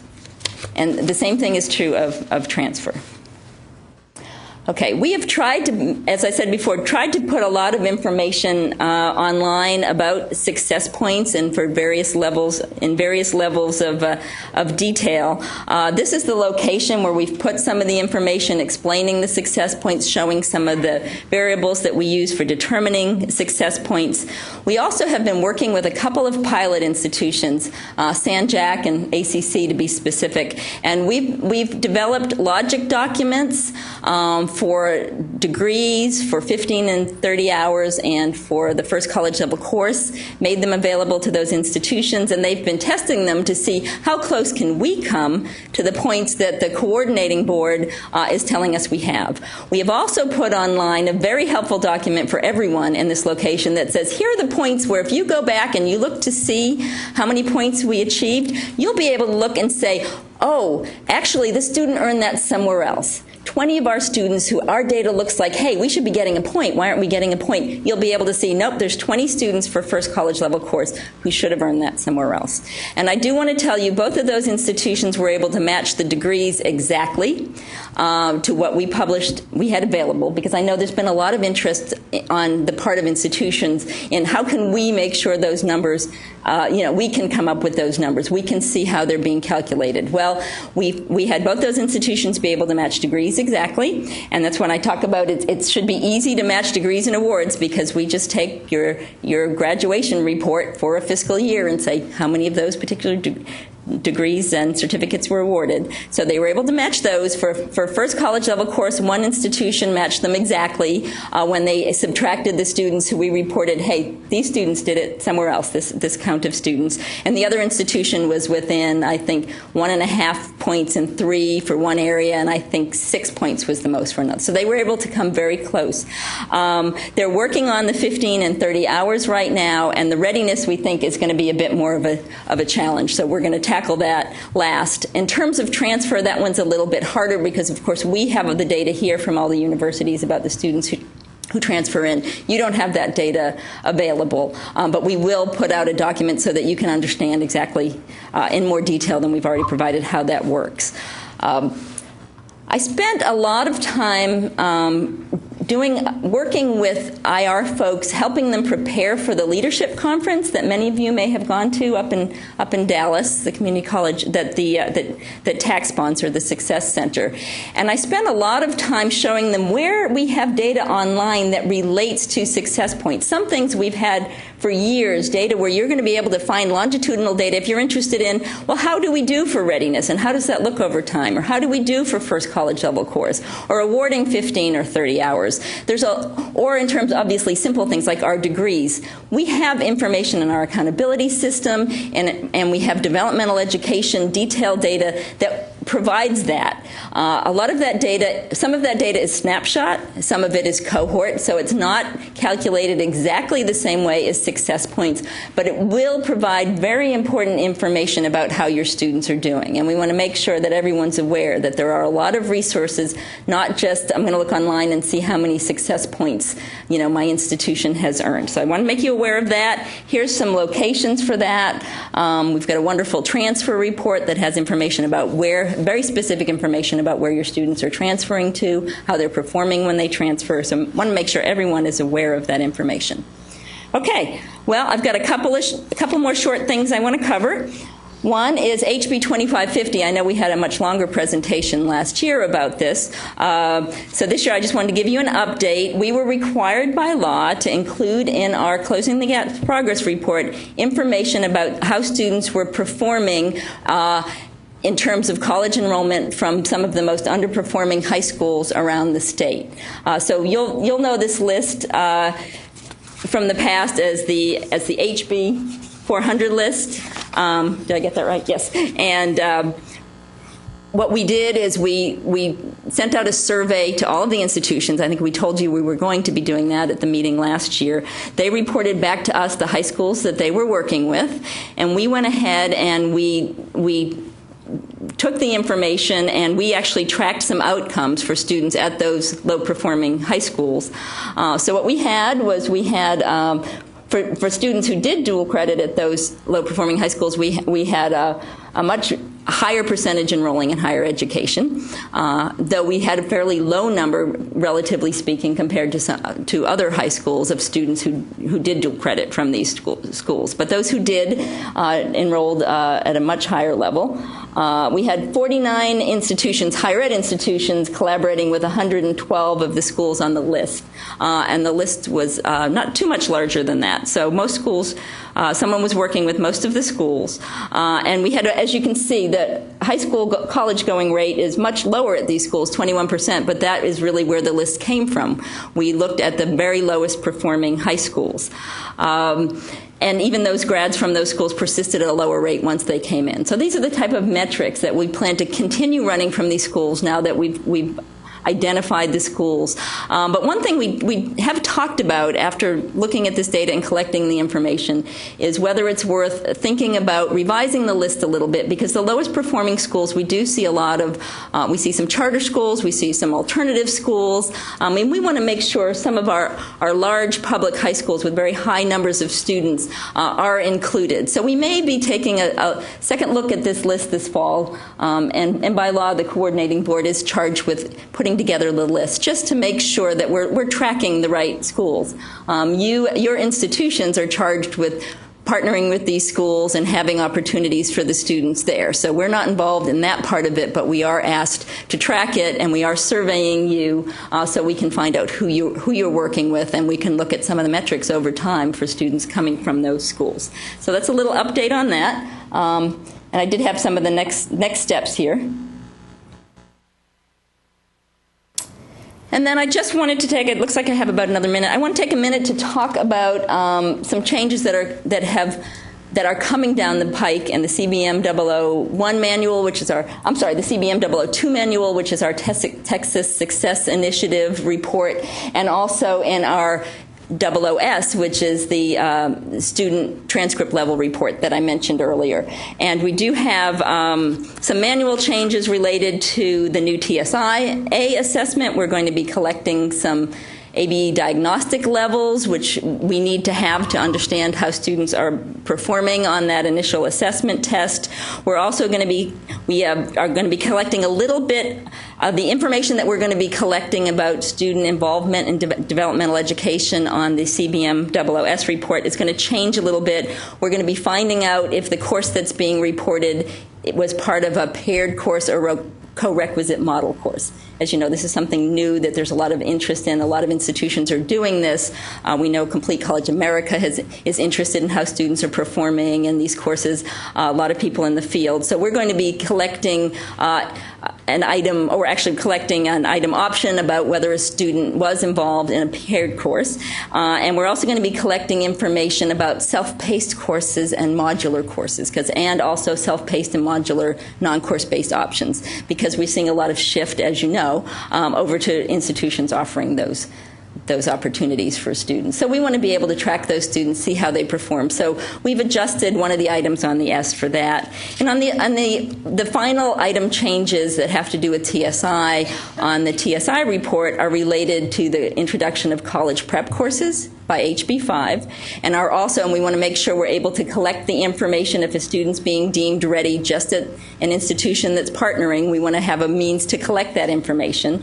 So we're going to collect that as a waiver. And we're also collecting information. We're making a change because many of you are probably aware we had negotiated rulemaking around, and maybe this was discussed this morning, negotiated rulemaking around math readiness. And now for students who are not deemed ready in math by TSI, there are a couple of different pathways that an institution can offer them, and if they offer them a pathway that gets them ready for all but algebra intensive first college level courses, then we want to have that reported differently than if they take a pathway where they're ready for any college level math course, including those that are algebra intensive.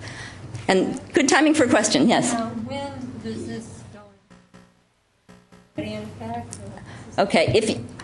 First of all, if you'd like a lot of details, we did do a webinar. I did a webinar a few weeks ago, and that's available on this link.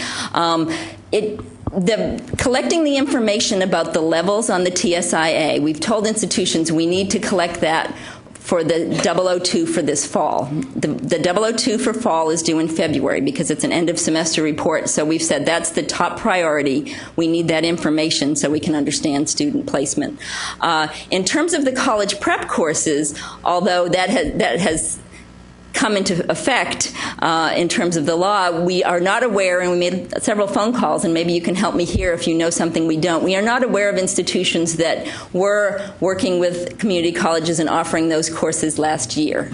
So I believe that is going to be new this fall. So if a student does a college prep course this fall, then it would be appropriate to report on the spring 002 that the student became ready in a college prep course in the fall if your institutions aren't able to get those changes made for the winter report. So in fact, in the webinar, we provided a lot of information about the choices there because no one is doing that this fall. In terms of the math readiness, we also spoke with them about that. I understand there have been some alternative math pathways, except the negotiated rulemaking hadn't gone through at that time. The rules were just passed at our July board meeting related to that. So for that, we also have provided institutions information. It's in place for fall, but again, the way our reporting works, if institutions tell us on the spring report that yes, they weren't ready, but then they became ready through this pathway, that would work. A lot of places I've talked to have said if we're making one change, we want to just try to build them all in, even though we're not required to. The change on the S is not until spring. So we've told institutions that's completely optional for your fall too, but we do want that in place for the spring. Okay, are there any other questions about success points? I know a lot of detail. Yes? You talked about reverse transport earlier. Okay. Is there any circumstance where in reverse where anybody gets points? Right. Okay. When we do the success points for degrees, we just look at our degrees, and if the institution's reported that a degree was awarded to a student, and that student hasn't earned another degree, the points will be awarded. So if you have a reverse transfer situation, no points have been awarded to that student for any other degree during that fiscal year, then points will be awarded. What about with core? What do you mean with core, with reverse? Core completion. Core. Reverse transfer. I am not familiar with reverse. I would assume, yeah. I mean, if core is reported, it is counted the way the methodology works. And I'm sorry, I'm not familiar with what people are doing with reverse transfer for core. Yes. I guess what troubles me about these success points is that it's all focused on the academic student. Other than the awards part for level 1, level 2 certificate, there's a whole lot of success going on the workforce side. You could track the same 15 hours, 30 hours. Why don't we do that? Yes, you have 15 and 30 hours are tracked for those students. For those workforce count. too? Yeah, for workforce. Yeah, it's any hours earned. So 15 and 30 absolutely count for workforce courses. So it's the first college level course and readiness. Those are the only two, and those are related to the academic students. Yes. Yes.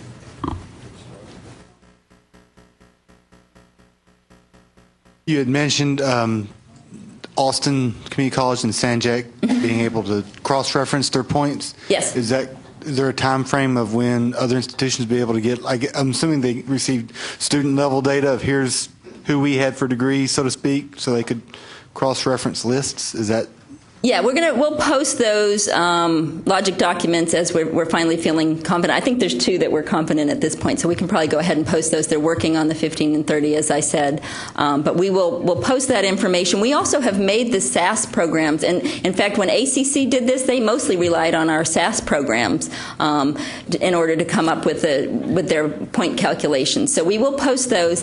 The very most important thing to remember with that is that the institution has to use the data that was certified with us. They've got to be using those correct files that have come to us and been certified. So that's just a key piece. It's not something else out of your record, your student information system. If you take what was reported to us, and we've worked with institutions if there have been some questions about, providing them back information about these are the students that we've seen. So we really want to make this as transparent as possible. That's why we've spent all this time, doing additional programming so we can show you how many points were earned somewhere else, so you won't wonder why am I not getting those points, and also to put those documents out there. And then, and I think this is why people are excited to hear this, then your institution will have the information so they can break those students down and say, okay, these are the students we got points for. Now we can go into our information and use information systems, and the other information we know about those students, we can take it from there. We can break them out in different, demographic groups if we want to. We can look and see who's getting points and who's not by, gender or ethnicity, whatever. So I think they were excited to have a means to be able to do that, to get more information about, hey, who actually got those points at the co-board. I have a question. Sure. Will you go through the rationale for why, if a student, and clarify, if a student is core curriculum complete and earns a degree, which often happens in the same fiscal year, what's the rationale for why, since those are 2 different milestones, why don't we get points for both of those accomplishments? I'm going to let Susan answer that. We've had that question several times. We have had that question several times. We worked with TAC, and we have looked at it multiple ways on whether we should duplicate and not duplicate. Part of the reason that it's down to 1 per fiscal year is many of the institutions do not report core complete. They will only report 1 of those and not both of them. So it's very uneven the way it is done at all the institutions, and the Student Success Metric Committee through TAC is recommending that until we get some consistency across all institutions, that we only count it once per year, and so we're following their lead and saying, okay, that's how we'll do it, and we're recommending that. And I guess kind of similarly for, in particular, workforce students that are earning a certificate, and have been simultaneously working on those minimum 15 hours of gen ed to get the AAS, which are two really different milestones. But if they've been a very diligent student, should we be advising them to wait another semester? The 15 hours are not all academic hours. No, I mean in completion, because they're earning their AAS degree and a certificate. And part of that AAS is taking those additional academic hours beyond their workforce certificate hours. So there are two different types of completer awards, I suppose is what I'm speaking to.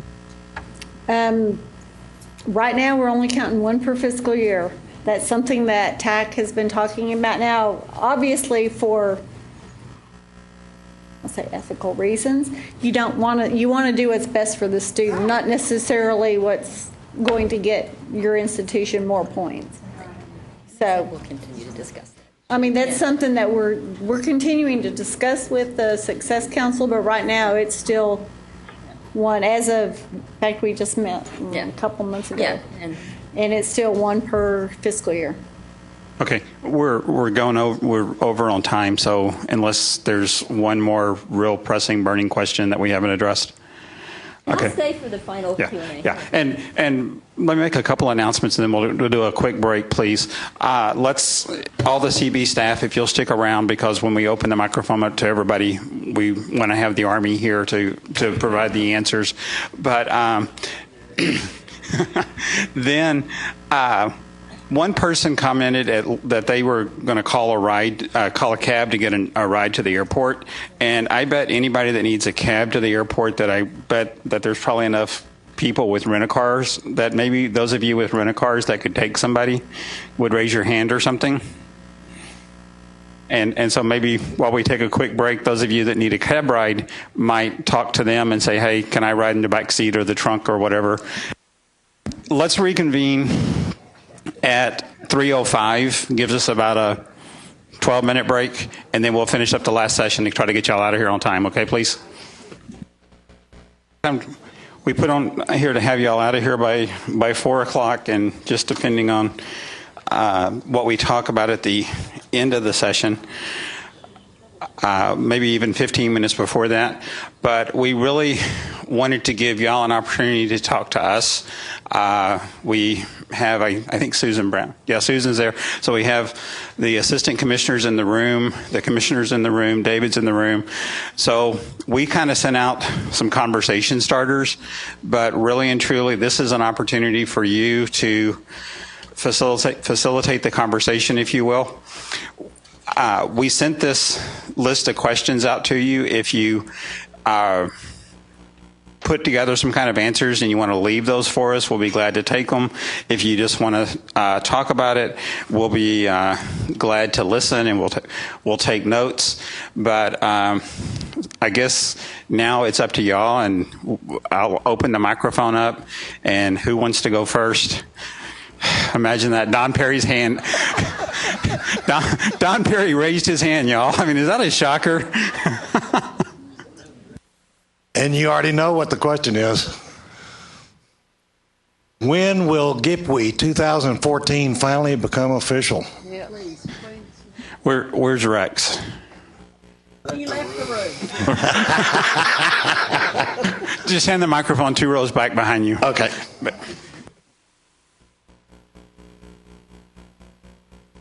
Well, that's a good question, Don. I must admit that right now it's back on my desk, and as soon as I move it forward, which hopefully will be in the next day or two, we'll have an answer for you real soon. Thank you. You bet. It really is an important question. Doing computer programming, especially for the level 2 certificate, and our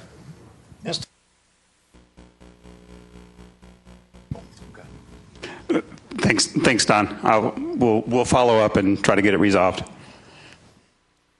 Okay, let's maybe we had some conversation as we kind of ended the last session about reverse transfer.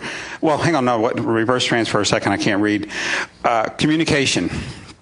Hopefully, this is the third year not hopefully, but this is the third year that we've done this session. This is the second year that I've been here. So hopefully we're improving communication.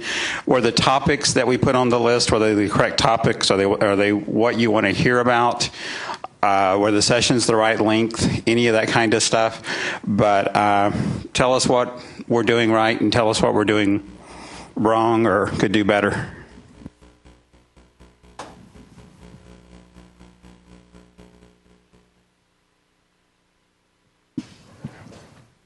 For the email communication that we're receiving, it's very helpful, but it was a little more helpful when we had the distribution lists so we could see who on our campus had also received it. Even if it didn't have names, if it just said this was also sent to the vice presidents of instruction or the president, some kind of information, so we're not forwarding things to a place that we know they have already received it. The person hasn't changed. They get all of the routine communication. So that would be helpful. Are you talking about now that we switched to the Gov delivery? Both. A few people are very good about putting a CC list at the bottom, but that's becoming less and less frequent. And so we all know how full our email boxes get. And when we can be sure that it's been sent to the president and the VP of instruction and so forth, then we can know that we don't need to forward that on. Okay, we will try to maintain a higher level of awareness of that. A suggestion from my president was in the subject line, it might be helpful if something was flagged as, say, action required, or if this is information only, so you could sort of sort through and prioritize things. So a suggestion in the subject line. Thank you.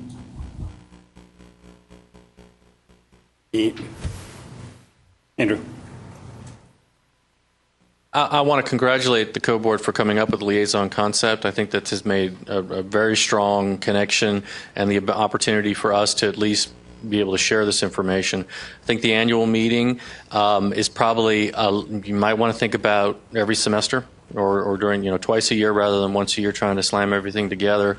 I think perhaps more information about the legislative updates going, ramping up for the session. Of course, the session never really ramps down anymore. Into thinking about that so that we can start partnering on those things.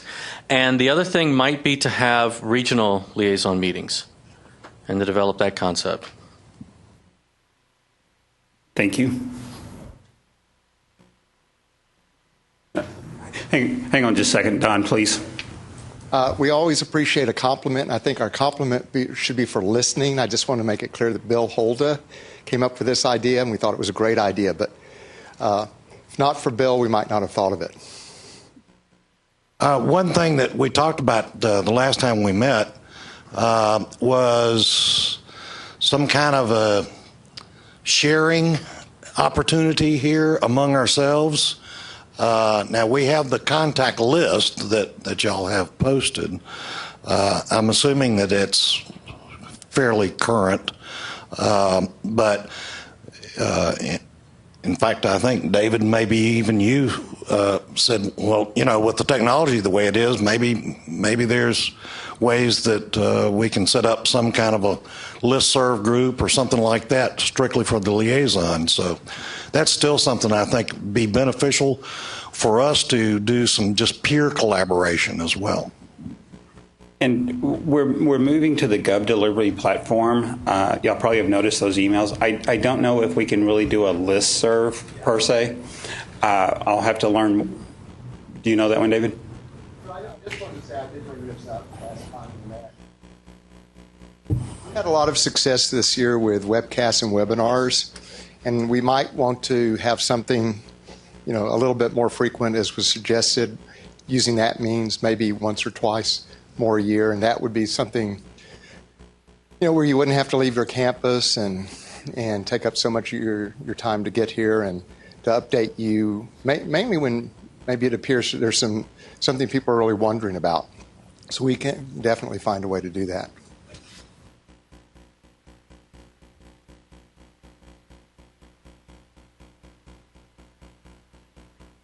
Other comments, questions? And, perhaps from my point of view, we want to communicate, and we are trying to make sure we send the right communication at the same time without filling up the inboxes. So it's always is challenging, but I will take and try to figure out if we can find a way to push more information, and maybe we can plan some kind of webinar or even an update bullet point newsletter or something. This is me thinking out loud and getting myself in trouble right now, but getting myself in trouble is getting myself more work to do. But we will see if we can't do something with that, Don.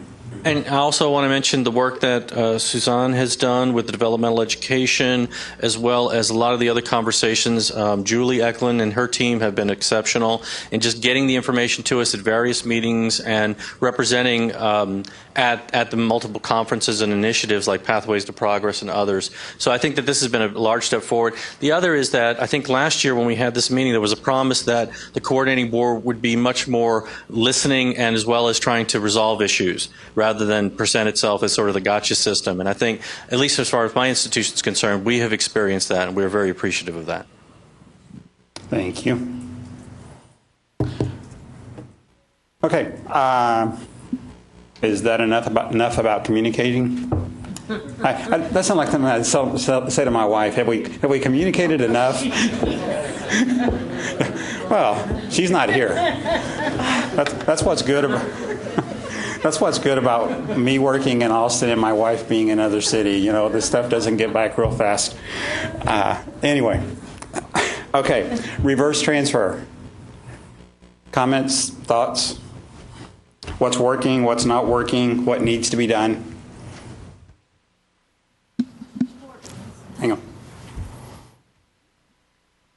For us, I think that we're just experiencing some inconsistency in getting information back from the universities. It seems that there is not a consistent requirement for them or maybe it's just not part of their workflow or their regular process to monitor and send these back. But we're not getting a very good volume of these, in spite of the fact that we work really hard.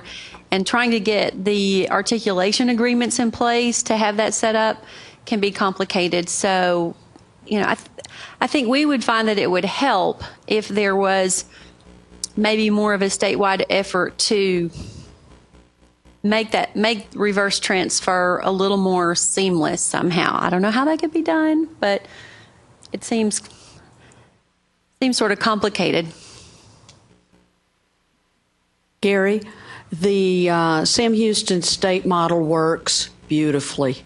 They even provided us with a report that showed us that if we would reduce our residency hours from 18 down to 15, how many more students we would be able to award degrees to on an annual basis.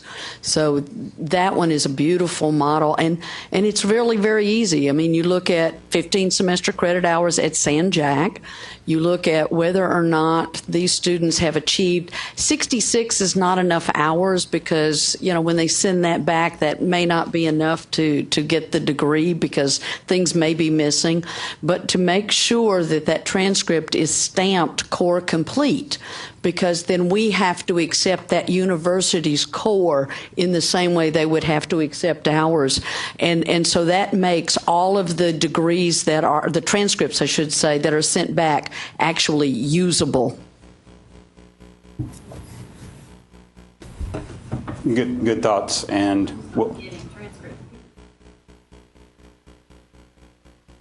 I said we're just not getting transcripts, period, much less them being usable. It's the actual flow of information. And many universities are not quite as cooperative. I don't mean that in an ugly way. We will see if we can work internally to come up with something to help focus. I wanted to echo what she said because I was a registrar before being in my current position, and we worked very diligently every list we got from the universities, but we maybe got lists and transcripts, lists of names and or transcripts from maybe 5 universities, and I'm Kilgore College. I mean, we feed all over the state, and we, in the 2013-14 school year, we awarded 13 reverse transfer degrees.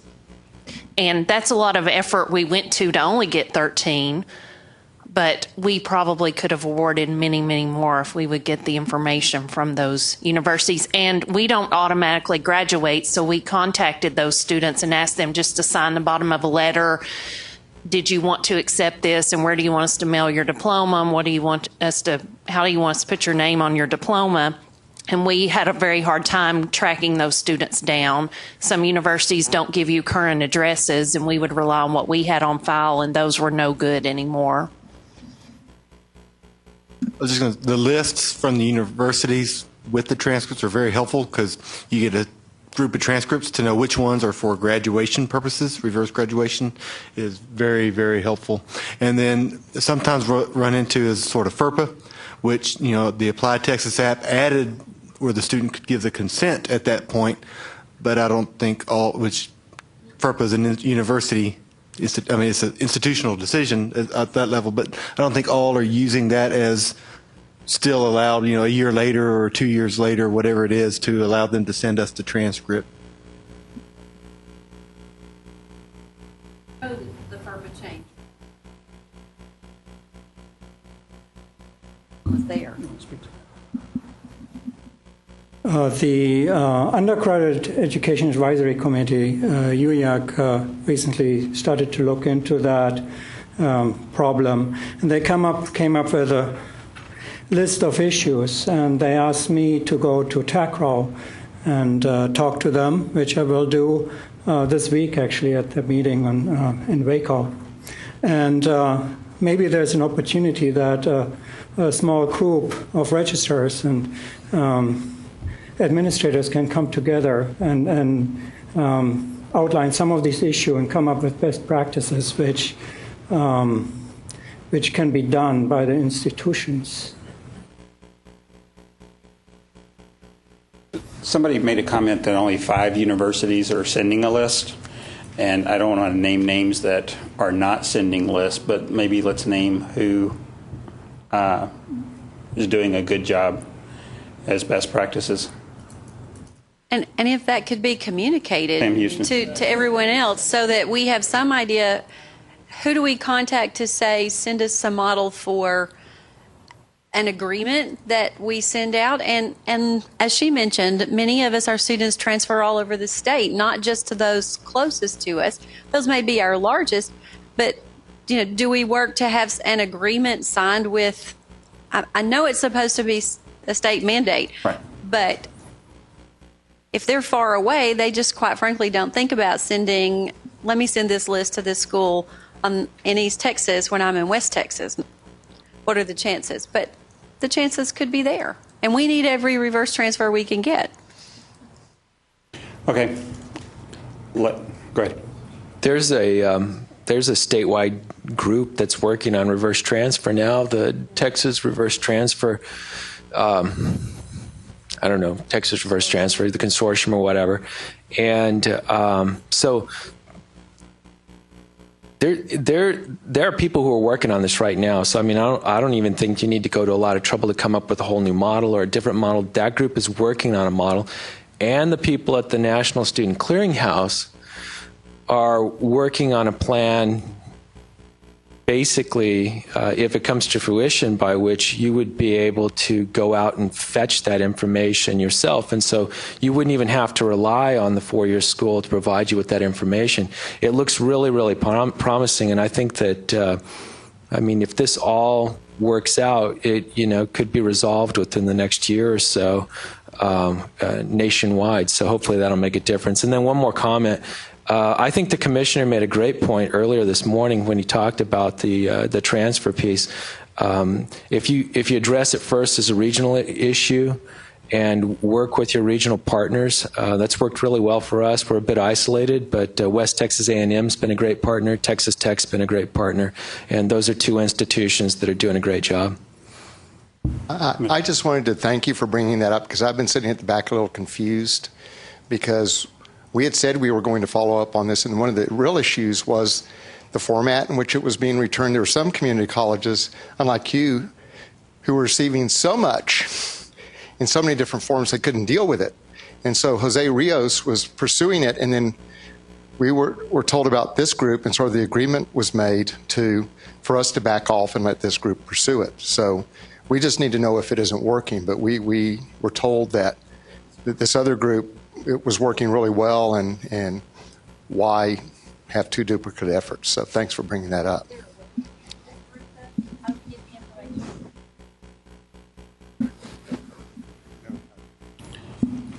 Right behind you.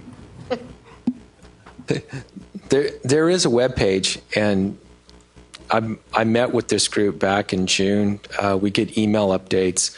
I don't have the website memorized. I have emails that I've received. I've collected information. I don't have my laptop sitting here in front of me, so I don't have that information here. But I would guess it has to be somebody from the co-board who is in communication or is contact with that group. It's sponsored by the folks at Lone Star, and I think that the website is hosted off of the Lone Star website. Anybody from Lone Star here? I don't know. Lone Star just left, I think. It's Lone Star and the UT system up in the state of Texas, and it's called the Texas Reverse Transfer Initiative, TRTI.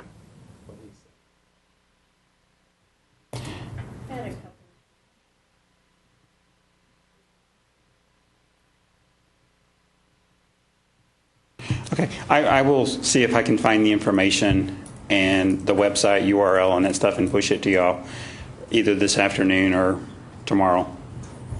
TACRO actually sent out a survey on behalf of that group, and I don't have them right here with me, but I could be happy to forward the contact, the people who are in that, and they are indeed at Lone Star. There's a couple of people, and I'd be happy to forward that to anyone who's interested in knowing more about that study that they're doing. And the survey was just done this fall, so they're collecting the results of that survey now. Okay, so we'll get information to the larger group on this initiative, and then we will follow and get back with y'all. Okay? Don, you've used your allotment. Well, it really is late in the day, and I don't want to get into this except to say there was so much to do right after the 83rd session, the passage of House Bill 5 on these college prep courses, and TACC had a whole effort pulled together related to how the institutions could get ready to work with the ISDs on all this stuff. And it's like all of a sudden, shh, it's silence. It's like we're not hearing anything. I'm not hearing anything across the state about what is the state of the state when it comes to this initiative. On reverse transfer, Don, or the prep courses? College prep courses. House Bill 5 initiative. You want to share? I wouldn't. I'm not surprised of that because the college prep courses, it really doesn't affect the students that are going to be seniors this year. These students are mostly on that 4x4 plan, and for them to be inside the college prep course, they would have to switch over to the foundation plan. So I figured this year you'll probably have very, very low numbers. I'm guessing.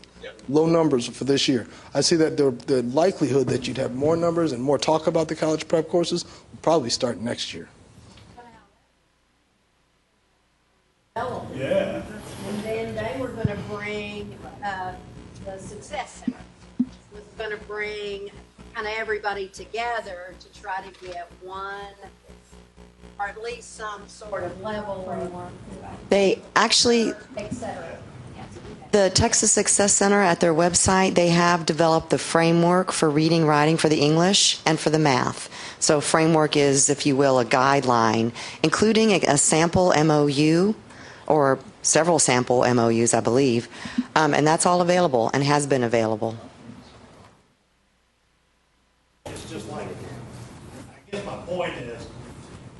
thought there'd be some conversation here today about it.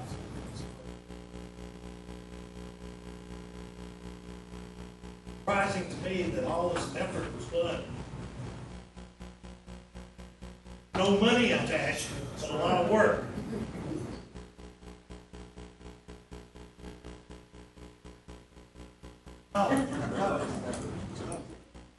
Well, what we understand, from the way the bill was written, it is a locally developed course.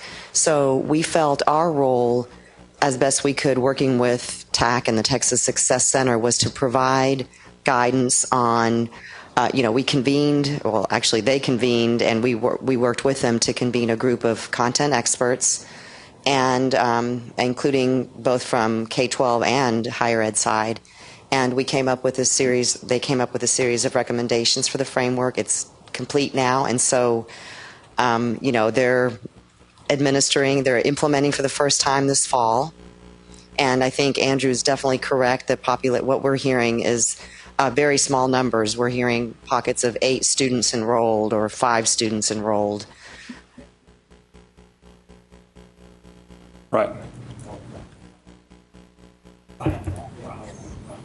Yes, our active role was in convening the negotiated rulemaking committee to determine, to verify and confirm that the exemption is good for 1 year from the student's date of graduation at the institution of higher ed, and then that is, the institutions of higher ed can have memorandum of understanding amongst themselves.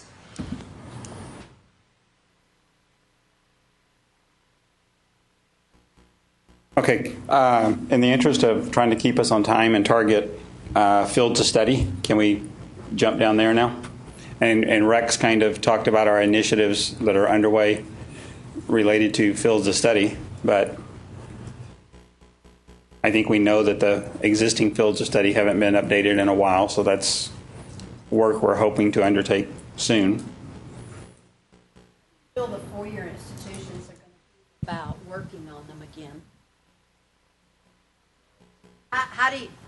How do you think the four-year institutions are going to feel about working on them again? Because I think this is could be really important, since we want every course to count. Well, I actually think they're going to feel better about this than you might imagine. One of the things I've been doing is attending the chief academic officers for four institutions meetings. They meet every time before a board meeting. And at least on two of those occasions, the first time, actually one of the chief academic officers from a four-year institution asked me about field of study. And so then there was a conversation that ensued from that, and folks in the room seemed to think it was a good idea. And at the next meeting, where there was some of the same people, but also some different folks there too, I brought up fields of study again and talked about it in a little more depth at that meeting. And again, the reception to it was I thought was very positive. So.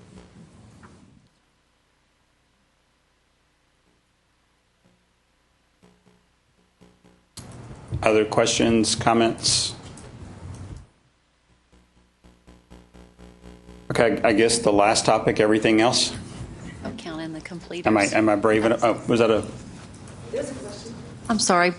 Any anticipation as these field of studies are renewed that those will be a portion of the student success point funding along with core completers and the others? Well, I think that's always a topic for discussion, and I think Susan Brown left, but a lot of that is really being driven by TAC and the group they have. So I think that we would definitely be interested in engaging in that conversation. We wouldn't identify it as a priority and think it's important, and that if we didn't want to count them. So I think you know where we stand already. Well, and I think it's important to note that the way fields of study are designed to work is that if you combine them with the core curriculum, then you have a completed associate's degree. And one of the things I didn't mention this morning is that there's also been a lot of conversation about not just trying to identify those 12 to 18 or whatever number of lower division hours that would be on top of the core, but also in connection with each one of those fields of study, also try to identify the appropriate core courses that students should take as well. And I'd just like to add a reminder on success points. Success points will and should be modified over time, working with the schools. But one thing people don't seem to understand is there isn't a bigger pot of money just because you add more success points. Seriously. So you need to think very carefully that as you add points or subtract points, they are really the most important. Otherwise, you're just making yourself feel better when it's not really accomplishing anything critical. So I was just going to say, I think with the new core requirements and our degrees going down to 60 hours, I think it's a very appropriate time to look at the field of studies with that. And then the other comment is, sometimes with core curriculum, the student's core complete, they transfer, but they have to take this class because it's a degree requirement.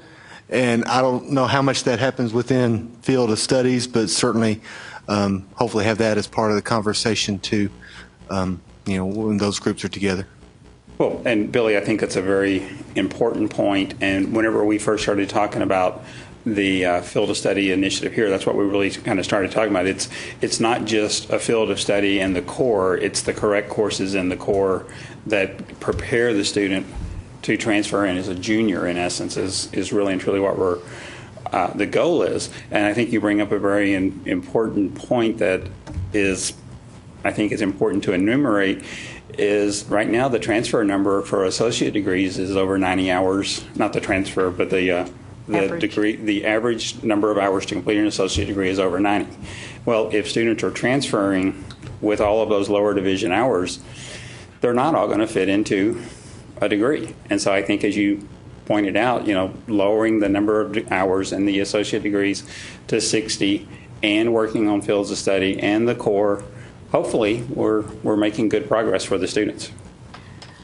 Gary, as we look at the programs of study, it's like 15 hours of gen ed, 45 semester credit hours of technical. Boom, we have an AAS degree. I don't think it's going to be that nice, neat, and clean with fields of study. We have 42 hours, semester credit hours for the core, but at San Jac, we have 6 institutional hours with the student success course and a computer literacy. That leaves 12 for a transfer. Laura and I have talked about, I think, South Texas, Laura, you have 18 hours in your transfer. So it's going to be somewhere in between 12 and 18. I don't think it's going to be nice, neat, clean. I think it's going to be a squishier situation. And most of the fields of studies right now sit there with 15. And we're up to 27. This is something we need to talk about, because one thing I don't think what Gary said was evident is we've looked at the field of study guides. We realize that one of the issues, and we learned this through tuning, is we want to make sure that for those majors in which some of the key courses can be included in the core, that the students know what they are. And so there would be an overlap there. So you're exactly right, and it will vary. And I think what we may come up with will be more hours than we've had in the field of study guides in the past, simply because, if, in engineering, what we found in a couple of cases was the degrees didn't include calculus, and you can't find an engineering program that doesn't include calculus. And so the students had to take more math. They should know that. They could still not take it and take it when they get to the university. There's some key courses and some other majors that there's an opportunity to reduce your hours as long as you take them in the core. So I think it's going to be up to the committees to look at those and make really good decisions for the student in terms of making that. But it, in no case says will it be absolutely perfect, but it will be far better than what we have now.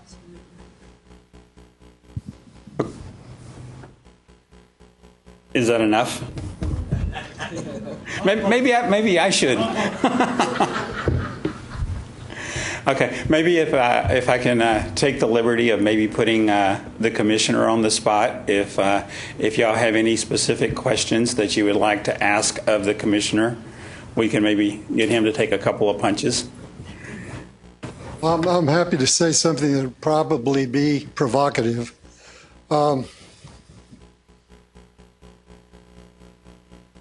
I really dislike student success courses.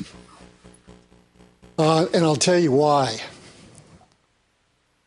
Every faculty member in every course should be helping the student succeed. In every course, faculty should explain what their expectations are. They should explain to students what their standards for grading are. They should help the students study successfully for their courses. Creating a student success course simply increases the number of hours that students have to take to get a degree. The other effect that I've noticed when we create these standalone courses is that once you put these student success courses in place, faculty that don't teach those courses say, well, I don't have to place much emphasis on this because everybody takes a student success course. So I'm just going to talk about the course material and not talk about how students should be successful in this course. And the reason I worry about that is some of you have been around long enough to know that 30 or 40 years ago, when we started creating, for example, courses in women's studies, ethnic studies, that's exactly what happened. In American literature survey courses, for example, one of the things that happened when we created women's studies courses and ethnic studies courses is that those courses reverted to simply reading books by white men, the so-called classic texts. And when faculty members were asked why they didn't teach those books anymore, they said, well, that's why we have a Chicano Studies program. That's why we have a Women's Studies program. That's why we have these courses in African American Studies.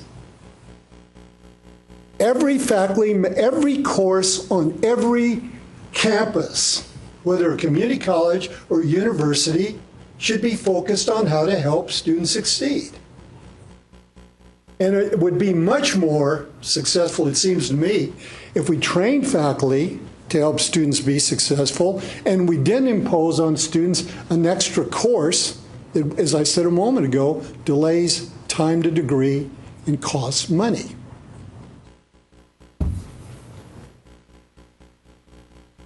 I didn't mean to make everybody silent by saying that.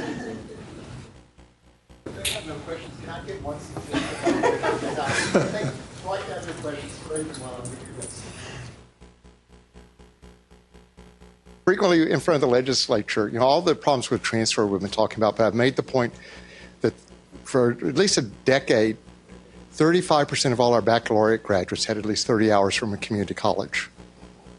One school, UTEP, had 50%. This year, 40% of all baccalaureate graduates had at least 30 hours from a community college. And we had, I haven't counted them up, but at least 5 or 6 schools that more than 50% of their graduates had at least 30 hours from a community college. Remember that. I mean, that says a lot about what you're doing. And when people talk about issues with community college students, you've got that stat in your back pocket. So have you figured out questions for Raymond now? No questions? Well, then any other questions for, thank you, sir. Any other questions for David and or Rex?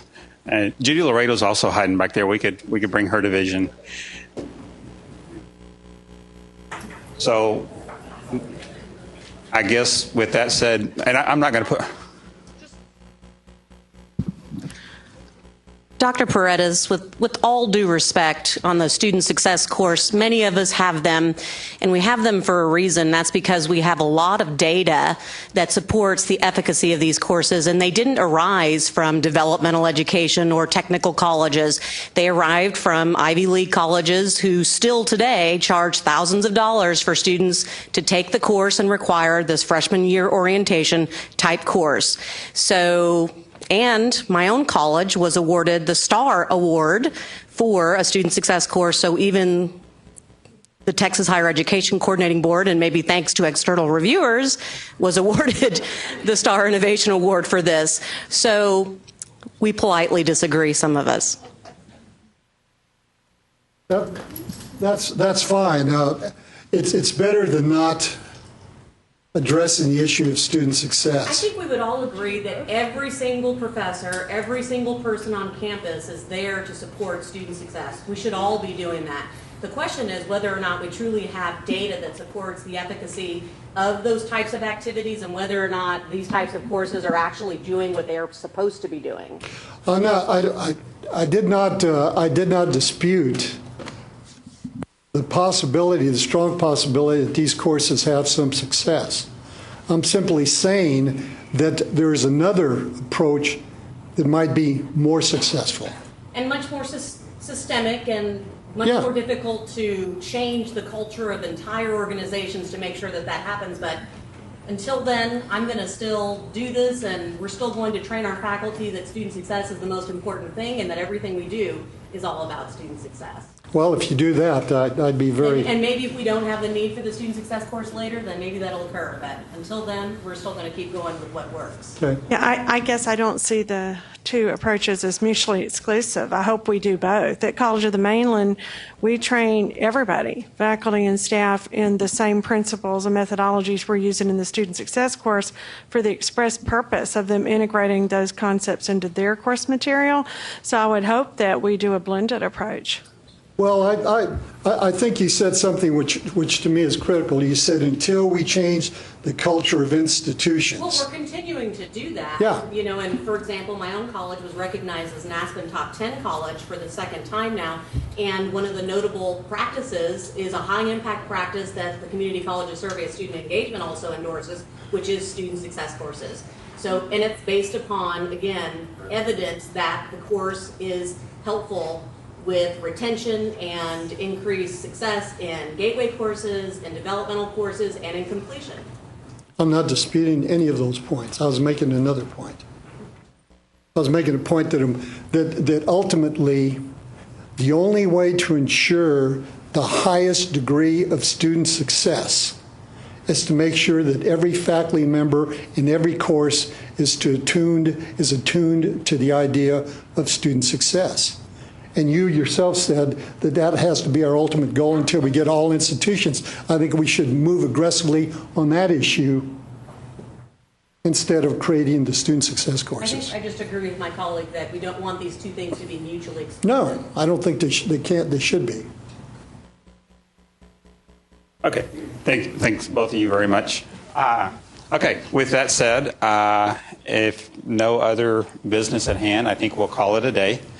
I hope it's been rewarding and productive for you. I would really encourage you to send me email about if there's anything particular that you didn't like, that didn't work. We had some topics about some conversation about other items to consider. Obviously, as I've said a couple of times, we put this together for the benefit of y'all. So, let us know what works, what we could do different next time. And y'all all know where my email is, okay? Thank you.